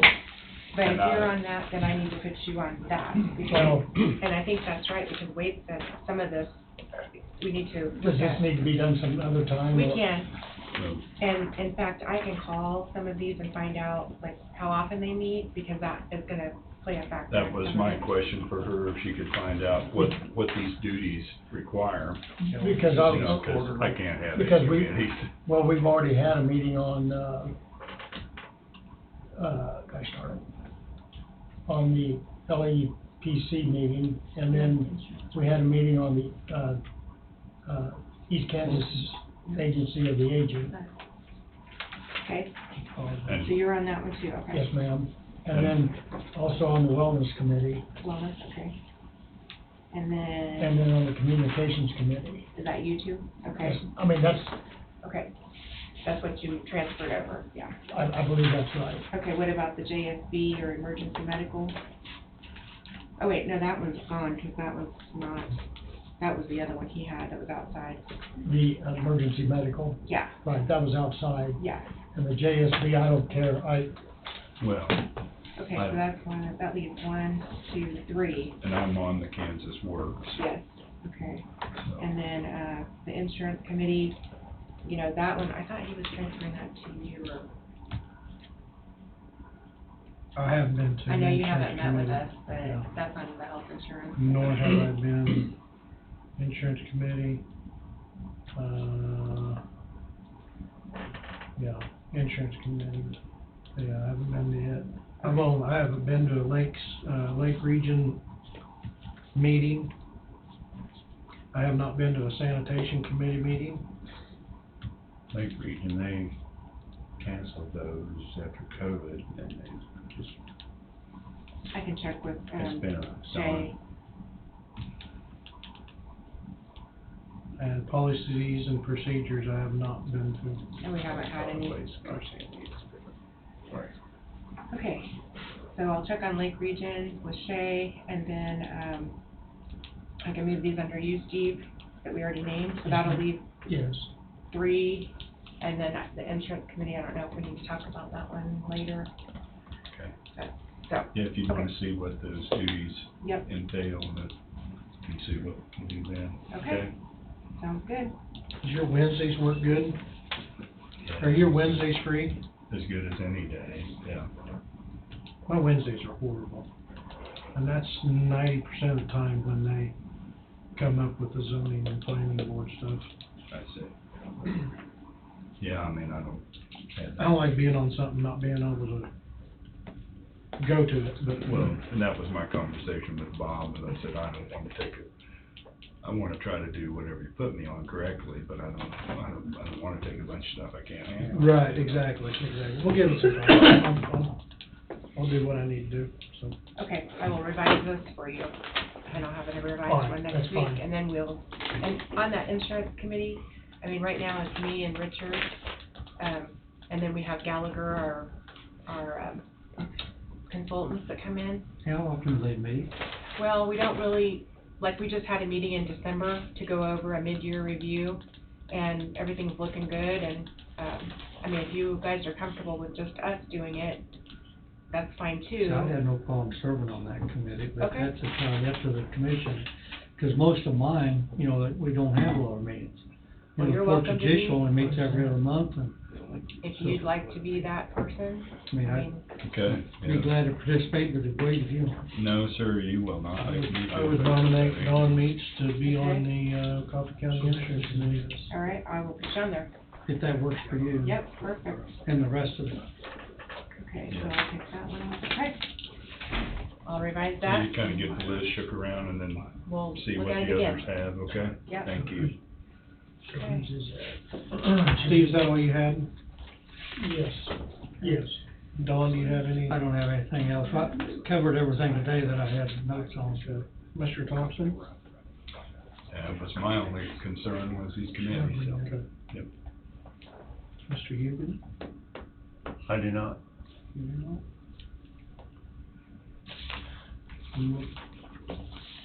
Steve? On one of the, Special issue voucher. yeah, it was a voucher, it was a 597 finance charge. It's a finance charge and a late fee. And a late For fee. who, which department? I think it's the registry fee, so. We need to call on that then. Well, historically, I know the credit card company was not very accommodating with when checks get written here and their timeline, and my office, in the county attorney's office, would have late fees on a regular basis. We would have them removed it got to the point where I called and talked to somebody in their upper management said, you have to understand, these are when checks and vouchers are signed. When the checks will go out, you will get paid. Why do you keep issuing late fees? Because as a taxpayer, there's no reason why the taxpayer should be paying late fees for anybody in the county. The money's there to pay. So I had mentioned that I would find another company to do business with if that issue continued. So I just happened to notice that. He happened to notice it. I think it needs to be addressed because that should be removed. A lot of it's a postal service, and I'll go out and say that it takes 24 days from Lebo, Kansas to get to Pratt, Kansas. 24? 24 days. The It's happened pigeon? twice. I think a pigeon would fly better than that. Or the old Pony, I'm thinking about starting a Pony Express up between Pratt, Kansas and Ottawa. We don't have to worry about Indians. Well, their rates are gonna go up again, and you're not getting any better service, from them, so. So anytime there's a late fee, there should be an immediate call by someone, because the county shouldn't be paying late fees. Yeah. Well, the department should handle it. The They should, department, the card but comes through. sometimes it slips through. Yeah. We will check into it. Angie, do you have any round table? Well, do you want to discuss checks and vouchers for the next 6 months real quick? I don't care. Okay, so we have this month for the 30th. The 27th, I was thinking for February, which would be the Monday following your meeting.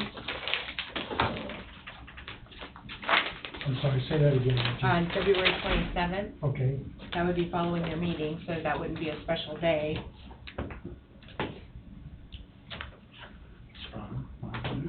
Okay, and then March 29th would be a Wednesday.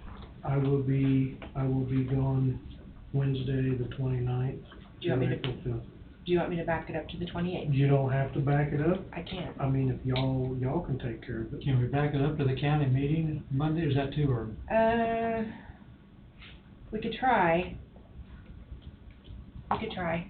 And if we have to change it later, we can change it. You're talking 28th to the 22nd. 27th then, or? With me, I'll be gone the 29th till the 5th.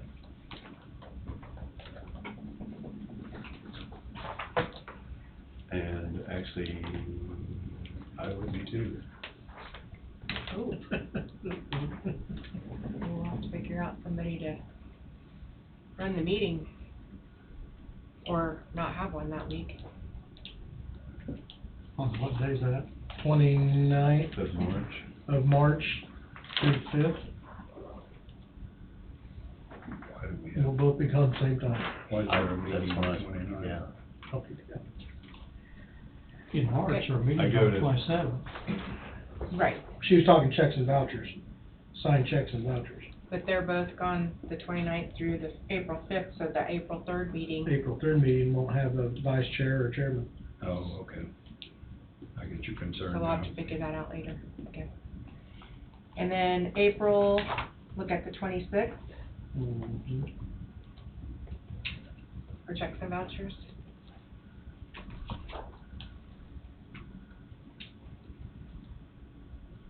May, you're gonna. May, I'll do the 30th following the meeting.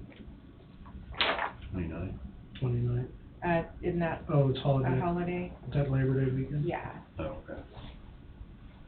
And then June, we'll do the 28th.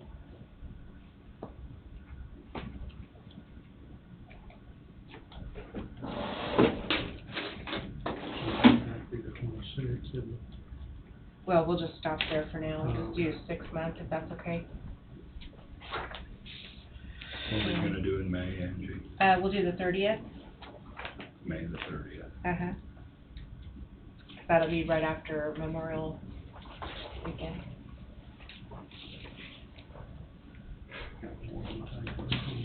Yeah. Yeah, they're figuring out what to do in March. Okay, and then May.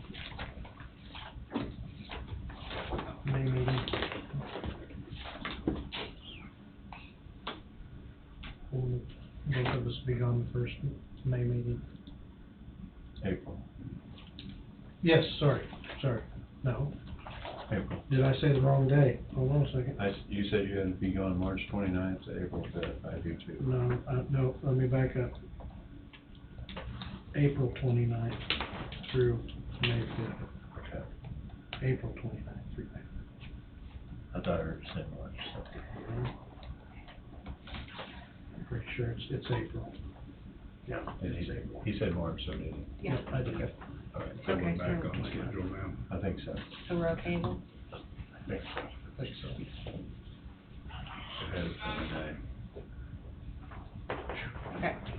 Sunday, Monday, Tuesday. God, I hope I looked at the right dates. Well, Check you it can check it out, we've got at least a Right. established date.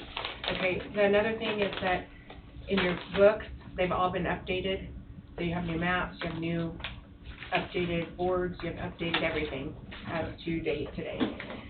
What we found is that on the Coffee County Tourism and Visitors Board, Samantha Coolman, that position has been vacant, and we need to you need to appoint someone for that position.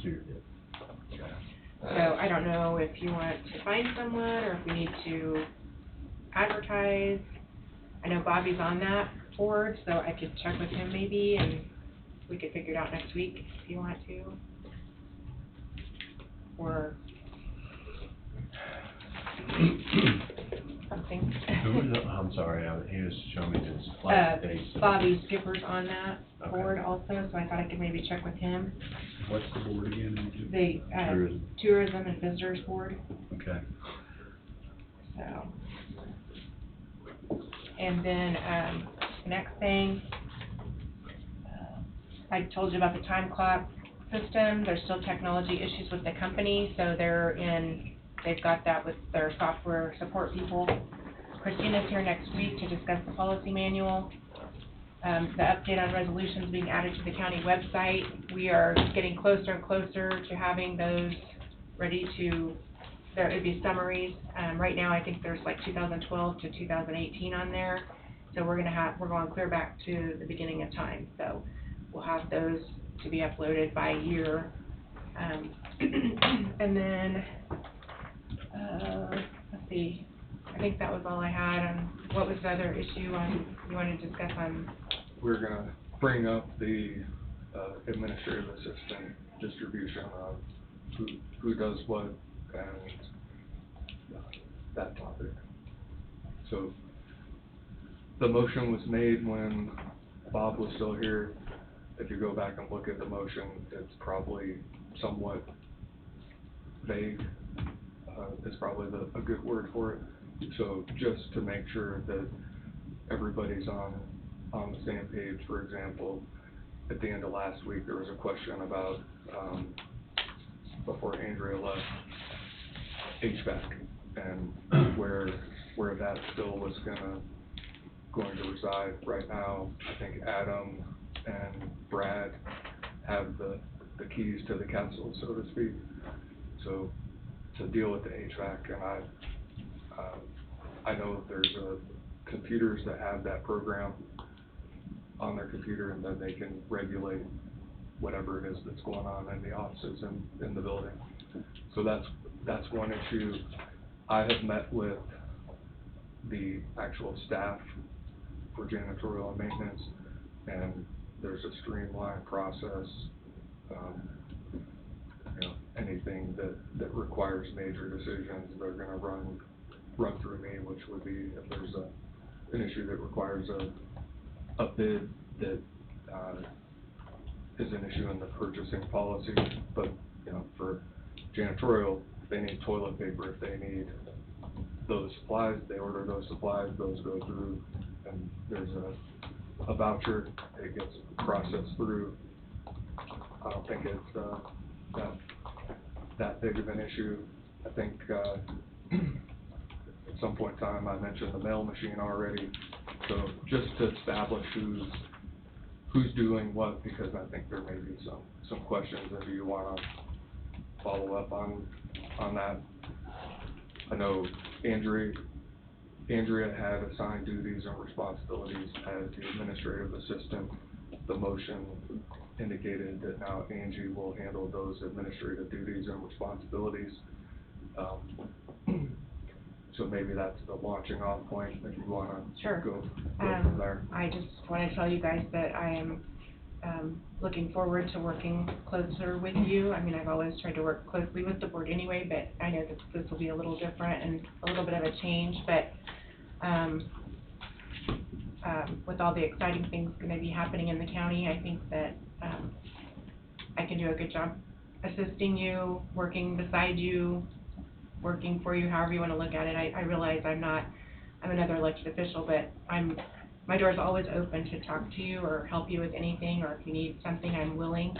As I stated before, I'm not looking for any extra compensation over and above already what I'm getting now. I mean, with the people in my office, we're able to absorb what we can absorb, and then, as you've seen, there's other people that are going to be in other departments too, so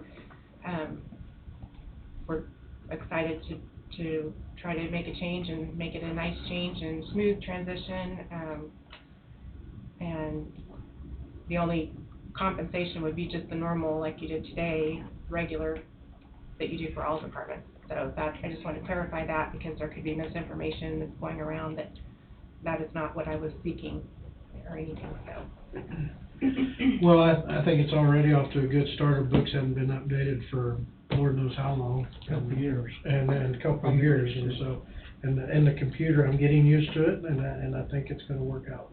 We've all got to work here as a partnership to make it work. We all gotta work together in every department, every individual, everybody. We are all here for one sole reason, and it's to make Coffee County And- great. Yep, I would just like to add on to what Jesse just said. When I came in as county clerk years ago, I had this big idea in my head that I wanted to do great things with Coffee County, and, you know, I mean, along the way, things have gone along the way, but I mean, I just feel like maybe we're at a point where we really can do great things with Coffee County, so. New beginnings. Yeah. On this change, or on this update on evaluation levies, in 20, we was 52.3, 21, 51.2, and last year, 56.7. I'm not too sure 21 isn't, not right. Okay. We I'll did double increase check. 5%. Okay, I'll or double 5 check million. that. I thought it- 4.7 increase this year, or in 22, I don't think that, one of those numbers I think's wrong. Okay, I'll look back But on the budget. I haven't looked up either, Angie. So back on Wade and Angie's deal. So, if I may, Go ahead. I would say 3 years ago, I made a mistake and made a motion to pull janitorial maintenance from the county clerk instead of done the commission. In doing so, I didn't think that through very clearly on it, just like the motion that was made to put administrative assistant's duties back to you. I don't think there was enough thought process into where those duties start and end. So with that being said, I guess my mind leads me, after all the hoopla and all that happened, I would say that the HVAC falls under maintenance. The mail machine would fall under general courthouse stuff, just like booking the basement or the distribution of vehicles, checking them out. I mean, I'm not denying Angie Kirchner is a good county clerk. I'm not saying that at all. I'm just saying, I think when we get this new jail up and going and things like that, I think we're gonna want to see a whole restructure of that janitorial and maintenance department as a whole, because they're gonna have a lot more on their hands, there's gonna be a lot more to do.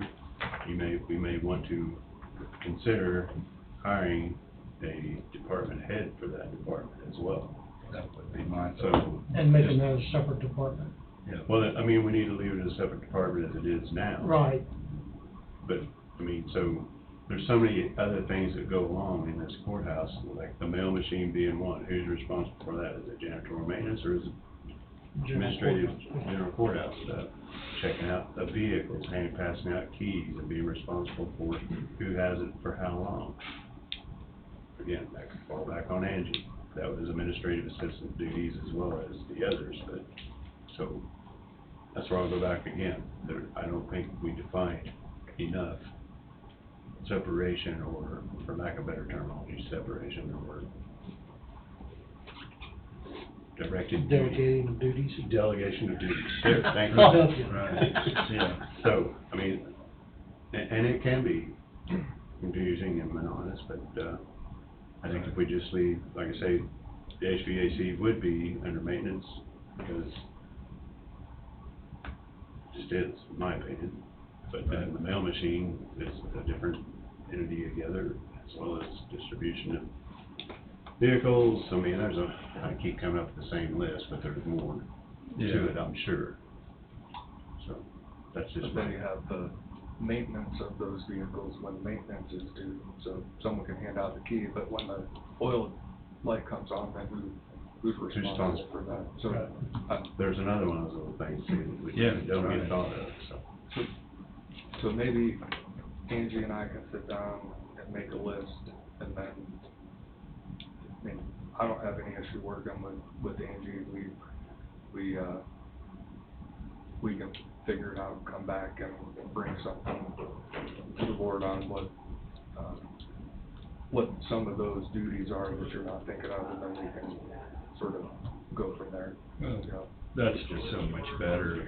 If it's cut and dried, what everybody's duties are, that eliminates I've always disagreements, said, you know. this for is one of the everybody involved. catchphrases, not an I or a me thing, it's a we thing, and that's what this county is, it's a we thing. Everybody here plays a vital role, whether you're at one end of the building or the other, or even outside the building doing something. And if one person isn't part of the we structure, then we all fail, we all succeed, or we all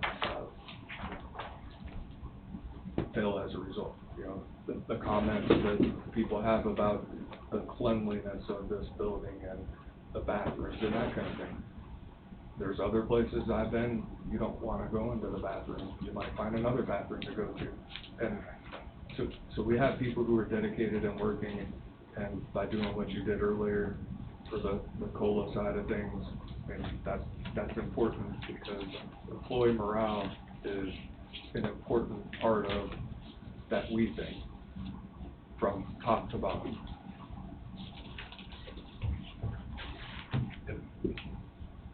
The other thing sort of in line with that is, at one point in time, and some of you were a part of this, some of you weren't, some of your department heads would come and give a monthly update, and then COVID happened, and then some would and some wouldn't.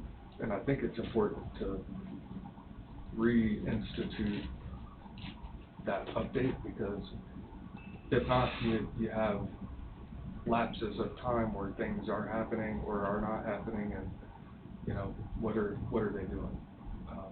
What information do they have? What projects? Could be a 5-minute update.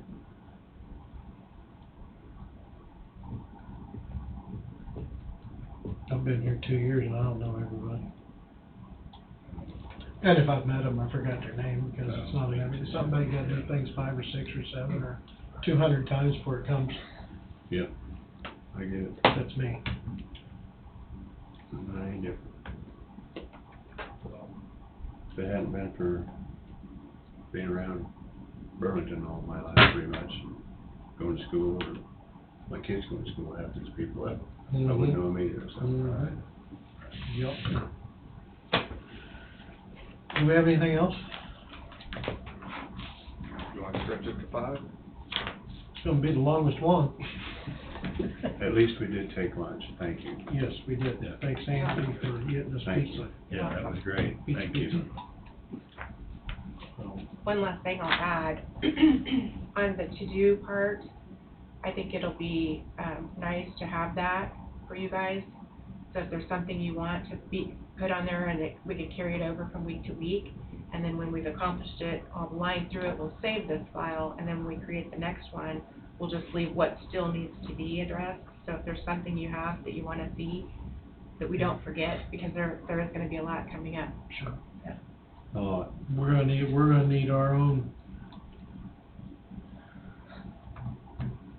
memory log, you know, yeah. and I don't need to be in charge of it because I can't remember to write it down, so. I think Angie will do a great job. And if ever you wanna swap off reading motions by. Oh, okay, good, hey, Tap me, I'll. tap in. I'll misread one for you. I'm very good at misreading. So, I'm trying to make it to 450. I tried to get a hold of Joe Seymour from River City. I left a message, was Okay. hoping he'd call while we're sitting here, but Right. we can, Where's he from, Illinois? Missouri. Missouri. He's from Missouri, okay, I couldn't remember. I knew there was an Illinois, okay. If it's okay, then I'll email him and ask a few questions. And the key is for you guys, if you don't know, if you have one person communicating, you just don't wanna get in a spot where you're having a meeting outside of a meeting, because then that's a problem, so. Never agree to anything. Say, as long as the board approves it, sounds like a great idea. I'm just But one it's up guy. to the board. I'm just one guy, and it sounds pretty cool, but. Yeah. Don't forget the but. 3-letter word, but. We got, Took me a year or we two gotta to get learn. it to 450, don't we? Is that the latest one? Hey, some of us are still working. Yeah, yeah, we're not working on it, so we'll quit wasting everybody's time and YouTube too. We'll adjourn at 4:49. Kill the switch. Okay, so are you coming back this week, or I need to come Friday?